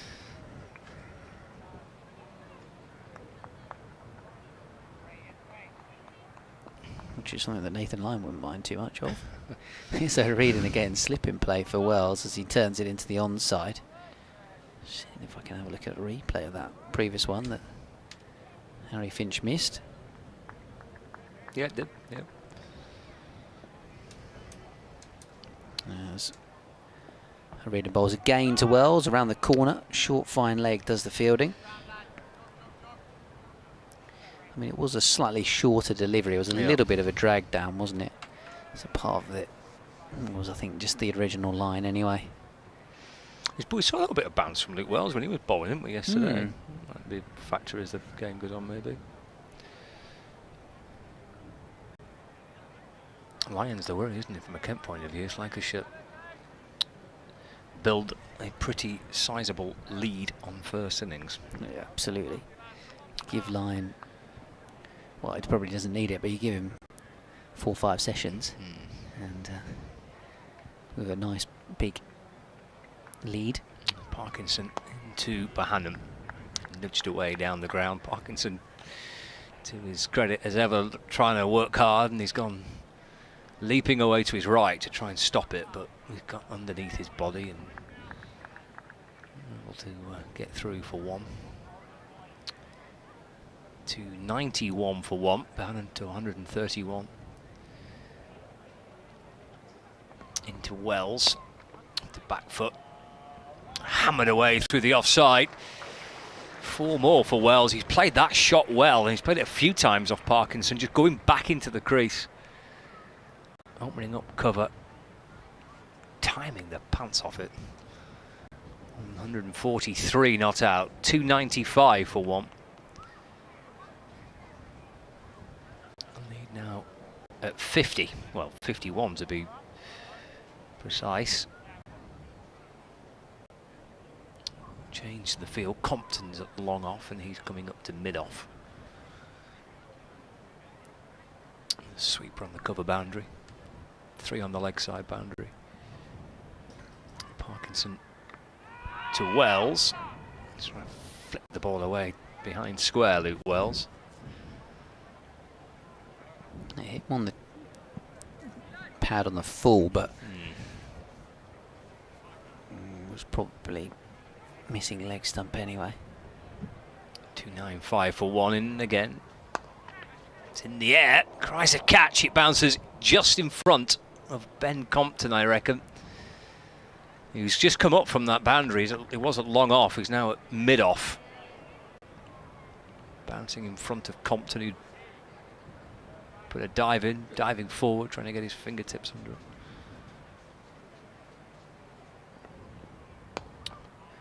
Wells plays his next delivery back to Parkinson, and there's no run. Yeah, decent decision, whoever it was, to bring Compton up, but just not quite enough. Wells almost making the mistake. Thumps it down the ground again, Wells. She just deflects off Matt Parkinson. It's the end of the over. 295 for one. Wells 143, Bohannon 131, the lead 51. As we said earlier on, these two haven't really played many full strokes. Can't think of any in particular from Bohannon, to be honest. Wells obviously chipped O'Riordan earlier on over mid-off. That one's dropped short of mid-off. As one earlier on in the day did to third slip. Josh Bohannon, it feels like it's been pretty faultless from him, to be honest. Only ball that looked like it unsettled him all day was the first short one that Jazz Singh bowled to him, as O'Riordan is turned away into the onside by Bohannon. Big shout of no, as Garrett moves around at mid-wicket to do the fielding.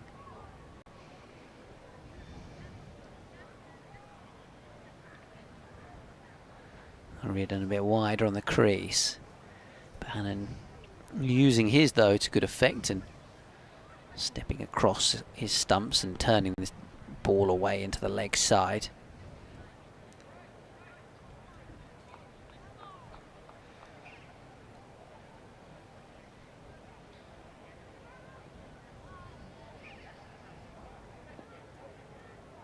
Taps his bat Wells and plays defensively to this next one from O'Riordan.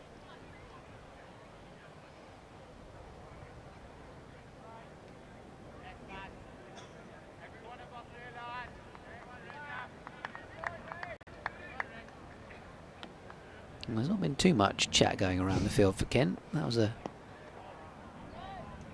rare shout of encouragement. I think it was the captain, and then a few people joined in, but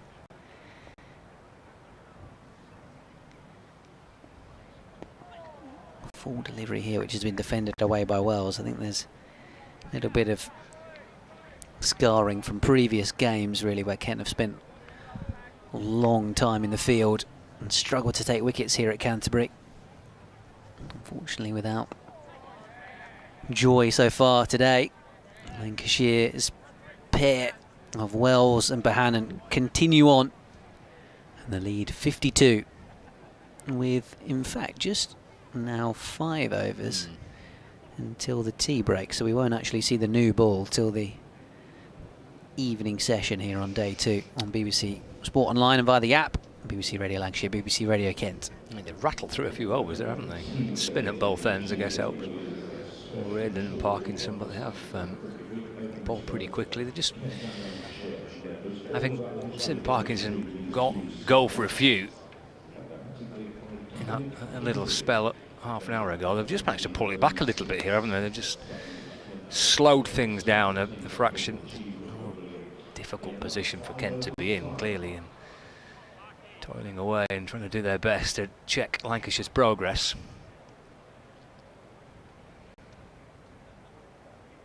Bohannon's on strike for Parkinson's next over, as he's in and bowling. Bohannon defends.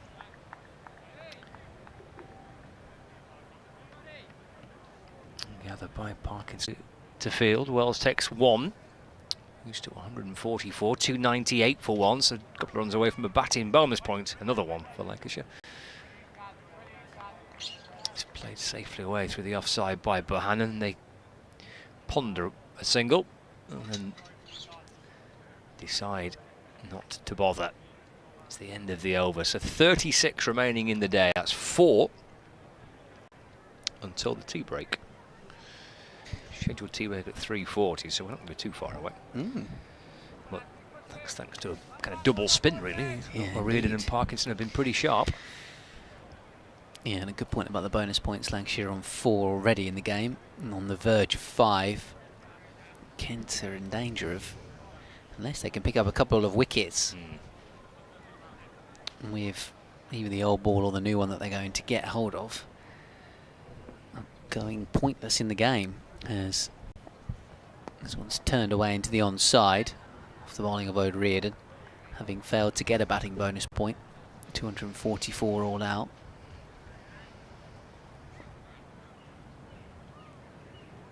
Reardon again. Wells playing defensively back to the bowler. It won't be a big surprise to learn that the bottom 2 are the 2 that have collected the least amount of batting bonus points this season, coming into this game. 8 batting bonus points for Lancashire. Defended away once more by Wells. And 7 for Kent.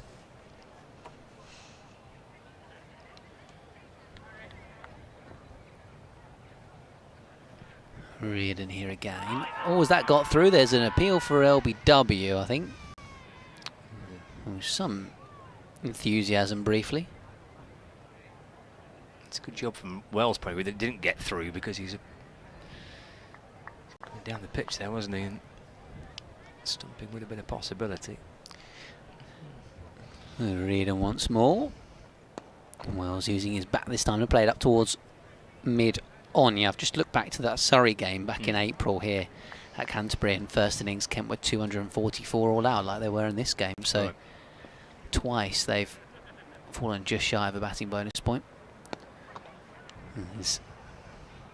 But Drummond does the fielding at mid-wicket as it was clipped away by Wells. So a maiden over from Marcus O'Riordan. 8 overs, 1 maiden, none for 22. He's just giving Kent a little bit of control from that Nackington Road end with this old ball. What did Surrey go on to get in their first innings? They got 543 for 7 declared. Right. Dom Sibley got 150. Dan Lawrence got 112. So it was, again, the partnership for the second wicket. There was the big one.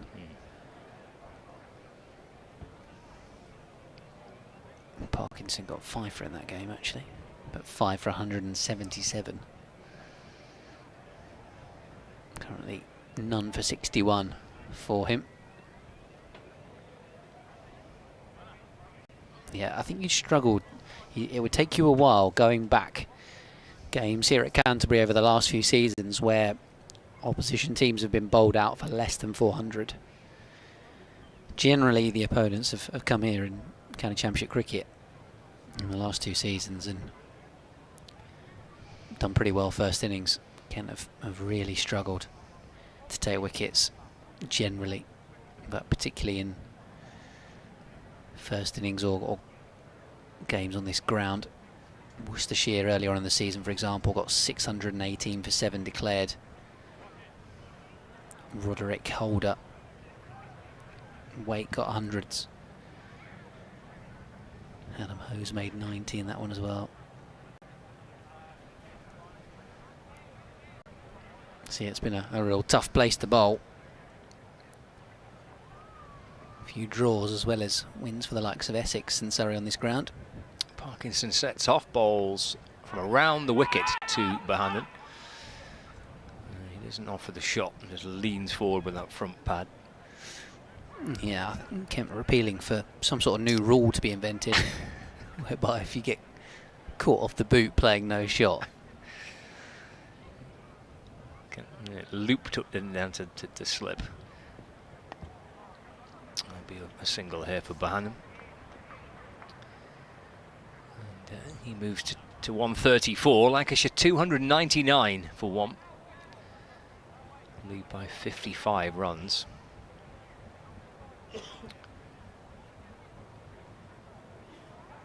Wells back on strike. Parkinson's arms are pointing here, there and everywhere. He's got the left-hand, right-hander combination with a tall left-hander, Luke Wells, who's twirling his bat around. There's a short, fine leg. There's a deep backward square leg, deep mid-wicket and a long on.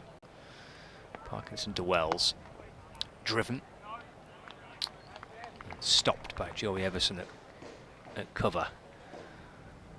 And there's no run.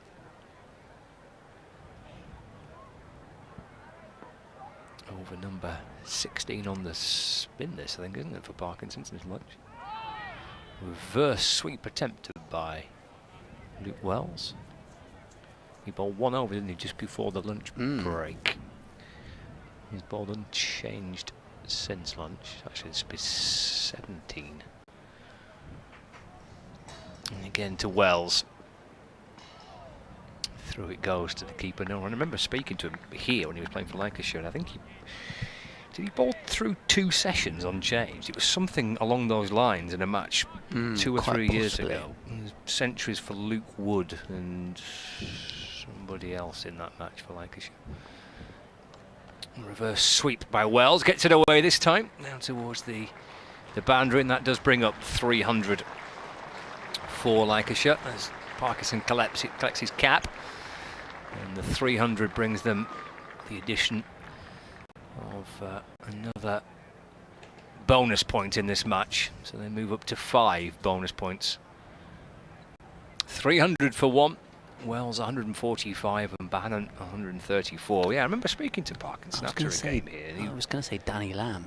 Yes, it was Daniel Lamb. Yeah, well remembered. And Parkinson later in the match bowled through the afternoon and the evening, I think. Did he get 7 for in the second innings? Yeah, along those lines, yeah. Not unknown for him, long spells. And Reardon turned away into the onside here by Wells. Well, Drummond moving quickly to his left, and Bahaddon had to get a bit of a move on.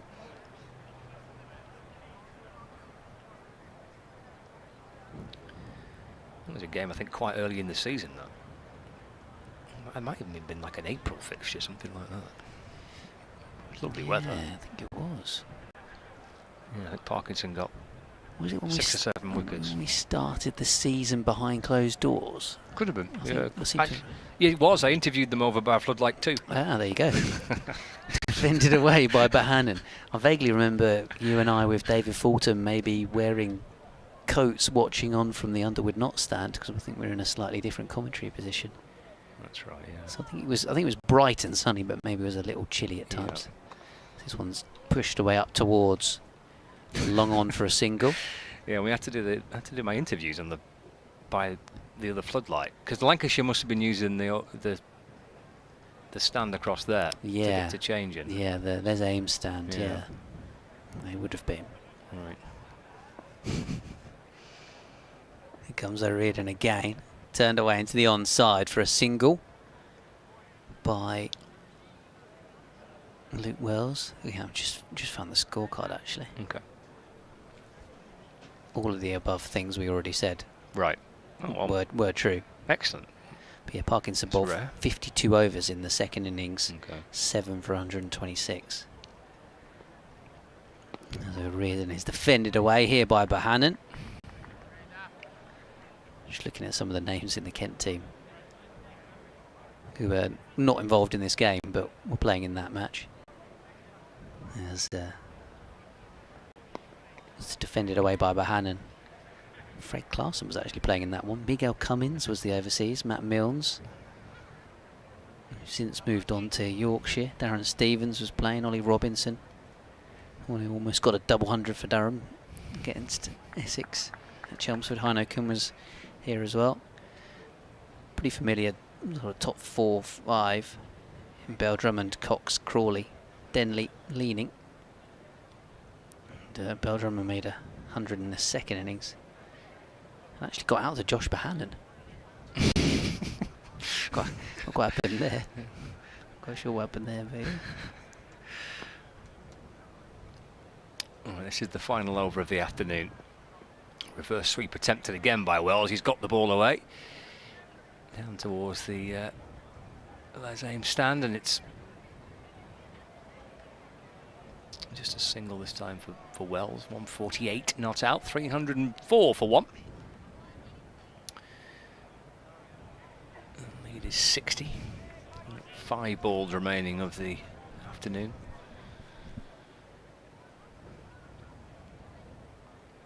Matt Parkinson bowling around the wicket.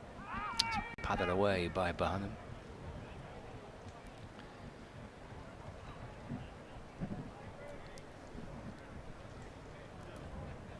No run. 296 is the partnership between these two. In fact, 297, sorry. Back to Parkinson by Bohannon, no run. I think possibly a similar amount of runs to the first innings. They put on 130 this morning, so it was 168 at lunch, so maybe 145 or so they've put on this afternoon. Again, Bohannon just pads that one away. And Parkinson bowling round the wicket to right-hander Josh Bohannon. 2 to go.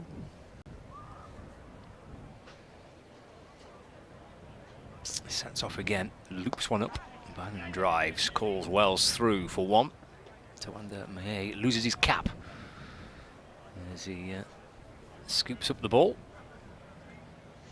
He looks like he's got a wide brimmed white sun hat on and then a cap on top. Yeah. He must have Matt Parkinson's cap.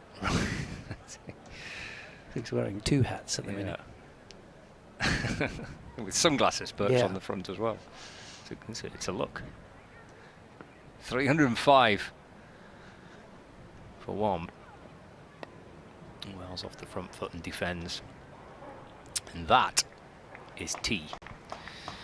And Lancashire get to the tea interval on this second day on 305 for 1. They have enjoyed an outstanding day so far, with Josh Bohannon and Luke Wells both at tea unbeaten on centuries. Wells 148 not out.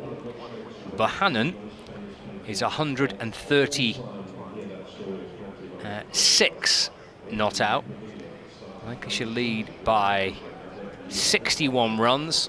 The partnership is worth 295, and these two have battered all day so far for Lancashire.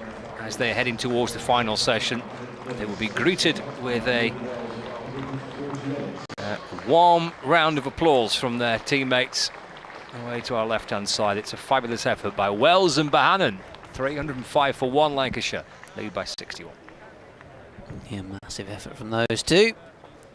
So far today, we'll be back with commentary at around about 4:05 for the remaining 32 overs of the session.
with cricket being the leading sport in Afghanistan, the first change program brings asylum seekers and unaccompanied people together through cricket.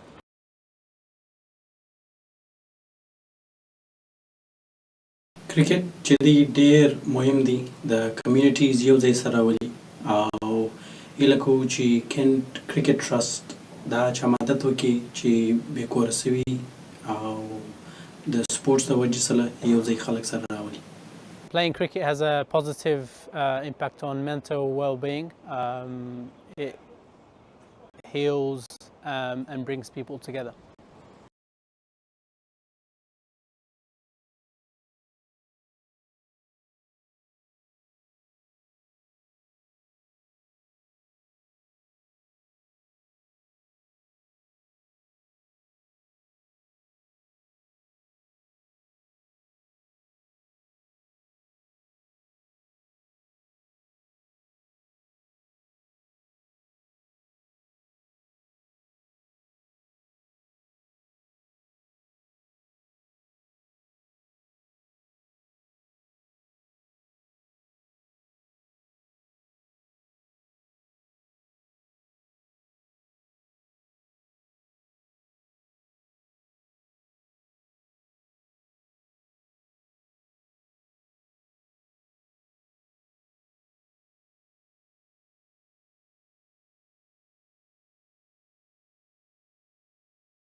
We're first in the UK for graduates in employment, and your university experience will be full of firsts too.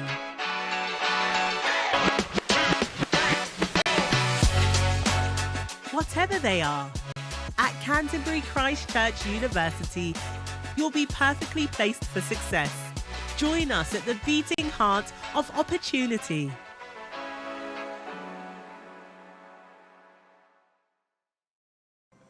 The 50 Overs project runs some events that allow people to get active, get out of their homes and to meet new people and come down and watch the cricket. Kent Cricket Community Trust captains Phil Gallagher and Ben Roddy joined the walking cricket session to learn more about walking cricket. It's cricket at a slow pace and it's fun, and it's for people who are looking to get active and to enjoy some time and to make some new friends and to get out the house.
We all want to leave a lasting impression, so we pile on the pressure.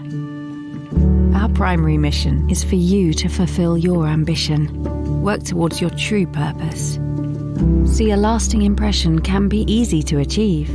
All it takes is to reimagine what it means to succeed. And with a little support and the guidance you need, we can work towards a brighter future together.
Well, about to get underway for the afternoon, or the evening session rather, here on day 2, and Lancashire have been having the day full stop. They're two batters who have both scored hundreds in Josh Bohannon and Luke Wells have batted for the entirety of the day. They started out proceedings 38 for 1 in their first innings, but are now 305 for 1. Bohannon 136 not out, Luke Wells on 148. And the players just heading out onto the field for the final 32 overs of proceedings today. Kent desperate to take some kind of wicket. Also in Division 1, 490 Surrey made against Worcestershire today at New Road. Worcestershire 73 for 3 in reply to that Surrey score. Dan Lawrence hitting 38 off a single over against Shoaib Bashir, including 5 sixes in that one. And then in Division 2, Sussex having a good time of it at Hove, made 442 all out in their first innings. Leicestershire 200 for 5 in reply. So Sussex on top in that one. Commentary of all of those matches available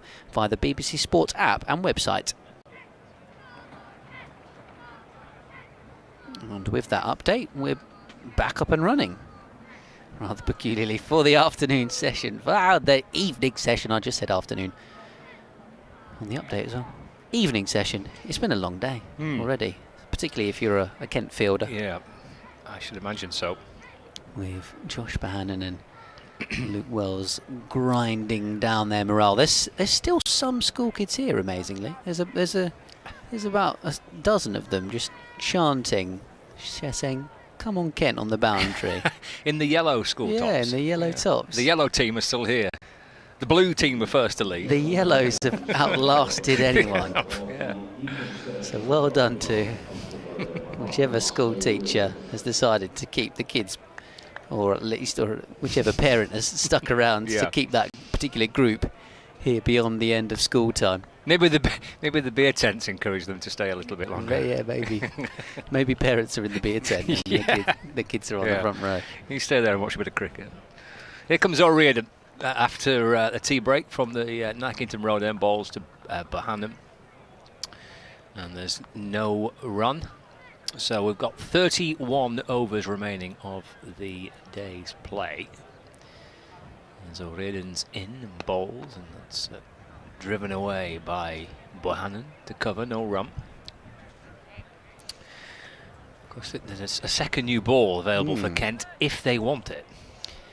I was just thinking that. Bohannon defensively playing it to the leg side, no run. So one school I thought would be take it straight away. The other one would be delay it as long as possible to try and kind of have 2 bites with it tonight and tomorrow. Bohannon using his feet well. He is going back into the crease and guides the ball away down to towards third man, and that brings up the 300-run partnership between Josh Bohannon and Luke Wells. Wells 141 runs, Bohannon 138 runs. 300-run partnership between these two. If we haven't reached it already, we could be getting into sort of record partnership territory against Kent for Lancashire. Bohannon's forward and defending. Certainly on this ground. 307 for 1. Well, they've blown away the record partnership for the second wicket between these two sides. For Lancashire, Bohannon's off the back foot and punched away towards mid-on for a single. That was 209, which was set back in 1914. It's the end of the first over after the tea break. Lancashire now 308 for 1. That's a lead of 64 runs. Cruised past that partnership record then. Haven't they? Yeah. Well, maybe this is one that's going to stand the test of time, perhaps. We're going to be talking about it in years to come. I did wonder if Kent might just go straight to the seamers off the back of tee and bowl, get them each to bowl one with the old ball and use it as a bit of a warm-up over. But perhaps Kent might delay proceedings and stick with Parkinson and O'Riordan for a little bit longer, maybe. Both have found a degree of control in the overs leading into tea. As Parkinson around the wicket, pavilion end. He's defended away by Bohannon, a little bit of an inside edge. Out to the short, fine leg fielder.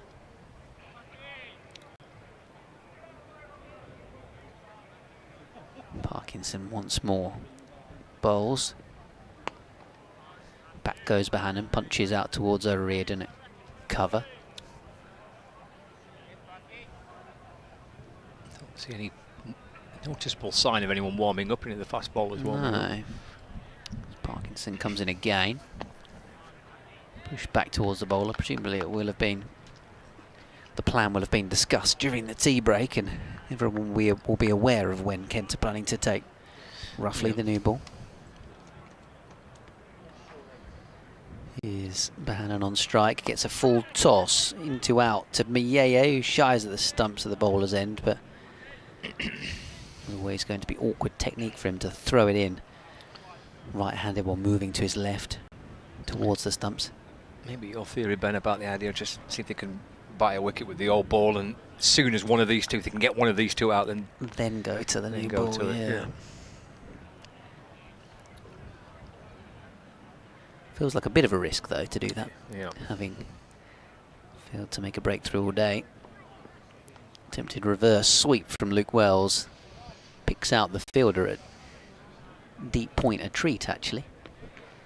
It looks like our last remaining school kids, the yellow team, are making their final exit. Kudos to the yellow team, though, seeing it through. Yeah, they did well. Tea. Good effort. Maybe going home for their own tea, possibly, as Parkinson bowls down the leg side and a wide, signalled by the umpire. Bohannon went for the big sweep shot and missed it. Finch didn't take the ball cleanly. Holding around the wicket to the right-handed Bohannon here. Matt Parkinson tossing it up, giving it some flight. Just dabbed back down the pitch by Bohannon. 3 runs off the over, 311 for 1. The Lancashire score, and they lead by 67. Yeah, that's 80 overs. But O'Riordan's removing his cap. So he's going to keep going from the Nackington Road end. Just starting to see some warm-up activity on the point boundary. Although that's Ben Compton, so he's definitely not bowling. Ben Compton's doing more stretching than the fast bowlers. 311 for 1. O'Riordan to Wells, hopping back and punching away into the offside, no run. So it does appear that there is going to be some kind of delay in going to the new ball. O'Riordan to Wells. Just a sweep. Ball picked up by Finch. Which isn't necessarily good news for your sports show, taking live cricket from 6 o'clock. No, perhaps not. Forward goes Wells in defence, no run. If the spinners are going to get through a bunch of these 32 overs pretty quickly. But they were hoping to fill a bit of airtime between 6 and 7. Not be much to go with. Forward again goes Wells. Defended towards mid-wicket, no run. 311 for 1. O'Riordan to Wells. Let's run down towards short third. It's no run. That's 5 dot balls so far from the over. This is the final ball of it. Ball's going down towards the bowler and defending away into the offside. And that is indeed the end of the over at maiden for Marcus O'Riordan. 11 overs, 2 maidens. 428. And Lancashire 311 for 1. We had a few emails that I haven't got to over the afternoon session. Roy sat in a sunny Stoke. Says no cold wet Mondays today. hoping Lancashire continue their form. Derek was getting in touch to say about Joe Denley playing some of his cricket for Whitstable Cricket Club. Brothers and father and nephew played there, so yeah, maybe he only played for Sandwich because Whitstable weren't in the top tiers at one point. As Parkinson bowls off the back foot, this one's played up towards mid-off, no run. So yeah, thank you for that correction, Derek.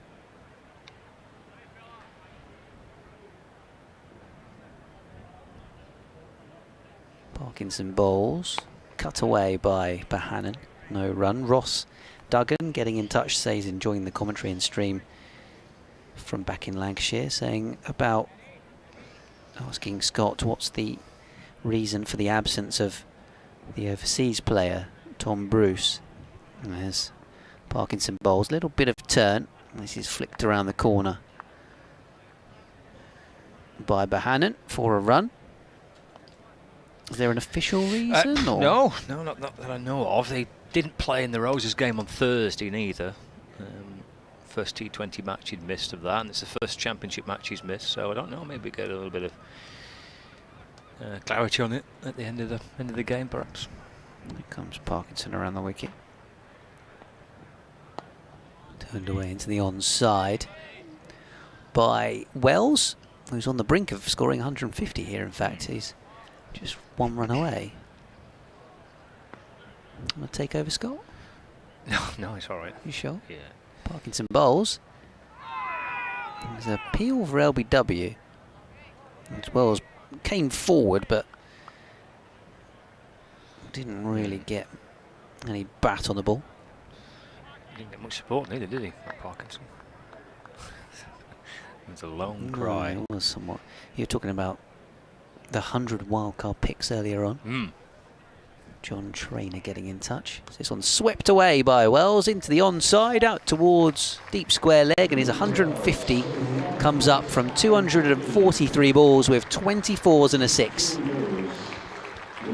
Raises his bat towards the dressing room. And a decent applause from the Canterbury crowd too. Lancashire 313 for 1. Yeah, nicely done, Luke Wells. Roaring back to form, both these batters. Slow start to the season in April. Yeah, and John saying in this email, Wells, one of those, along with Butler, Salt, Livingston, Mahmood, Wood, Stanley, Hurst, Aspinall, Hartley. This one's defended away. Started a new over from O'Riordan. So there could be an interesting looking Lancashire team in the One Day Cup. Well, especially with Hurst and Aspinwall, who are part of the original squad now. O'Riordan to Wells, that's a dab to the onside, no run. So both of those played, well, they both made their debuts in the One Day Cup last year, I think, and would have been absolutely playing in that competition. Work to the leg side again by Wells, no run, so it does open up more chances for even more younger players. Yeah, albeit there would be, you'd expect some releasing of players back to counties. So O'Riordan into Wells, no run. So yeah, that did happen a bit, didn't it? So last year Daniel Bell Drummond was right part of I think it was the Spirit squad, but he ended up playing virtually the whole of the One Day Cup for Kent. O'Riordan to Wells, forward and defence, no run. But to Mieye, who wasn't getting in the Oval team until Cox got injured, didn't get released back because their fixtures clashed with Kent's games. O'Riordan to Wells. And again, he's off the front foot and defends. It's the end of the over. The maiden for O'Riordan. Lancashire 313 for 1. It's a lead by 69. Apparently, if you ask BBC Sounds to play Kent v Lancashire, it plays BBC Radio Lancashire. So maybe I need to just double check what you have to say to your smart speaker. Yeah, I've had a message or two about that myself. Yeah. Well, that's only the instruction we were given. Do you say something to do with cricket or county championship as well? Not sure. It is possible anyway. We've been told. As Parkinson from the pavilion end bowls around the wicket to Bohannon, cramps him for room. No run. I've been avoiding the Kent emails because I know what they're going to say already. Or I know the flavour of what they're going to say. As Parkinson comes around the wicket.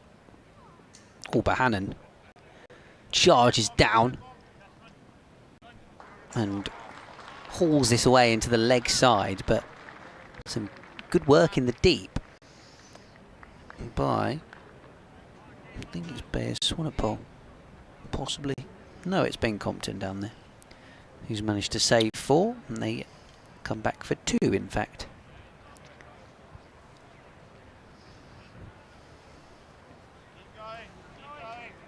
In fact, Mike in Soho Square, who's been getting in touch, having read the email, I feel like I can read it out on air, so I'll get to that in a minute. Never quite sure in these situations. Fair point. It's Parkinson bowls. It was defended away. It was aerial for a brief moment into the leg side as it's picked up by Bell Drummond, lobbed back to Parkinson.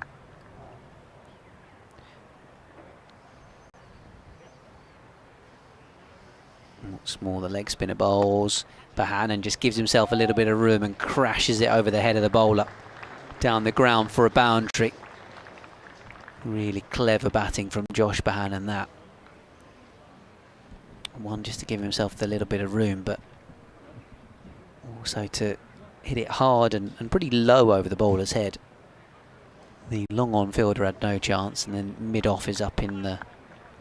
Well, he'd be on the edge of the circle if it were a white ball game. So minimal risk really in the end. As Bohannon just tickles this behind square with a gentle clip. Fielder though moves around to pick up the ball. 1 ball to go in the over. Mike says, afternoon guys, thank you for your coverage. It's looking like a very disappointing result looming for Kent. We were well short in our first innings. As Parkinson bowls, Bohannon just defends, end of the over. 319 for 1 Lancashire. I know we have injuries, but to be honest, we are heading to Division 2. The 20 over results have been pretty dire, which doesn't build any momentum. You look at the likes of Surrey, for example, and think, yikes, competing is getting very difficult for some of the counties. There's just no way they can afford a squad to cope with injuries. So that was Mike's email. And then Mark Best saying, greetings, I will be most interested to hear from Kent management exactly what steps are being put in place to address the mediocrity, he included some other words in there, that we've been served up so far this season to date. 2 wins in the 2020 and 1 win in the Championship. O'Riordan bowls to Wells, edged and gone. And O'Riordan finds the first wicket of the day, and it ends a magnificent innings by Luke Wells, who is out for 150. And Lancashire lose their first wicket of this second day, their second wicket of their innings, and it breaks a partnership worth 312 runs between Luke Wells and Josh Bohannon for the second wicket. Wells out for a brilliant 150, caught by Charlie Stobo off the bowling of Marcus O'Riordan. Lancashire 319 for 2, but a fabulous knock by Luke Wells. Yeah, super stuff from him. Getting a really good hand as he leaves the field here at Canterbury. Finally, Kent have a breakthrough. There was almost an ironic cheer, wasn't there, from the supporters as finally a wicket was taken. Stobo with the catch at slip. Marcus O'Riordan. This spell in particular, either side of tee's been a good one. George Bell coming out at number 4. Yeah, perhaps ironic that in the process of reading out an email from a grumpy Kent fan, the Kent fans finally had something to cheer about on day 2 here against Lancashire. But yeah, Mark, a dissatisfied Kent fan getting in touch and asking questions about the injuries and why they're occurring. Is it down to training or the way players are being managed? Well, I think other Kent fans have been frustrated about the way players have been managed and rested here and there, etc. So they've clearly been making efforts to try and avoid said injuries. Don't think you can really planned for a broken hand for Jack Leaning, for example, picked up by a delivery that's just hit him while batting. You know, stuff like that. So a couple of back injury, or Matt Quinn, who's out, a back injury, and then Michael Cohen, who was an off-season signing, it's a stress fracture. You know, back injuries again, and awkward ones, aren't they? So, yeah, appreciate you getting in touch though, Mark, and appreciate your frustrations.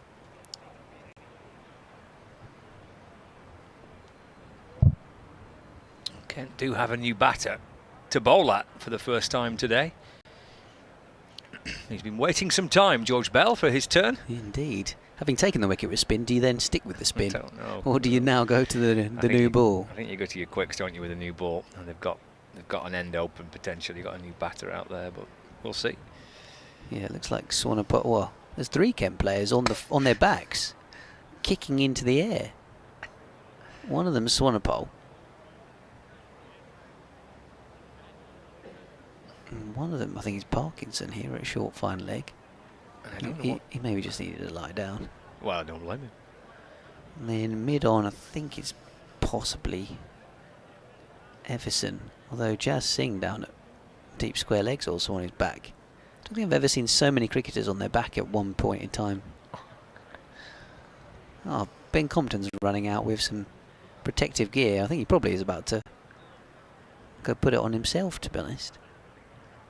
It's slightly peculiar to see the short leg fielder go run and get his own gear. Normally the sub fielder would bring it out for him. So I'm not sure where he's gone at the minute. One of them is on the pitch, Arafat Puyan. So yeah, Ben Compton's strapping on some shin pads. So maybe the warming up exercises were purely just because maybe it was a break in play. The break in play, and people didn't want to stand still. Oh, he's got one on. The pad's going on now. Now, John Wilson of Preston getting in touch saying he was wondering what the best scores, personal bests, are for Wells and Bohannon in a Lancashire shirt. Kent may be missing some of their top players, but Lancs are without Butler. He doesn't play first class cricket for Lancashire. James Anderson, he doesn't much either these days. Phil Salt has done. Yeah, played a bit last year. Liam Livingston. He's not played for a bit. Yeah.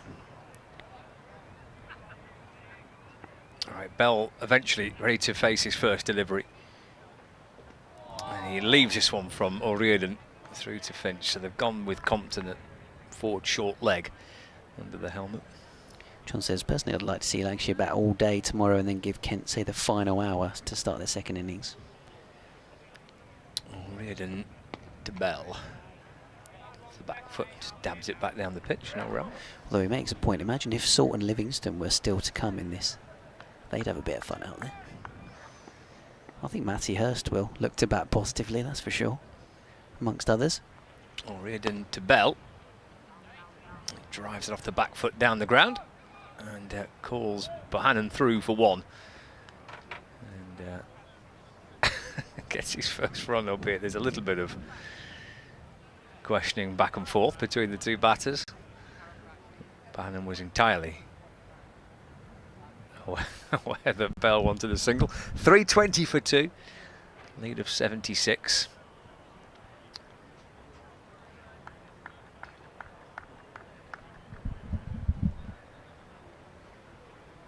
Bohannon 147 not out. Worked away towards the leg side for no run. Bohannon certainly has a double century for Lancashire. I'm pretty certain Wells has as well. Not as convinced, but I remember the Bohannon double century. He's getting forward this time, Bohannon, looking to defend. O'Riordan's interested in an LBW decision, but the umpire isn't. And that does bring to an end an over in which Kent have managed to find a wicket. That of Luke Wells. And Lancashire are 320 for 2, and they lead by 76. Bell on 1, and Bohannon on 147. Yeah, you're right. Josh Bohannon's top score, 231 for Lancashire in first-class cricket, and then Luke Wells, high score. Well, he's got a 258, but that may not have been for Lancashire necessarily.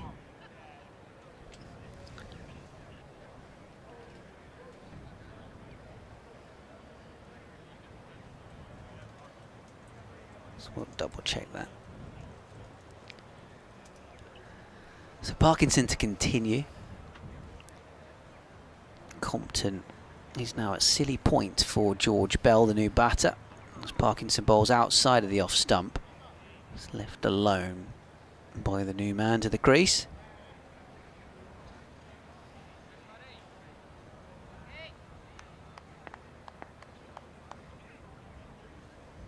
Once more Parkinson bowls. Flicked away. Down towards long leg. Joey Everson setting off after it. They'll come back for 2. Didn't pick it up cleanly in the deep anyway. Joey Everson. Still going with the spin, aren't we here? Parkinson and O'Riordan.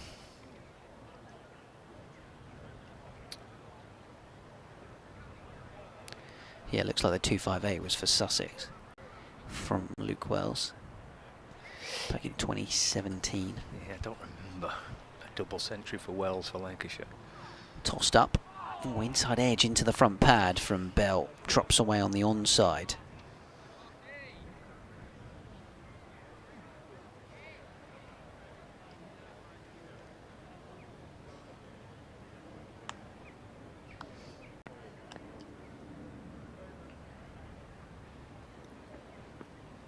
This one from Parkinson pushed back down the pitch. Found a 175. Not out to secure a final day run chase against Warwickshire at Edgbaston. This one's driven nicely by Bell up to wide mid-off. Mayeye doing the fielding.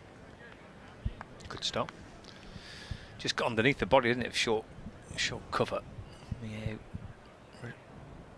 responded really well, getting across to his left and cut the ball off. Bowls again. Bell goes back, plays up towards mid-on. The end of the over. So 86 overs have been bowled in this Lancashire innings. Kent still need another wicket for a solitary point when it comes to bonus points in the game. Lancashire will be eyeing up further batting bonus points. 24 overs remaining today. Kent at the moment getting through those overs with the double spin. So it could well be that we can get well ahead of the rate.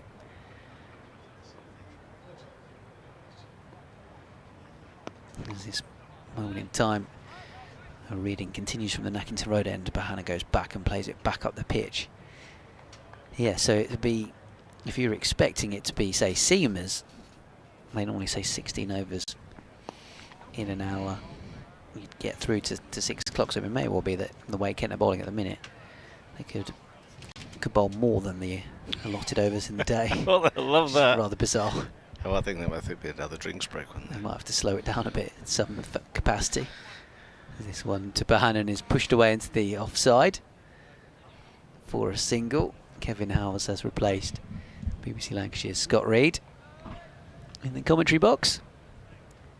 Where are you? Oh, you're not here tomorrow, Kevin. Where are you off to tomorrow? Oh, very good question. Oh. Is it a TBC? Well, I guess it is, because I haven't heard back from the ground and venue. I've asked if they'll accommodate me tomorrow. Reed bowling.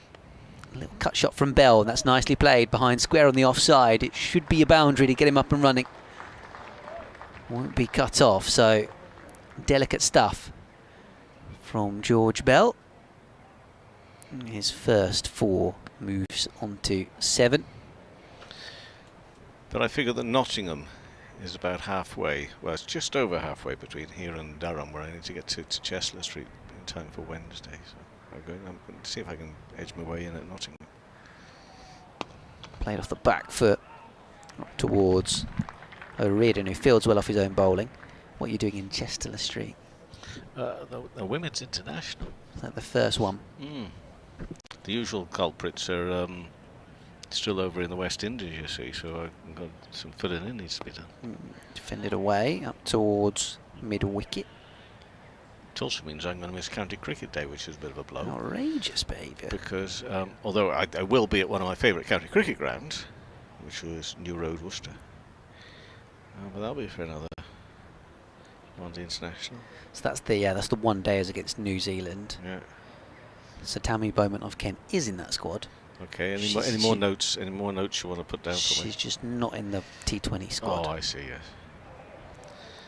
Yeah. Any further research you can just email to me. I'll be very grateful. Yeah, no worries. I'm sure Lancashire's Kate Cross will be involved. Oh, they'll all be there. Having a whale of a time. Chester Street tomorrow, and then I think the gang will be back for the third one. Canterbury to Chester Street is a good old hike in a couple of days. Well, initially it was supposed to be one night. Yeah, that's true. You've overstayed your visit, and glad you did. And this is Parkinson, just padded away by Bohannon. They're on the offside. When you come from the north, and this happens to you from the south up north as well, you do a lot with the football, I know, so you've got probably a better idea of geography than me, even though I'm a grand old age. Parkinson around the wicket into Bohannon, driven very nicely, but straight to the fielder in the covers. Actually, just to go as far as Chelmsford had knocked off more than I realised of that journey. You have quite some way to go back in before you come back out again, haven't you? On the old that little corner of the country. Yeah, indeed. Parkinson gives that plenty of air. Low full toss, whipped away out to mid-wicket, and a single. Bohannon moves 149. Lancashire 328 for 2. Going along really nicely, building up this lead here now. Oh, yeah, I mean, it takes me over an hour. Sometimes an hour 15, an hour 20 if the traffic's bad to get from one end of the one side of the county to the other. So I was tempted to call in there, but that's still a long journey from Chelmsford up to Chester Street in the night. Going back, turn around the corner, and there will be a single to young Bell. He moves to 8. That game's warming up a bit though, with a mini Somerset fight back in their batting innings. I shall be doing some coverage of that game, but it'll be more as a presentation slot. Although it will be on Sports Extra all day tomorrow. I mean, you could get the dreaded message from me as well. Okay. Yeah, I know you dread it. Bing, bing. And you're on. It's played onto the onside. For no run. You'll miss me. I mean, I miss you greatly. Absolutely. I've had a good couple of days here, you know. It's been nice. Loved it. It's been lovely to have you. You've provided the weather and everything. We did our best. Parkinson round the wicket again. Plenty of air on the leg stump. There's a man there at short fine, and that completes another very quick over from Parkinson. And it's 329 for 2. That's the lead. 85 runs now. Bell on 8, Bohannon on 149. But I've yet to get clearance from my colleagues at Trent They'll be coming up with a few excuses why they can't let me in. So then I suppose I have to be Birmingham. And that's a decent game building, isn't it? I think as well.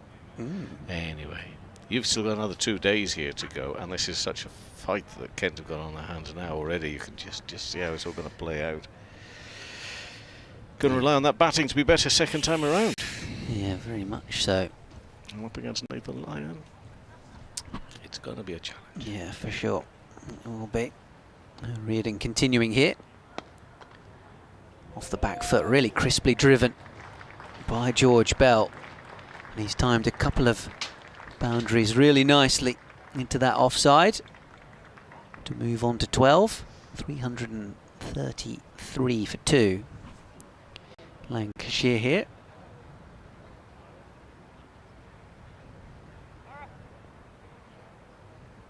Another one you see I was tempted by, just because I thought it was a long way north.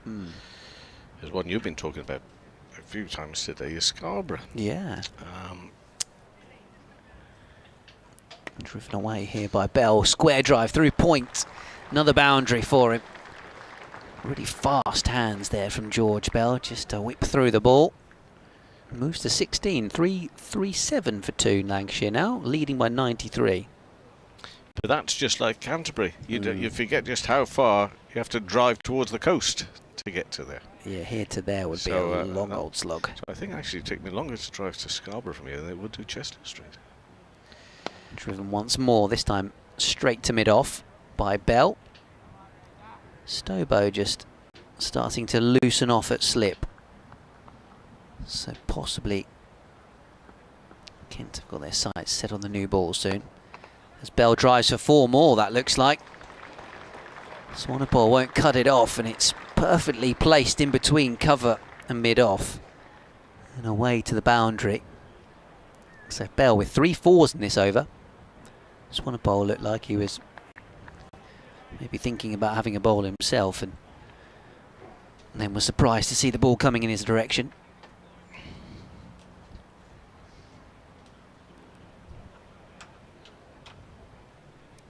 So Bell has very swiftly moved to 20 from just 17 balls.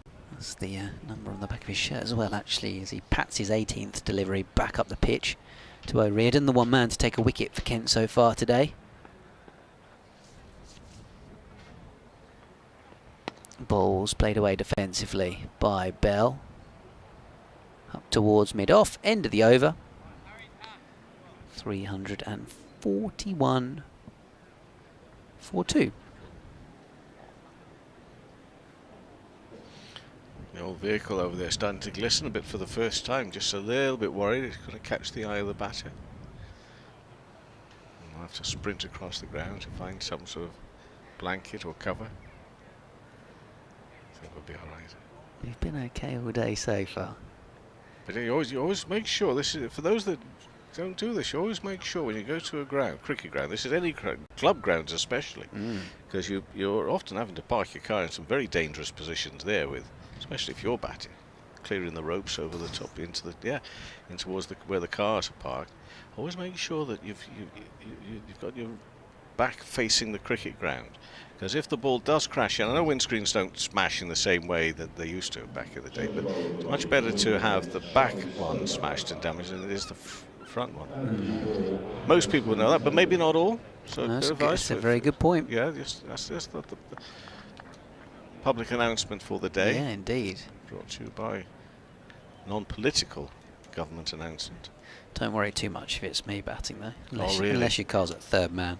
And even then it would just be the hubcaps. And and it takes a little lift off the rope. Yeah.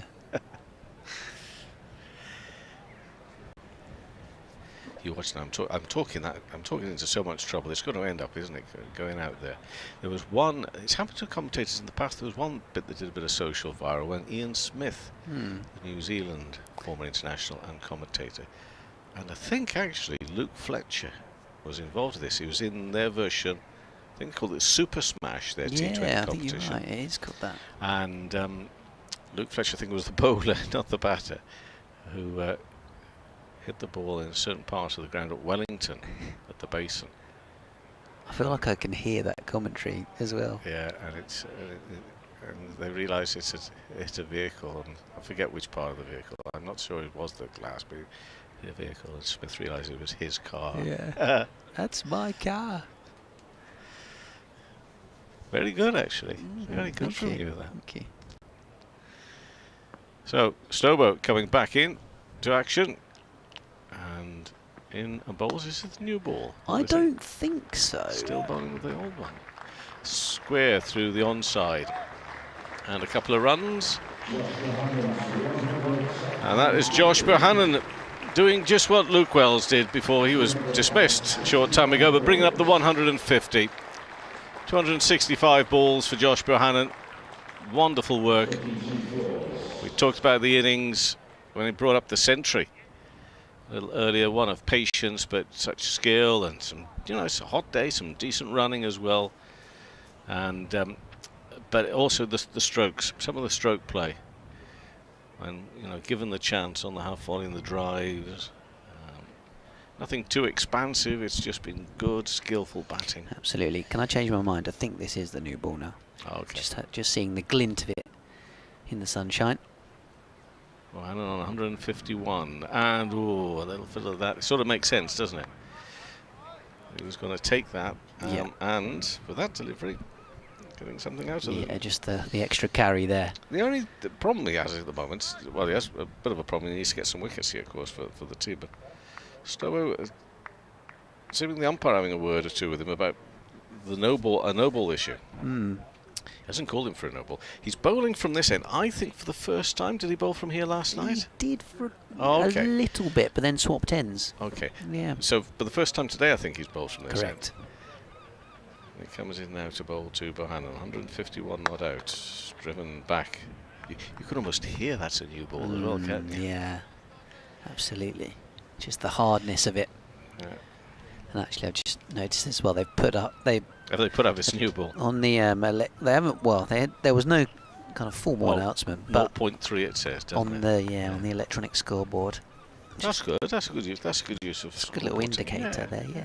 Well done, all involved over there. Gulls are here. Love the sound of the gulls. Part of the summer sound as Stobo runs away from us. In past the umpire. Ball's full, driven, lovely shot. I mean, the batters could make the most as well of this new ball. Is it going to get cut off? Yes, just pulled back in. But they will run 3. Good running. Very good running. Jas Singh also running well. He's got long legs to power him across that rope. As you say, that is, of course, the slight drawback, possibly, for a fielding side, that the brand new ball will go off the bat that bit harder and quicker than the soft old ball. So Bell to take strike for the first time against the new ball. Nick Morell's been on the old X. You're not as excited as I am to be going to Southport to watch Nottinghamshire next week. I must have said I'm excited today. Oh. I don't know. I might have done. Anyway, you have a good time there, Nick? Next ball is driven and beats the initial fielders. They'll scumper one. Will they get there successfully? Yes. Ooh. Oh, that's very potentially nasty for Bohannon. Diving in, he lost his footing. Everything seemed to get caught up there. Did he get hit by the ball as well? Oh, did he? I don't know. It looked slightly painful. Well, somebody's asked me if he's okay because he's raised his left glove and said, "Yeah, I'm fine." It was one of those. I'm thinking, oh gosh, your legs buckle there. You got to be careful. Sometimes you see as well a bat can get stuck in the ground and you go a tumbling. Anyway, he's okay. He's facing on 154. Defensively plays that one. Back up to Stoker. So we're back with 2 slip fielders. Mind you, we're now going to dispense those because we are at the end of that over. 347 for 2. Bell on 21. Bohannon 154. And a lead over the 100 mark as well, 103. Piling on the runs, piling on the frustration and a little bit, well, misery for the players and spectators alike, although a few supporters now leaving, about 10 to 5, maybe catching an evening train off somewhere. I suppose off to the theatre, the Marlow Theatre tonight. Maybe something good on. Could be. It's not like the Scarborough Rush around, but well, it's actually the Scarborough Rush is more like 5:30, 6 o'clock for their pre-booked evening meal, part of their bed and breakfast deal. Oh. But if they're not there at a certain time, they don't get the food. They don't get the tea, the evening meal, no. But I can't imagine that applies to bed and breakfast in Canterbury.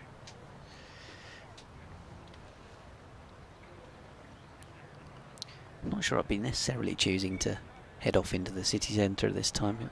So we'll be busy on the road trying to get out Canterbury, perhaps. Yeah. Give it another 45 minutes, at least. So Bell tapping his bat then. Still got 20 overs minimum today as Bayers Sonopol's back into the attack for Kent with the new ball from the Nackington Road end. Lancashire 5 bonus points, soon about to be 6. And with 350 on the horizon, Kent need a further wicket to get a bonus point. Lancashire's lead is 103 runs as Bears Swanepoel bowls on the stumps and forces George Bell into a defensive stroke.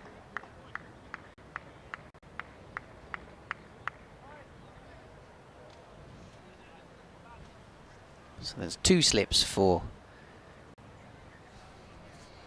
Swanepoel to Bell. And then other than that, it's point cover, mid on, mid off, mid wicket. Forward square leg and a long leg. Square leg umpire is actually at point at the moment. Swanepoel bowls to Bell and he clips this up towards mid on. 3 dot balls in the over so far for Swanepoel, who got the only other wicket in the Kent inning, or in the Lancashire innings for Kent last night, removing Jennings without scoring. 1 for 52 from his 15.5 overs, and bowling here once more, and Bell just staying in his crease and playing defensively. Up to Joey Everson at mid wicket.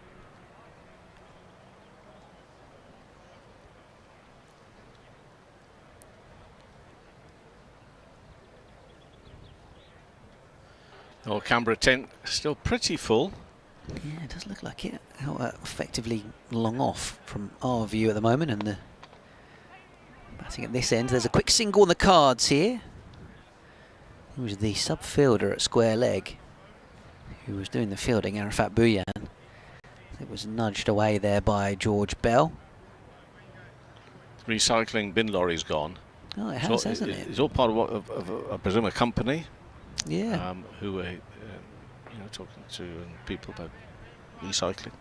I think Mia might have been part of the school kids being here.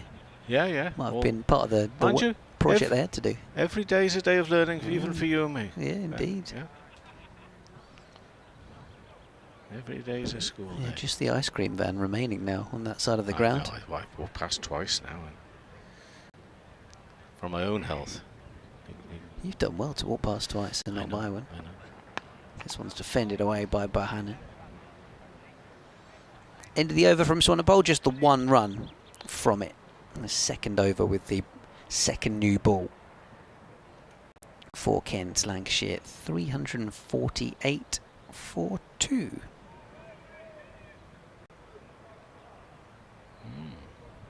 Stobo and Swanepoel with pretty similar figures really, none for 50 from 15-16 overs. Swanepoel getting the wicket, Stobo awaiting his first in a Kent shirt on debut.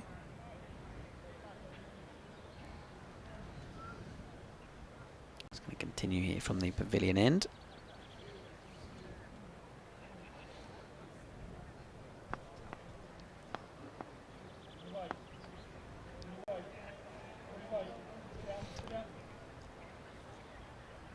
Stobo, start of a new over. Still looking for wickets. Still looking for wickets. They've got rid of 1 today. Only 1. Can't quite believe it. I suppose you can believe it in the sense that one's worked to the onside for no run. You can believe it in the sense the conditions have been favourable. Joe Denley at lunchtime was saying that by their own admittance, really, they know that score of 244 from yesterday wasn't good enough because the conditions again were pretty good, weren't they? Yeah. But even the second day should be even easier than the first, and that's the way it's proven. Now comes the call from George Bell. Yeah, often can be the case at Canterbury here that if a pitch does do anything, it's on day 1. But just gets flatter and flatter. It has done in some matches, hasn't it? But yeah. not all. No, on the day 4 of the Essex game actually, which was just before the blast. First 3 days it was flat as a pancake, and you thought, oh, Kent had got a good chance for a draw on day 4, and then it started turning for Harmer on the final day, and Critchley. Stobo not too far away from the off stump.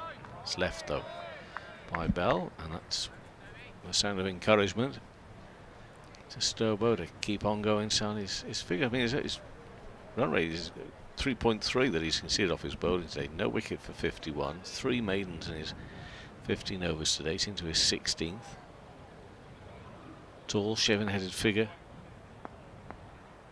Turns, a little shuffle, and then he breaks into his stride. Off he goes, running away from us. 2 slips and a gully going down now. And, where's that gone? In the air, over mid-wicket. That must have been very close indeed to the fielder. He's going to run all the way for 4, though, after that. And it brings up the 350 for Lancashire. But it certainly brought a different dimension to the game as the taking of this new ball. But they needed a pretty splendid catch, and it would have been an absolutely sensational piece of work from Joey Everson had he managed to grab hold of that. Not too sure just how close he got to it in the end. It's not that easy to see from our angle here. Yeah, I kind of lost sight of the ball there, to be honest. Well, he certainly threw himself at it, and eventually the ball back. Hands on hips. Frustrated Joey Everson. Another batting bonus point, by the way, that for Lancashire. So they're up to 6 points in the game. And we're still in the 91st over, 92nd over. It's defensively played by Bell. Yes, they got a chance of getting 400 as well. Once I've gone through the ads, I'll be able to have a look at the. There we go. And also, the other thing about these streamings, if you're not keep up to date with it, this looks like start to play on the first day of the match. So I've got to find a second day's play here. In fairness, it's a fixed camera anyway, so you won't. See that. Probably won't see Everson on the stream. Next ball. Now, has he bowled him behind his legs? I think he has. Bell is protesting about something, but I'm not too sure what. Or maybe it's just his misfortune as he sees it. But Bell has been bowled by Stobo for 26, and this second new ball is starting to make a bit of a difference. Certainly asking more questions we've seen for most of the day so far for the Lancashire batters, and it's the undoing of Bell, who's out there for 31 balls for that score. And some relief and maybe just a little bit of joy more towards the end of this second day's play for Kent and their bowlers. But Bell is on his way, 352 for 3. Yeah, even just the noise of the crowd, a bit of relief there, and Charlie Stobo celebrating his first wicket in a Kent shirt on debut. As you say, I think George Bell's reaction was as much as anything about his own bad luck that ball just seemed to roll onto the stumps after it had been angled in towards his pads.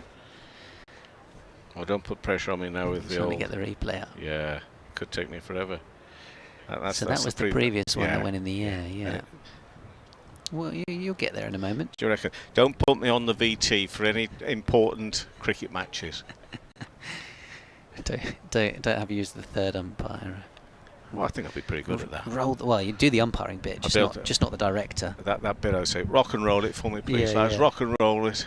Third umpire to director.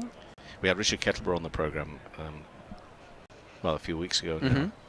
And rather silly, but I was ever so giddy with it. I said, Richard, just say rock and roll it. just. And he did. I love that. It was like a character actor from The Simpsons. You know, it's important. I just want to see it. Just need to see it in action. Anyway, but whilst you take a look at that, see what happens. Yeah, thank you. 352 for 3. It's the end of the over now, so it won't be Lavelle on strike, the new man. It will be Bohannon before the start of the fresh over.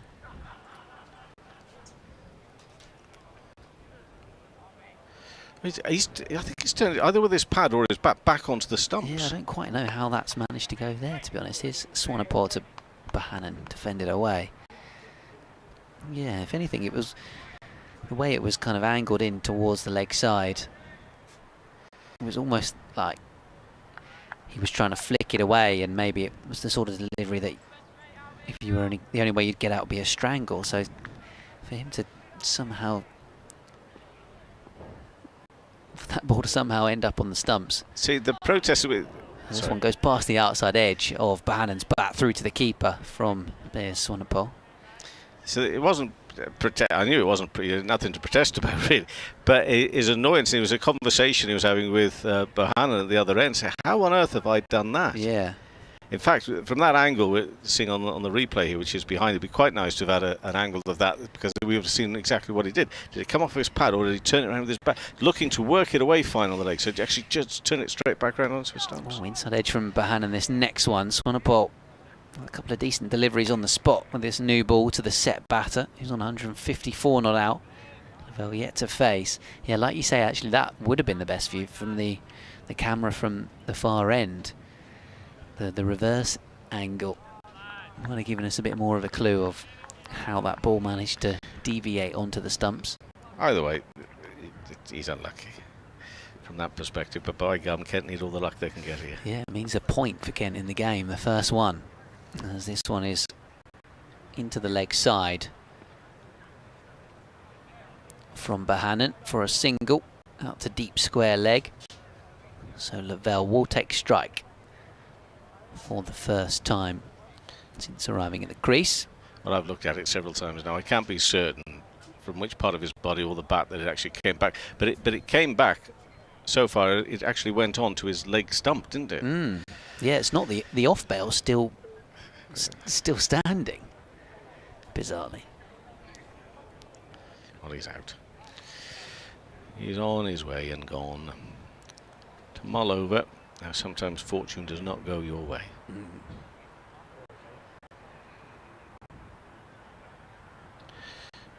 That game in Birmingham is moving on at a pace, mind you. We'll go through some scores, shall we? You've got an update to do in a second.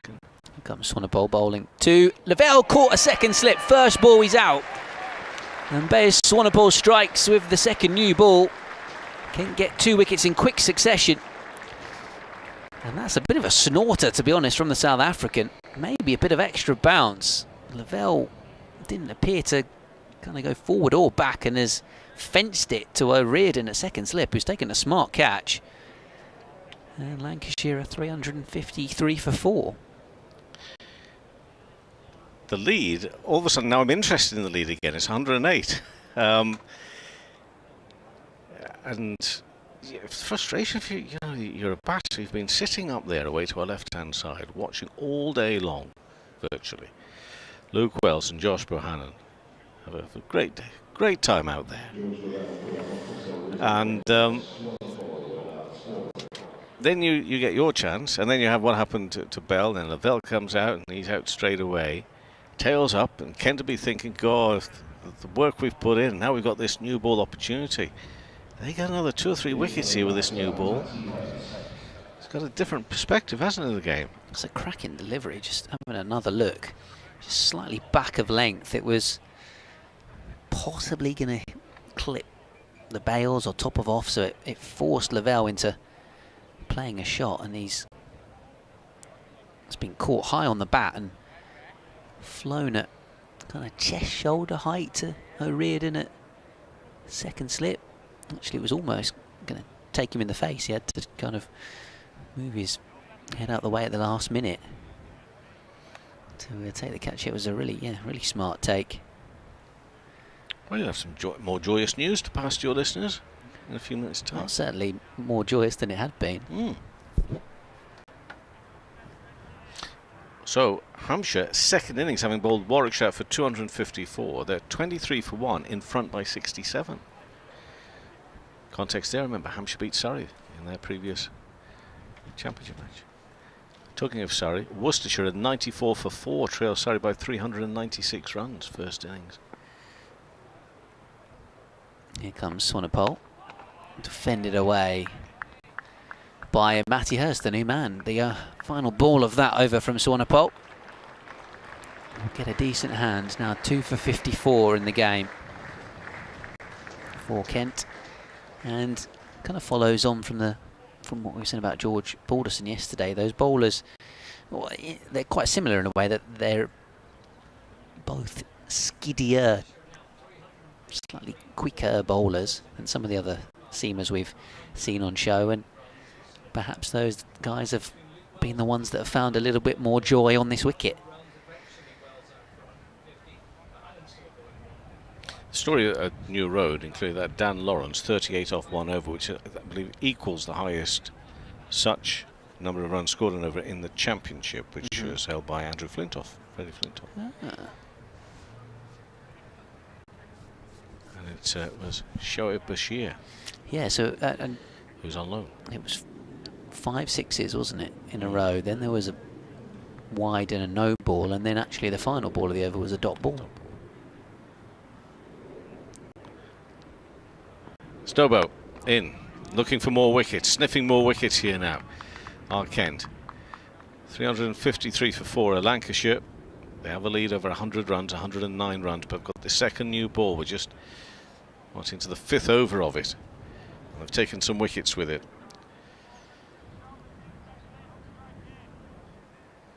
And although already this could be a telling lead first innings, they're going to try and restrict that lead now. Kent. Stobo in and worked away by Bohannon, who is still eyeing up a very big first innings lead here for his team, and no doubt quietly in his mind eyeing up a double century as well should he get there. Currently on 156. In terms of cricket left today, 16.4 overs. That's a fair amount of cricket.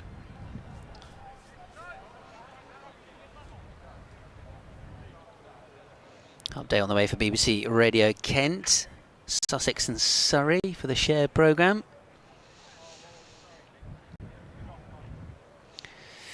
Well, I mean, finally, something for the Kent fans who have been watching all day to cheer about, because Kent have managed to take some Lancashire wickets. Firstly, with the old ball, Marcus O'Riordan, the spinner, removed Luke Wells for 150.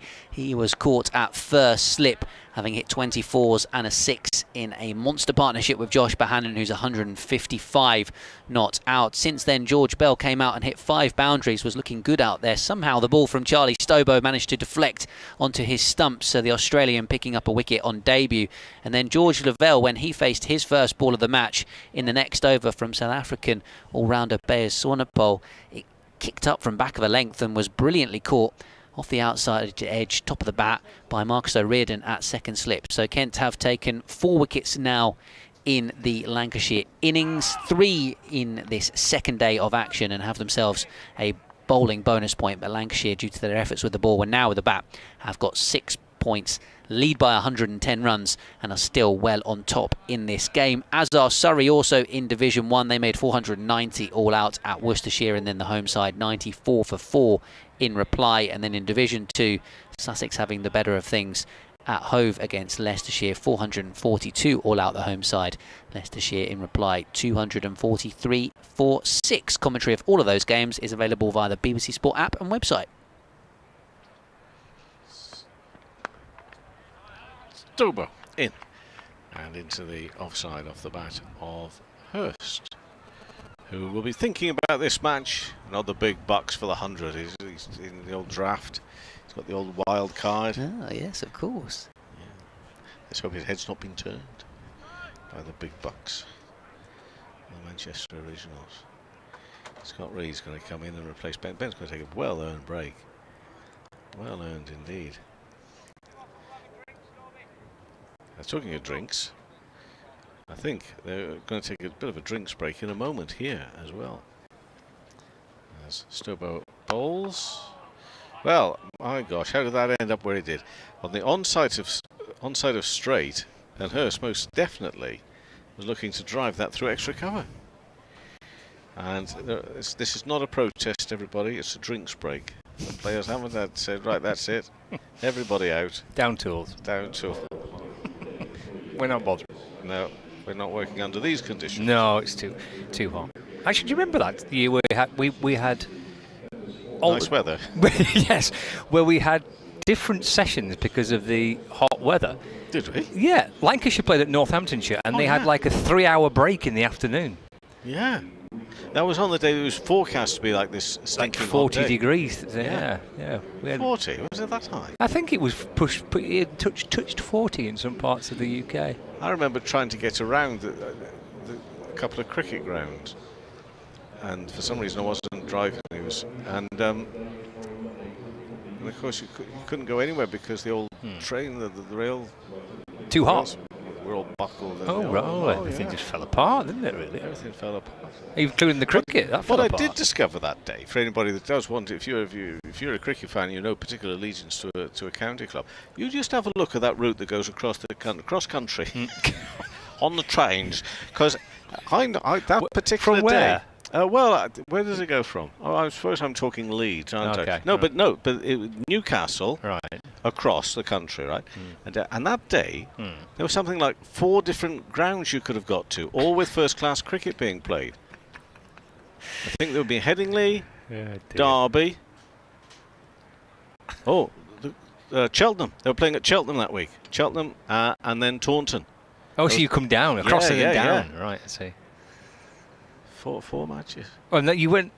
No, right. That was the week it was 40 degrees. So, yeah, and I edged my bet something, right, how far is the train going to get? So I'd got in mind I was going to go all the way to Taunton. Right. But I'm thinking if there are problems, I'll get off a bit earlier. Yeah. And indeed, guess where the train stopped? Derby. It got no further than Derby. You always end up in Derby, don't you, at some point? Well, at some point. Day 4, final session, day 4. Where's Kevin Howes? He's at Derby. No, but often we're presenting the programme and we end up. They're one of the teams that, for some reason, always finish after everybody else. Although that's not been the case this year. That's disappointing for you. They tend to have finished their matches on the losing side before anybody else. Yeah. That's not been so good. How are they getting on today? Where are they today? Is it? They're at Lords, aren't they? Oh, they are. Yeah, they're at 203 for 3. They should get a draw there. Everybody else does. Middlesex 433 all out. Derbyshire 203 for 3. It's a thriller. It is. Swanepoel in and bowls to Josh Bohannon, who calmly plays defensively away into the offside. There's no run. It's not true actually because Middlesex beat Yorkshire. And that's a bit of a tale in the second division, you know. Have Yorkies won? Yeah. I'm going to say no, but I will try and back that up with the actual facts. I'm not so sure they are. No, they are one of 4 teams. Into Bohannon, drives away to cover, no run. Sorry. Oh, that's fine. But you know, they held on for everybody to this year. This is the year. And I think they've seriously got their work cut out to be promoted. Never mind winning the blooming thing by a country mile. They've lost 2 and drawn 5. Oh dear. 3-5-4 for 4. Swanepoel to Bohannon. Just clips this one off his hip out towards the leg side for a single. Moves to 157 not out. Like he should lead 111 runs. And we may speak lightly of events at Lords, but Middlesex are second with 5 draws at Lords. And well, they won't all be at Lords, but 5 drawn and 2 wins, so they're doing okay with that. That's working for them, isn't it? But the poor old Derbies, they've not won a game. Right. They've drawn 6, so there's been a lot of draws there. That's why they've been last up on the programme. Swanepoel to Hurst. He's off the front foot and driving, but to Daniel Bell-Drummond at wide mid-off, and there's no run. I must confess, I thought they lost more than that, but it's just the 1 defeat for them. So you lose just 1 game and you find yourself bottom of the table. Who's top? It's Sussex and Middlesex, the 2 top teams. Right.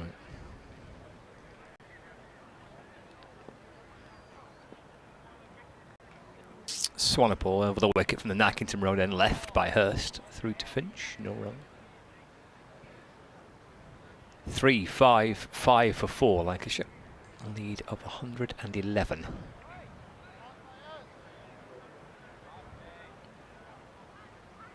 Luke Wells and Josh Bohannon were batting the last time I was on commentary. Both out. Oh, one's out. Wells for 150. Bohannon still there, but since then Bell and Lavelle also departing. Forward goes Hurst and defends, no run. Bell for 26, Lavelle without scoring. That's the end of the over. Lancashire 355 for 4. Hurst on naught. He's faced 8 deliveries, and Bohannon 157 not out. We've got 15 overs remaining in the day's play. And Lancashire's lead 111. We've had a fair amount of spin, I know, but even accounting for that, on a day as sapping this day has been, for its heat, that they've done well. Get through those overs as quickly as they can. It's a great effort. I think the plus spin, one on the board. I think that. Yeah. They were minus before tea. Even with spinners, you know, you'd be thinking to yourself, "Oh, just take it easy here, boys." Yeah, got on with it, haven't they? Swanepoel in again. Takes one hand off the bat. Needs to be a bit careful there, Bohannon. And he's only on 157. But he just works that away onto the onside. And so by taking that hand off the bat handle there, just maybe loop up, but he didn't. He's okay. Oh, poor old George. Belly. Well, both Georges have got on. Yeah, but I know, but the one of them, very unfortunate. I didn't see the bell behind his legs. Either played on with his bat, or it's come off the flap of his pad back onto his stumps. That's a bit lucky. Yeah, well, it is, and driven into the offside.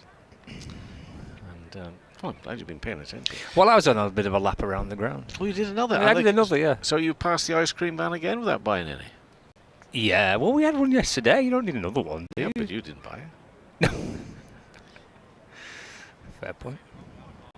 If she got the ice creams from there to us without melting, is a great effort. Yeah. It was just they were pound fresh. Yeah, they were great. It's a fantastic effort. Next ball worked away, driven nicely, but straight to the fielder there at mid wicket and no run. So yeah, no ice creams today, and I'm off ski. Oh, where are you going? Decided to do Nottingham because I think Nottingham. Yeah, that wasn't mentioned when you were discussing it earlier on. No, it wasn't. Nottingham, right? Because what's happening there? Well, it doesn't really matter what's happening there. What really matters is that it's halfway between here and Chestnut Street. Next ball, bowled full and played square into the offside. Bohannon will pick up a single. He moved to 158. And the score is now 356 for 4. Kent made 244. That's against Somerset. Yeah, that's a bit like an ageing midfielder in the Premier League. You know, you've learned down the years. You read the game. So you know you don't have to put in the hard, crazy miles anymore. Anyway, they've gratefully accepted me. Have they? Well, I added the word gratefully. That's a glorious shot. I'm very grateful for that shot. Racing along again from Hurst. What a way to get off the mark. It's going to be 4. There's a big gap out there once you got it past those fielders who are close in the covers. But he struck it gloriously. 360 for 4. So the second new ball is now 7 overs old. It looks that way. I say it looks that way because I think that's what it's saying on the board. The other thing about being an ageing midfielder is you can't quite read it as you used to a couple of years ago. Oh, it's the one in brackets, isn't it? Yeah. This is the 7th over. Hurst on 4, and he comes in again and leaves that one. Go past, not too far past the off stump. And that is the completion of that over. 360 for 4. A lead of 116. Hurst on 4, Bohannon on 158. The lead already is a telling lead. However, another couple of wickets. Oh yeah, I want it to be considerably more. 3 quick wickets, so the Wells going and then Bell shortly after, or relatively shortly after, and then Lavelle.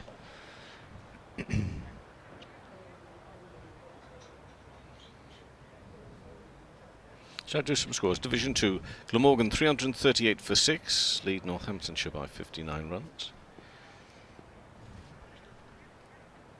Swanepoel in the bowls. He's asking for an LBW there to Bohannon. And leans back, looks up towards the sky, and heartbreak. The umpires called not out. And both hands on his hips as he wanders back to his mark. Is it really a heartbreak? Because heartbreak lasts for days.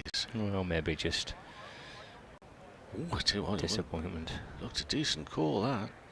So it's caught him on the inside of his. It's not worth shot, is it?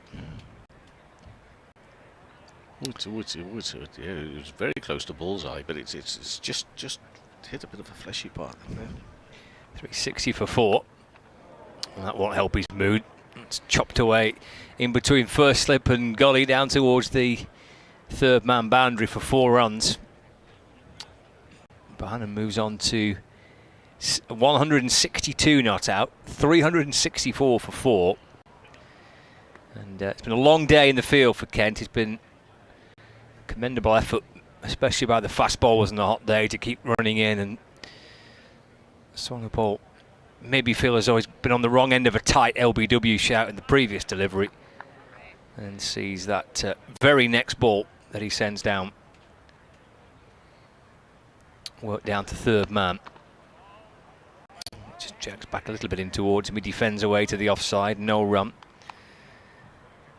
Lead of 120 for Lancashire. Derbyshire 221 for 3 in reply to Middlesex 433. Leicestershire 256 for 6 after Sussex made 442.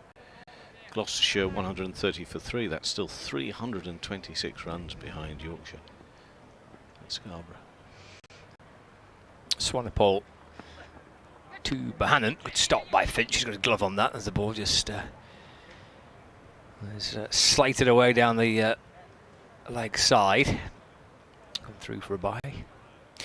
Yorkshire were all out for 400 and something, but there were 300 without loss, weren't there? So it's actually a bit of a good comeback with the ball. They were all out for 456. Having been 300 without loss. Yeah, but good effort. I thought when we were looking at one stage, we were second guessing, but they may have lost a few in pursuit of the full bonus points for their batting. He did say that. Yeah. You know, you only get those points for those that are up to 110 overs, you see. So it was around about that time I think they lost those wickets. I have been known to make a good point every now and then, but infrequent. That's one of them. I think that's worth noting. Swanepoel to Hurst. Run away beyond the full grasp of Ben Compton, who's at gully, but he has got his right hand on that and just got something on it to take a little bit of the pace off the ball. Hurst gets a single, moves on to 5. 366 for 4, lead of 122. Poor old Worcesters. 99 for 5 after Surrey made 490. Oh, dearie me. Oh, dearie me. Hampshire 32 for 1. A lead of 76 runs over Warwickshire. They pulled out for 254. Clipped away down to fine leg by Bohannon for a single. 163 not out. 367 for 4. 6 wickets to Keith Barker. Oh, would you believe it? Blackburn Rovers, Keith Barker. Yes. How did you let him get away? Or was he never a choice for you with the mighty Clarets? Oh, I don't think he was a choice. He was on Blackburn's books, Yeah, wasn't he? As a youngster, yeah. I don't know. The question is, how did they let them get away? Ah, good point. Anyway, he's taken 6 for 74. That's Keith Barker against his former team. Doesn't it happen? Abbott 3 for 64. Oh, the usual suspects. Abbott 1 wicket. So it's the big 3. Keep going, don't they? Well, they do, but we thought, maybe I say we. Could it come? Yeah. People were thinking maybe it had come to an end. Yeah. But then they did a terrific job over Surrey. Yep. Doing a good job there in Birmingham. Keep going, don't they? Keep going. Keep going. Just like our good friend here, Stobo. And he's in and bowls and down the leg side it goes. Taken by the keeper. 367 for 4. So that was Birmingham. The big one I'm going to. Yep. Oh, it's frozen. The screen's frozen. Oh, no. Can't believe it. Lots of runs, I think, for Somerset. I think I'll have to have a look. They were like 200 odd for not many. 224 for 2. They trailed by 136 against Nottinghamshire. Essex 181 for 4. Trailed Durham by 406. Durham coming up on the rails. Bohannon's on 163 here defensively. Played back up to the bowler. Yeah. Well, so, you know, so it's going to be a busy day. I think it's going to be a... Not that it matters here because people, of course, listening to us will be following this one. But for me, I think tomorrow my duties will be to go be a round the grounds day for me tomorrow. Excellent. So that was a good one. Yeah, and as I say, that's might seem who's calling in here, but you'll be on early morning, 10:55, right to the end. Day 3. This is still day 2 as Stobo bowls and Bohannon pushes into the offside. And no run. Done well, Durham, because they lost at Blackpool. Me and you were at Blackpool when we were watching Durham against Lancashire. They didn't look much there, did they? And then they've hammered Somerset, I think, in the next game. So they went back and battered Somerset, and now they've 2 gone days. Right, and then they've gone down to Essex and putting on the runs there. Yeah, it's a great response. Ben's not playing in this one. He was playing in the Blackpool game. He was at Blackpool. And he took a lot of wickets as he bowled a lot of overs against Somerset. Bohannon's on 163. Whipped away, turned away by Bohannon for a single. How is he going to bat through the day? 164. I hope that ice bath's not too deep because we'll lose him. Yeah, well, George Bobbleson was in the ice bath last night. So you had to wait for him to come out of the ice bath, yeah. Have you ever been in the ice bath? No, I don't think it's something that I need to experience. It'd kill me.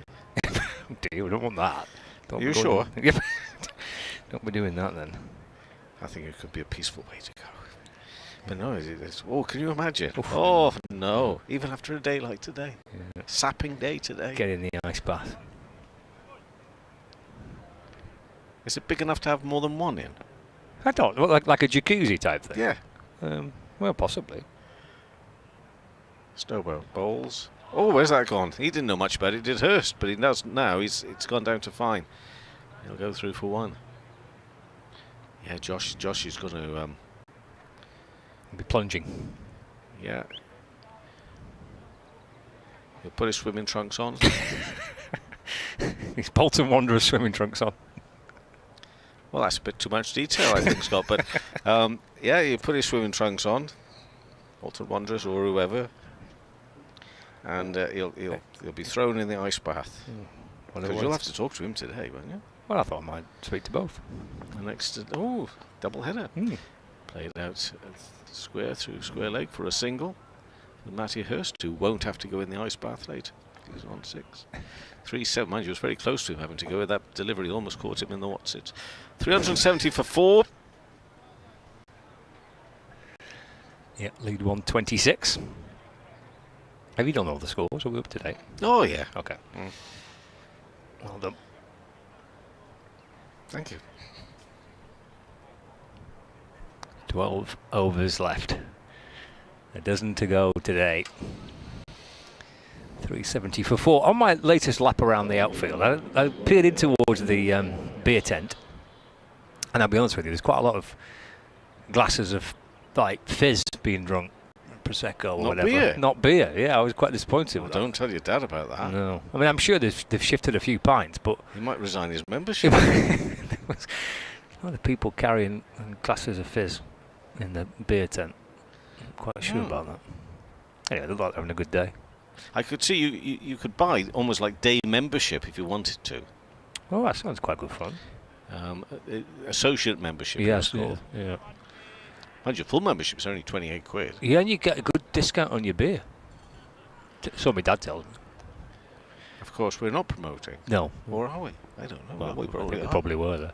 Garrett replacing Swanepoel from the Nackington Road end.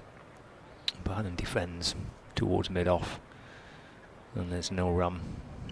If you can talk about ice cream, surely you can talk about it. Yeah, I think so. But please, for those listening, I've got the full thing here now from the BBC. Please always drink in moderation. Moderate. That's the key word, isn't it? Yeah. That's what my dad says about everything. Yeah, moderation. He says everything in moderation, he says. Including ice cream. Yeah. That's why one's enough for the week, Kevin. One ice cream. Garrett in, balls to Bohannon. Slow ball, which is turned out towards the leg side, and there's no run. Done a stellar trade today, the ice cream man. And it's a huge queue formed quite early on, actually. As soon as he rocked up at the ground, the queue was about 20 deep. We had if you're only just joining the coverage, we had the school kids in today. It was school day, and the ice cream van was pretty popular.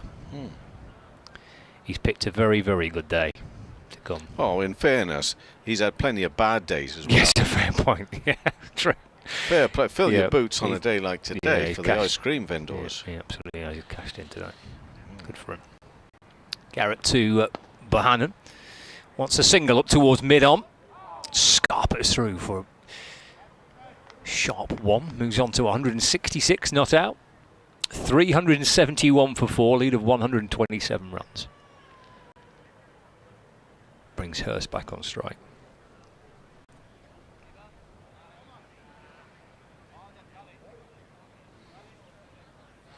Might be about joyous news out there. Might be about time for I move aside, and that'll be it for the game, I think.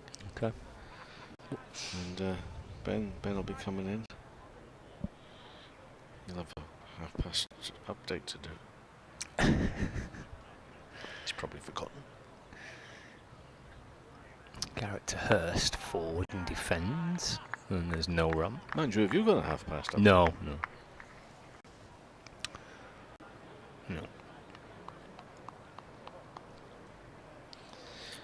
So, thank you for having me. Oh, it's been a pleasure. Such sincerity. I shall see you again. Safe onward journey. See it, say it, sorted, and all that. 3-7-1 for 4. Garrett for Kent. In balls. Hurst rocks back. Pulls the ball away towards deep backward square leg. Ben Compton there in the sunshine, facing the sun. It's warm that side. I mean, it's warm everywhere, but that particular side of the ground where the flats are, an absolute sun trap. Quite a few of the residents in the flats were on their deck chairs. Most having a little snooze, and I don't blame them. Lapping up the warm weather. Lead is 128. And Banham waits and then defends towards the leg side. And there is no run, so that's the end of the over. We've had 99 overs of Lancashire's first innings, 11 remaining in the day's play. A lead of 128 runs. It's been brilliant by Josh Bohannon, and indeed by Luke Wells. Wells is done for the day with the bat, but Bohannon's still going, unbeaten on 166. And Lancashire are 372 for 4. Looks like a change in the bowling for Kent. Stobo off. Joey Everson coming on. So double change at both ends. And coincidentally, with the 11 overs to go in today's play, that will take us through to the end of the bonus point mark, won't it? Quite tidy, isn't it? It is tidy. Yeah. So this new ball is 10 overs old. 5 each for the overseas seamers, both taking a wicket with it. Or did someone just bowl the 4 perhaps? He's now 19 overs, 3 maidens, 2 for 61. Stobo 19 overs, 3 maidens, 1 for 64. Garrett and Everson wicketless. Everson's only actually bowled 3 overs. But now from the pavilion end, with a single slip and a gully, bowls wide of the off stump to Matty Hurst. Surprised that Kent haven't got to say a second slip for Hurst, still pretty fresh in his innings.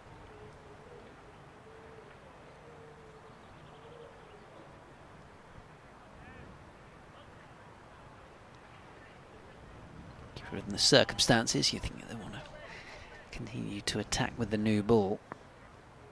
Lancashire leading by 128. That's Everson bowls, and it's defended away by Hurst. The surprise perhaps would be that Everson's bowling from this end. Previously, Everson's had a bit of success towards the end of day's play, but usually from the Nackington Road end, because he has utilised the slope a bit. Hurst just taking a slight step down the ground and then trying to drive a delivery that was wide of off stump, but he never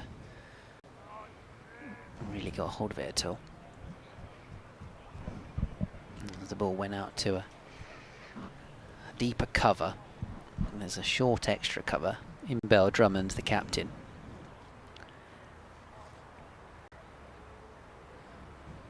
Then covers that bit deeper. There's a deep point and a long leg, mid-wicket, mid-on, mid-off. And those two men next to the keeper, as I mentioned. That's a delivery which is pushed away out towards Arafat Bhuyan, the sub-fielder at mid-wicket. He's the one man out there, actually, the sub, who's not got a cap on. Rather enjoying the warm weather.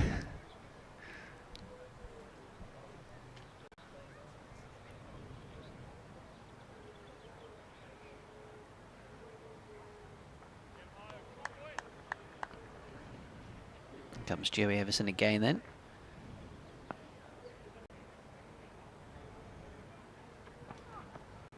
Left alone outside the off stump. Yeah, Arafat previously with the South Asian Cricket Academy, was born out in Bangladesh. Moved over to England when he was 14, so yeah, it could be that he prefers the warmer climate. He's quite enjoying the weather out there. He's got a long sleeve top on as well, to be honest.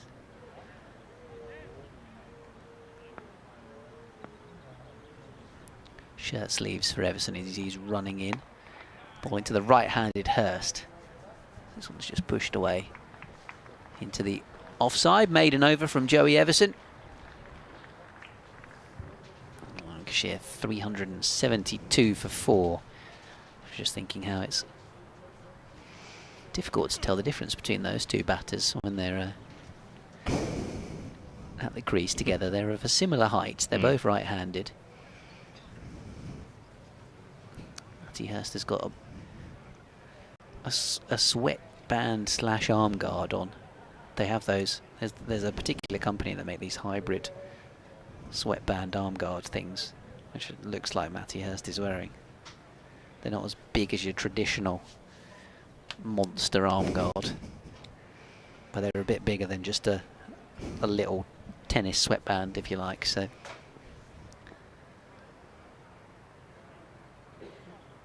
it's Garrett to continue behind and flicks the ball out towards the leg side. There's no run.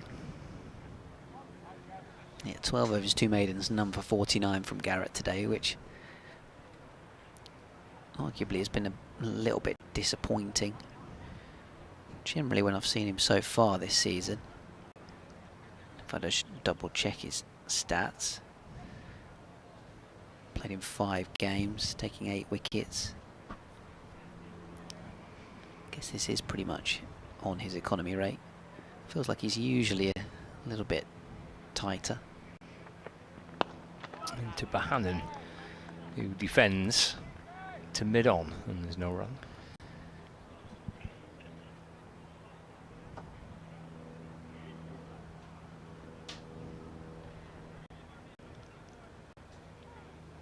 I mean, just generally looking down the Kent bowling averages this season don't make for great reading, in truth. Certainly in terms of the averages. Garrett's third on the list and he's averaging 42. So tells a little tale of Kent's woes. Into Bahanan forward again. Defends to mid-off, no run. Matt Parkinson, the top wicket taker, but his average is 57, so he's had some difficult spells and a lot of bowling and runs conceded. Toiled away here at Canterbury and some, as I mentioned, big scores for opposition sides.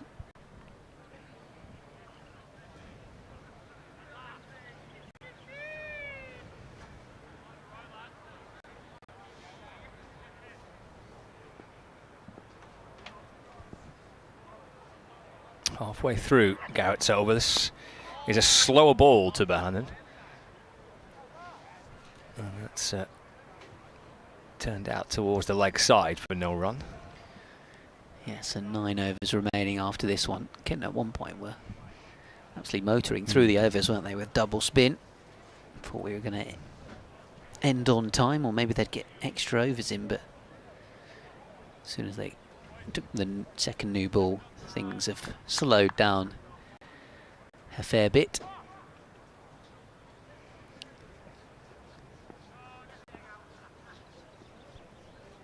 Garrett to Bohannon. Guided away down towards Marcus O'Riordan Gully. He throws up towards Matt Parkinson, who's having to leap around to take the catch.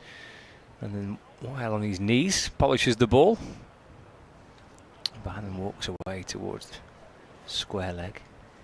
If Parkinson will bowl before the day is out, I'd be half tempted with the newer ball just to give him an over or two, just to see if that hardness in the ball, maybe some extra bounce, could cause a problem or two. Driven away by Bohannon underneath the reach of Daniel Bell-Drummond. And the over comes to an end with 4. Driven firmly through the covers. He moves to 170 not out. And Lancashire's lead now 132 at 376 for 4. Yeah, disappointment for Garrett, having bowled a couple of tight-ish overs from that end to then relinquish that with a boundary.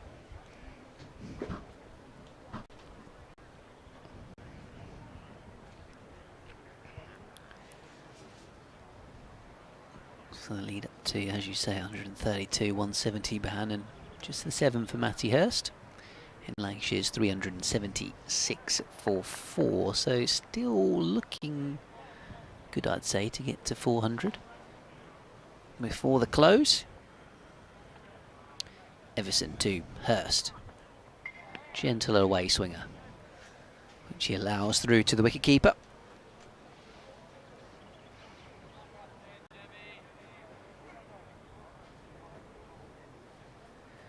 Thanks to those of you who've been getting in touch with us today via social media or the email, kentcricket@gmail.com.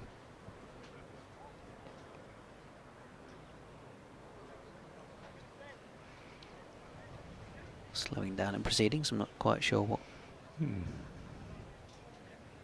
is going on. It looked like Matt Parkinson was possibly giving a suggestion to Daniel Bell-Drummond. Another away swinger which goes through to the wicketkeeper. He's having a good chat with Josh Bohannon as well as with Matt Parkinson. I think things have slowed down. It's been a long old day in the field for Kent, and Lancashire will be not wanting to lose any more wickets tonight. That's kind of it's almost taking priority over runs, really.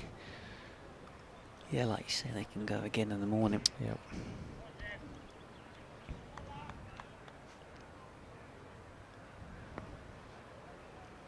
Everson to Hurst. Full delivery which is kept out, played into the onside. Parkinson keeping Stobo on his toes with the misfield.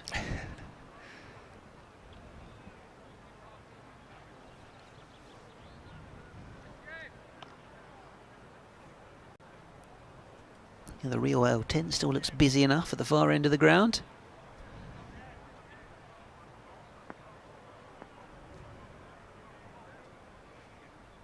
Everson bowling, and that one's angled down towards Jazz Singh, who's a bit lonely out on the deep at backward point.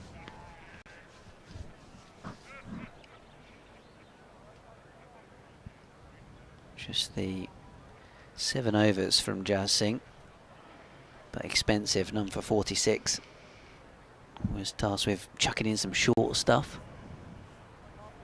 At one point, he's actually just stretching off a hamstring. It's kind of the extra seamer really for Kent, with Joey Everson obviously playing as an all-rounder.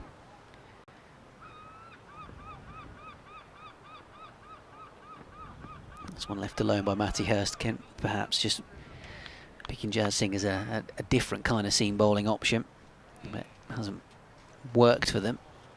And they've tried that short ball tactic. In fact, it didn't really end up working for Lancashire either. Blatherwick gave it a go, didn't he? But he was similarly expensive actually. 7 overs, none for 43 for Blatherwick, and 7 overs, none for 46 for Jazz Singh, as Joey Everson bowls here.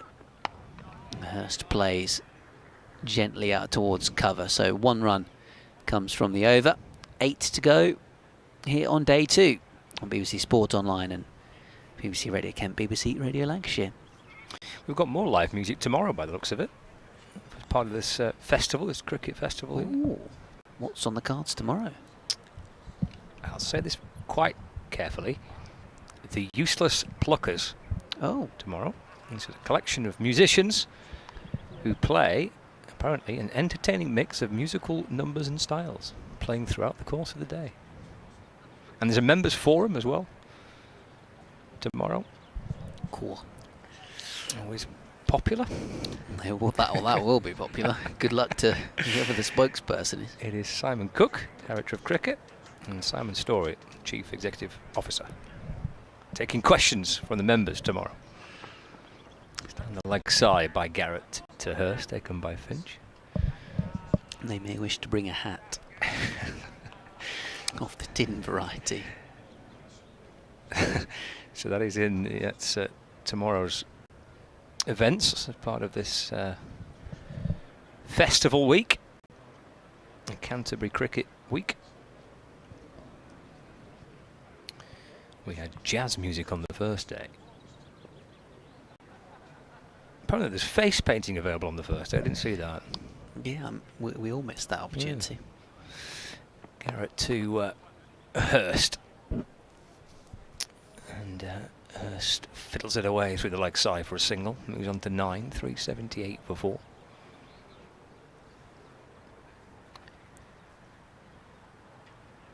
A lead of 134.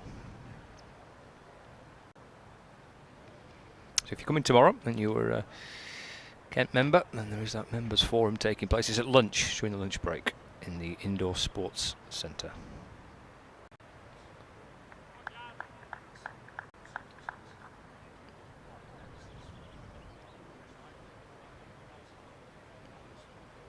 Garrett is galloping back in and bowling once more to Bohannon, who plays calmly away towards Parkinson at mid-off. And there is no run. 378 for 4. As we come towards, we are in the back end of the second day.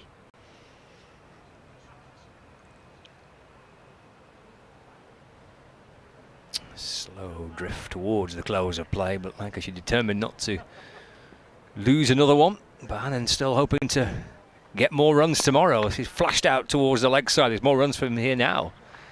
There'll be a couple of them, maybe even a third, as he clips it to the right of mid-on. Settles for just the 2. And to 172 not out, Bohannon goes. Lancashire 380 for 4. Lead by 136.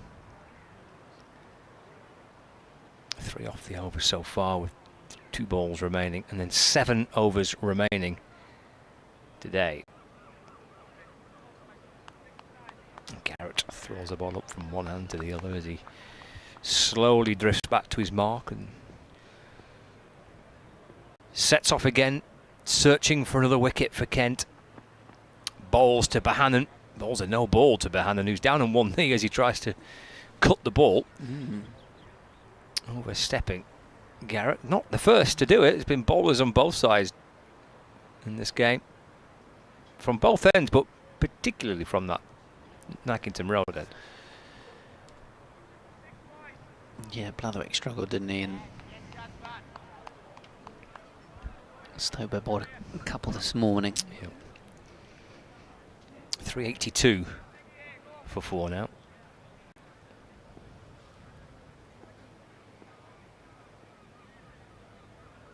And he comes to Bohannon. He's in behind it and defends. Picked up by Garrett off his own bowling. No run. Both batters come wandering down the pitch. And a brief exchange.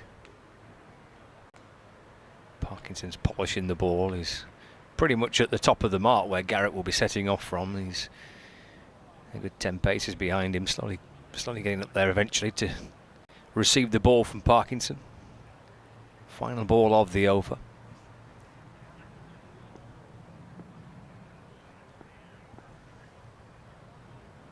Bahan waits, Garrett in, he drives.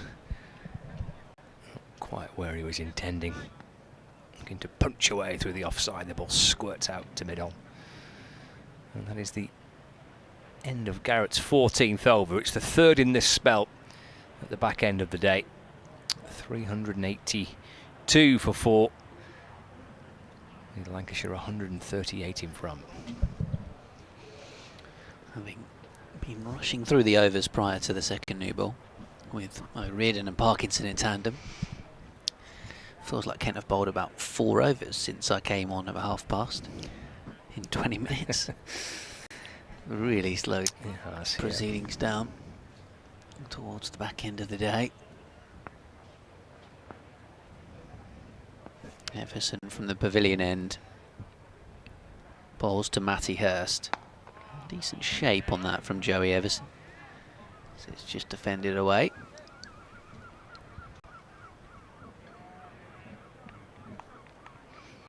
Better spell this from him after just 3 overs in his first spell. After conceding 20 runs. Looks like the ice cream van is just doing a bit of business late on in the day. Before he might sneak off just before the end. Hurst goes back and cuts out towards deep point.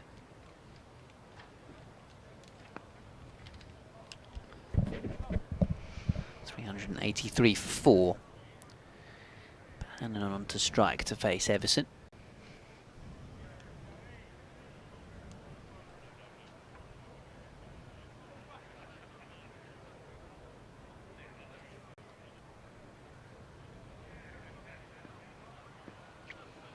Everson bowls.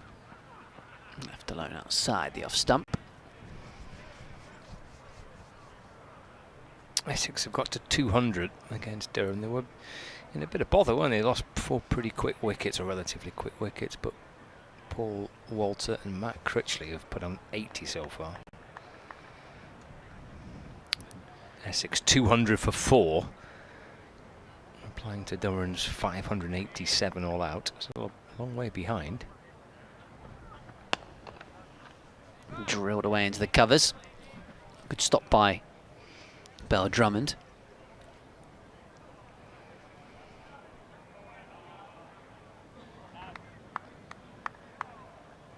Leicester should have been bowled out against Sussex, 275. And they trail on first innings by 168 runs at Hove.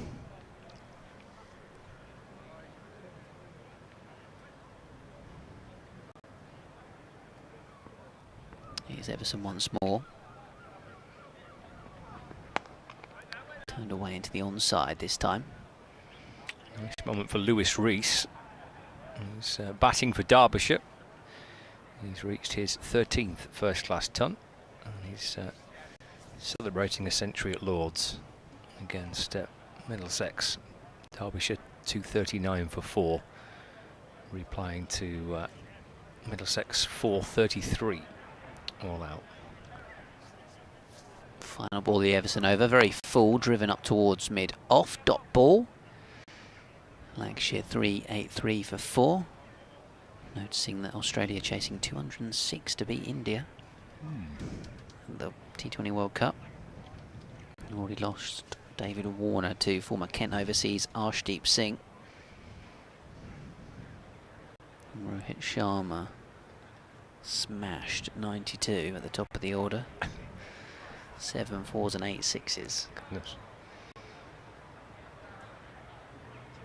Australia have to win. I think they do, don't they?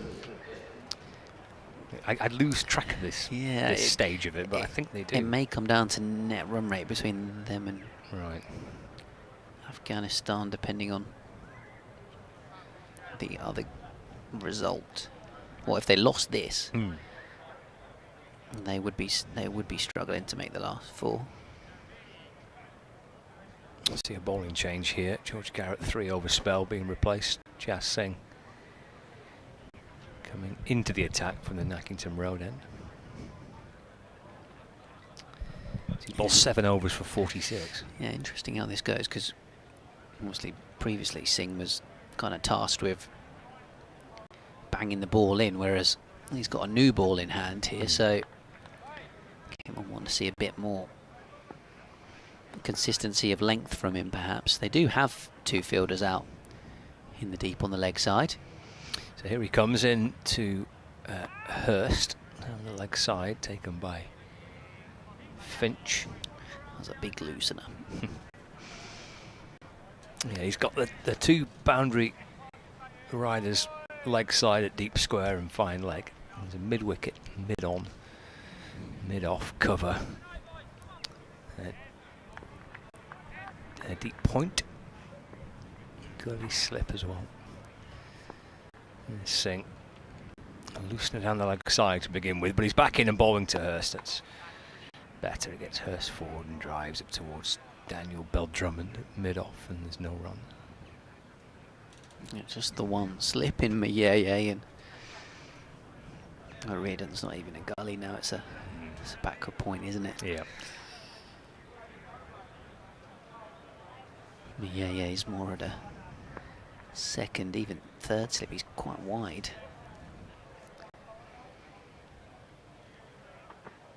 Again down the leg side by Singh, tumbling away. He's hurt. He's at Finch rather to take the catch. No run. Probably the busiest Harry Finch has been all day in this over so far, in terms of having to move those feet. 383 for 4. It's just 5 overs to go after this one.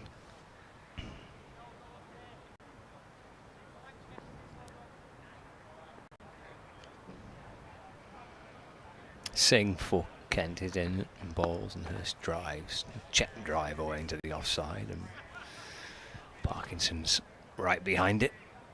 Stops the ball. Again, he's giving it a bit of a polish while on his knees, and lobs it to his skipper. And Bell-Drummond slowly wandering back alongside his bowler.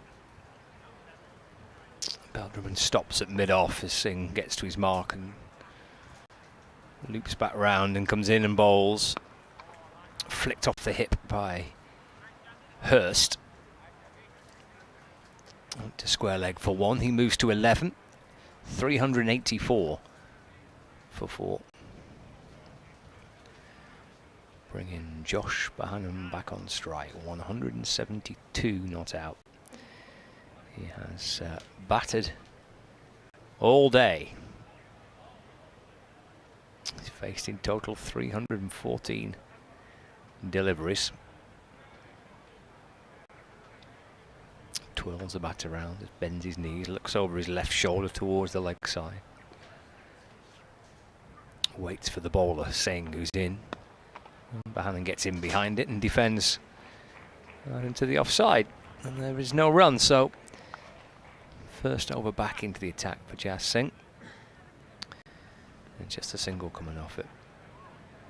384 for 4. That's a lead of 140. 5 overs remaining tonight.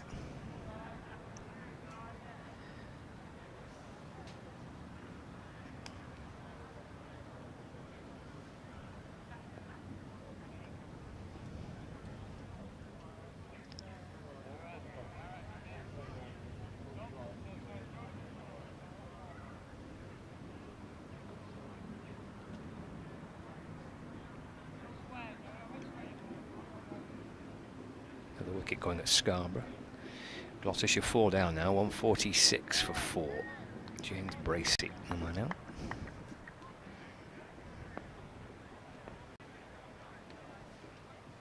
Comes Everson bowling. Full delivery on the stumps. Pushed away by Massey Hurst.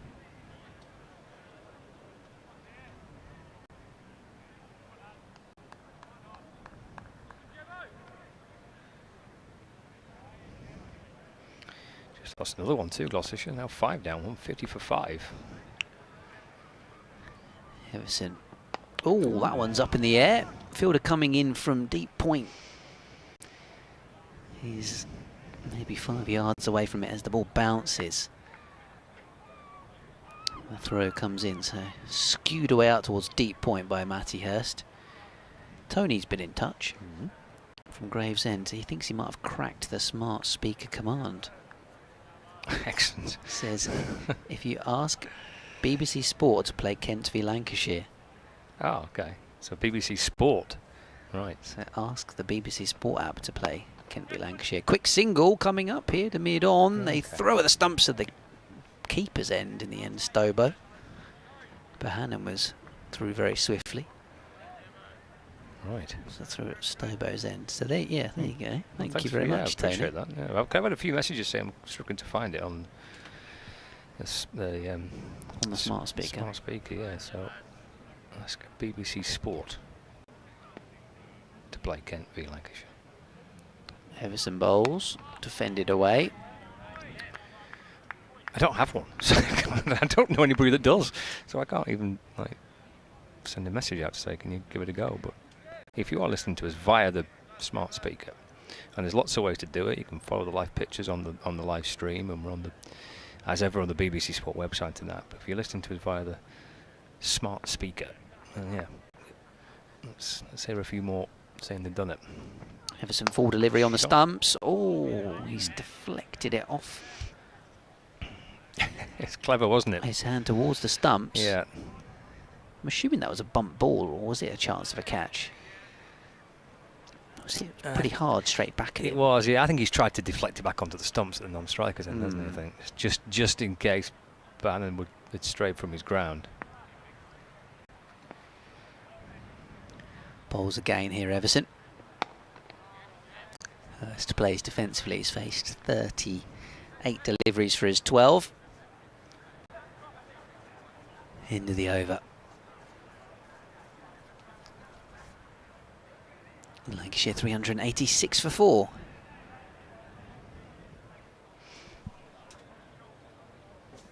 Six o'clock, so Scott's just going to pop to see if he can do a radio update for BBC Lancashire.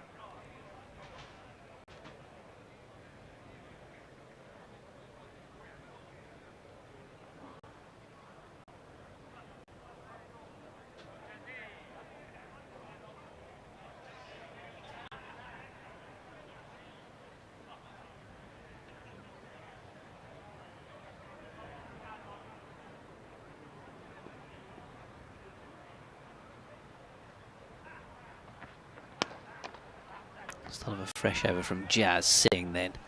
Driven back down the ground by Bohannon.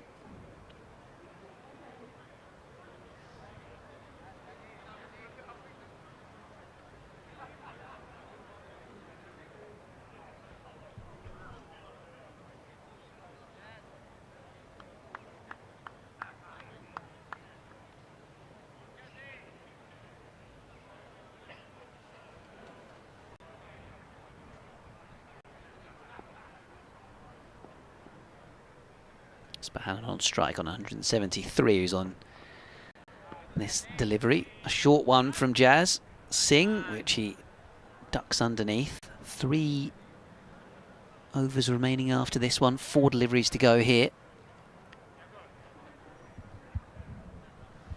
As Kent just strive for one final wicket before the close. Lancashire ideally would like to get 14 more runs for another batting bonus point too. Jazz Singh kept out here by Bohannon. Fuller delivery.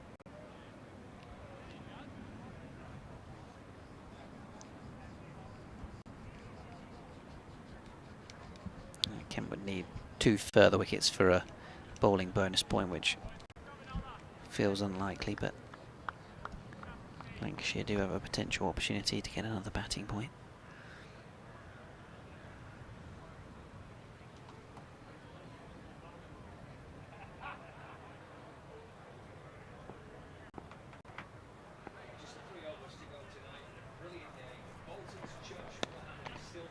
Handed away here by Bahan, and into the offside they'll come through for a single.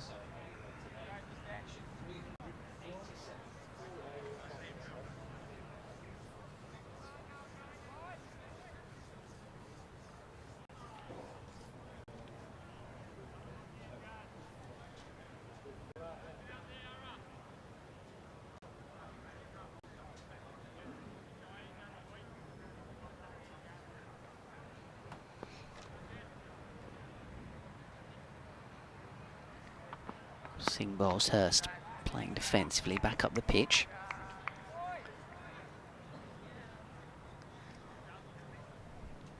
Tight enough over this from Jazz Singh. Running in hard from the Nackington Road end. A fresher seam bowler, having almost completed his 9th over here, but just the 2nd over here of this spell, having bowled 7 previously. Short ball which has been flailed at by Matty Hurst, but he's been unable to make contact. Henry Finch with a take, moving away to his left. So end of the over, and Hurst 12 from 40 balls, 320 balls. Josh Bohannon has faced for 174 not out.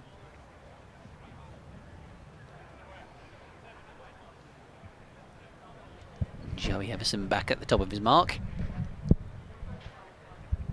getting ready to continue. George Garrett's back on the field of play as well, so Arafat Bhuyan, the sub fielder, might have finished his extra work for the day. Charlie Stobo wandering off to deep square leg. So 3 overs to go, 13 needed for that 400 for Lancashire. Yeah, not sure how much that is a priority at the moment for the Red Rose.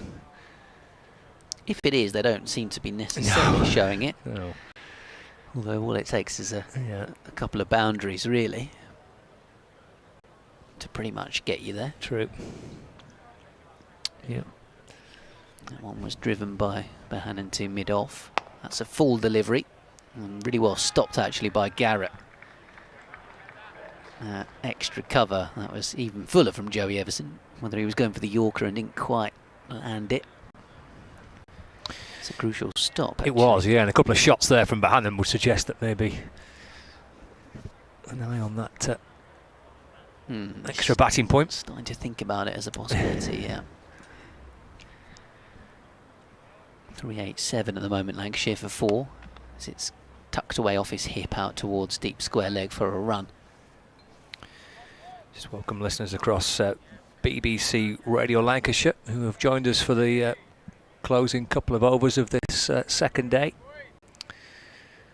Josh Bohannon, 175 not out, and Matty Hurst unbeaten on 12.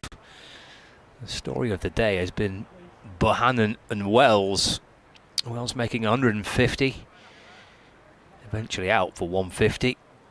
Bohannon still going, but their partnership for the second wicket was worth 312 runs for Lancashire. But, Wells batting deep into the evening session here, so it was a brilliant effort between those two. Bohannon's still going. They've lost a couple of wickets since Wells departed. Bell and Lavelle have gone. Now it's Hurst and Bohannon batting. To the onside by Matty Hurst. Another full delivery from Joey Everson. He was trying to get it wide of Matt Parkinson at mid-on and ended up with a bit of a thick inside edge. Out towards Stobo at deep square. Here comes Everson once more. Flicks again, leg side. Bohannon for a single to move to 176. So 3 singles so far from the over. Yeah, need 10 more runs Lancashire for another batting bonus point. And they've got, well, they've got tonight to do it. 2 overs left to go tonight, and that will be 108 overs after this delivery. You get 110 overs to get your bonus points. Everson bowls. Swinging full delivery, which has been driven straight to Bell Drummond at extra cover, so 2 overs they need to try and manufacture those 10 runs. It's a little bit of a bounce in that because Lancashire lead by 145 runs, but they'll want these two to be there tomorrow. They'll want this lead to grow still quite considerably. The little rattle of wickets after the Wells departure with Bell going and Lavelle going just slightly adjusted potentially their plans and what they thought where they might be at the close of play. So as much as they want these, try and get these 10 runs and that extra point, I want these two batting first thing tomorrow morning.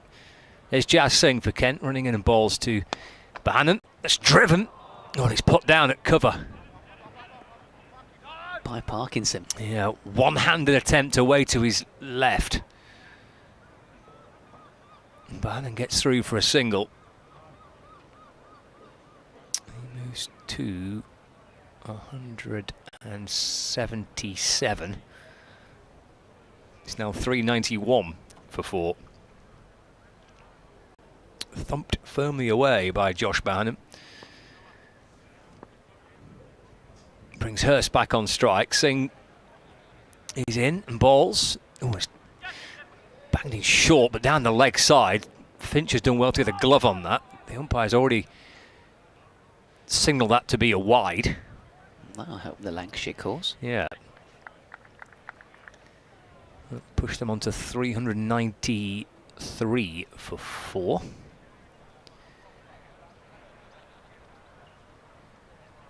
And brings Josh Bohannon back on strike. I mean, a brilliant knot by Bohannon today. 177 not out. Singh to Bohannon. Back and across and just defends away into the offside. There's no run. This is the second day of this fixture. The first day yesterday, Kent making 244. Lancashire opting to have a ball first. It was an important partnership for Kent. I mean, in the context of what we've seen second time round, not to the extent of Wells and Bohannon, but nonetheless, important runs by Tawanda Mayeye and Charlie Stobo. It's off the hit by Bohannon, flashed away down towards fine leg. It's gone for 4. And he moves on to 181 not out. And now Lancashire within just 3 of reaching 400 for that additional batting bonus point. It will be their 7th bonus point of the match. Kent so far are picked at 1. So the partnership by Mayeye and Stobo yesterday afternoon frustrating Lancashire for a little while, but they would have been really pleased with their work on the first day. Lancashire putting the home side into bat and then dismissing them for 244, still with, I think there was 16 overs left on the first day. So it was a good first day, and they've batted nicely through the course of today as well. Singh in, bowls down the leg side to Bohannon, taken by Finch, and there's no run. Means that Lancashire are in front by 153 runs as we get to the very back end of this second day. Forecast, as I think is the case for most people, is absolutely beautiful for the next couple of days, so no issues weather-wise in terms of trying to force a result. Singh to Bohannon. Well, he's looked to try and whip it away towards the leg side. The ball's gone through into the gloves of Hurst. It's deflected, off Finch. It's kind of come out of his gloves and maybe just caught him somewhere. No, it's just seemed to be a little uncomfortable there for a moment, Finch, but maybe he's okay. He's been given as a bye. So Lancashire now 398 for 4. This is the final ball of the over, and then 1 over left tonight. He's back on strike, 13 not out. Singh in and balls to Hurst. Some little play and a miss, and the ball snakes through into the gloves of Finch to complete the over. So just 6 deliveries left to go this evening. Lancashire needing another 2 runs to move to 7 bonus points from the match, and a lead of 154. It's been a hot day. It's been a long, hot day in the field for Kent. They've plugged away as well as they can, but the day's been dominated by 2 Lancashire batters, Luke Wells and Josh Bannon. So that their partnership for the second wicket not just set a new record, it kind of hammered past the previous one. The second wicket highest partnership for Lancashire against Kent was set back in 1914, and it was worth 209 runs. Well, they got up to a 300-run partnership, Wells and Bohannon, so it kind of blew apart the previous highest second wicket partnership between these two sides. So Everson, short ball pulled away by Bohannon. Out towards the man in the deep. So there's a single, just one more run needed for the 400. That previous over has done the job for them, you feel. Just Singh 10 overs, none for 55 for Kent in the end. Everson about to complete his 9th when he bowls these final 5 deliveries of the day. Would have been a screamer if Matt Parkinson had taken that. It would have been, yeah. It took his hand off. If it was Joe Denley at extra cover, maybe. This one fiddled away down towards backward point in the deep. And that'll be job done. Matty Hurst comes back for 2 and Lancashire move to 401. Caps off a really good day. It does, yeah. Just about ticked every box. I'm sure that, I mean, George Bell was a bit unlucky with his dismissal. One that ran back onto his stumps, it hit him somewhere on the pad and deflected back onto the stumps. Lavelle unable to contribute. He'd been given a chance in the side today, so in a down mark really. And those two unable to get some runs. Here it comes again. Everson on the stumps, defended away. Up towards mid-on. Yeah, but apart from that, just about everything has gone to plan really for Lancashire. They've got wickets in hand. They've got Balderson still to come. They'll try and push on again tomorrow. Everson on the pads, turned away down towards fine leg for a single by Hurst.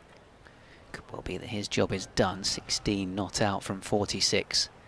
Bohannon just takes his helmet off and is a couple of deliveries away from batting throughout the entire day. Straight into the ice bath. Probably would enjoy just getting a chance to cool down a little bit, perhaps. Everson to him. Bowls. Full delivery, which he defends. Nice high elbow, playing into the covers.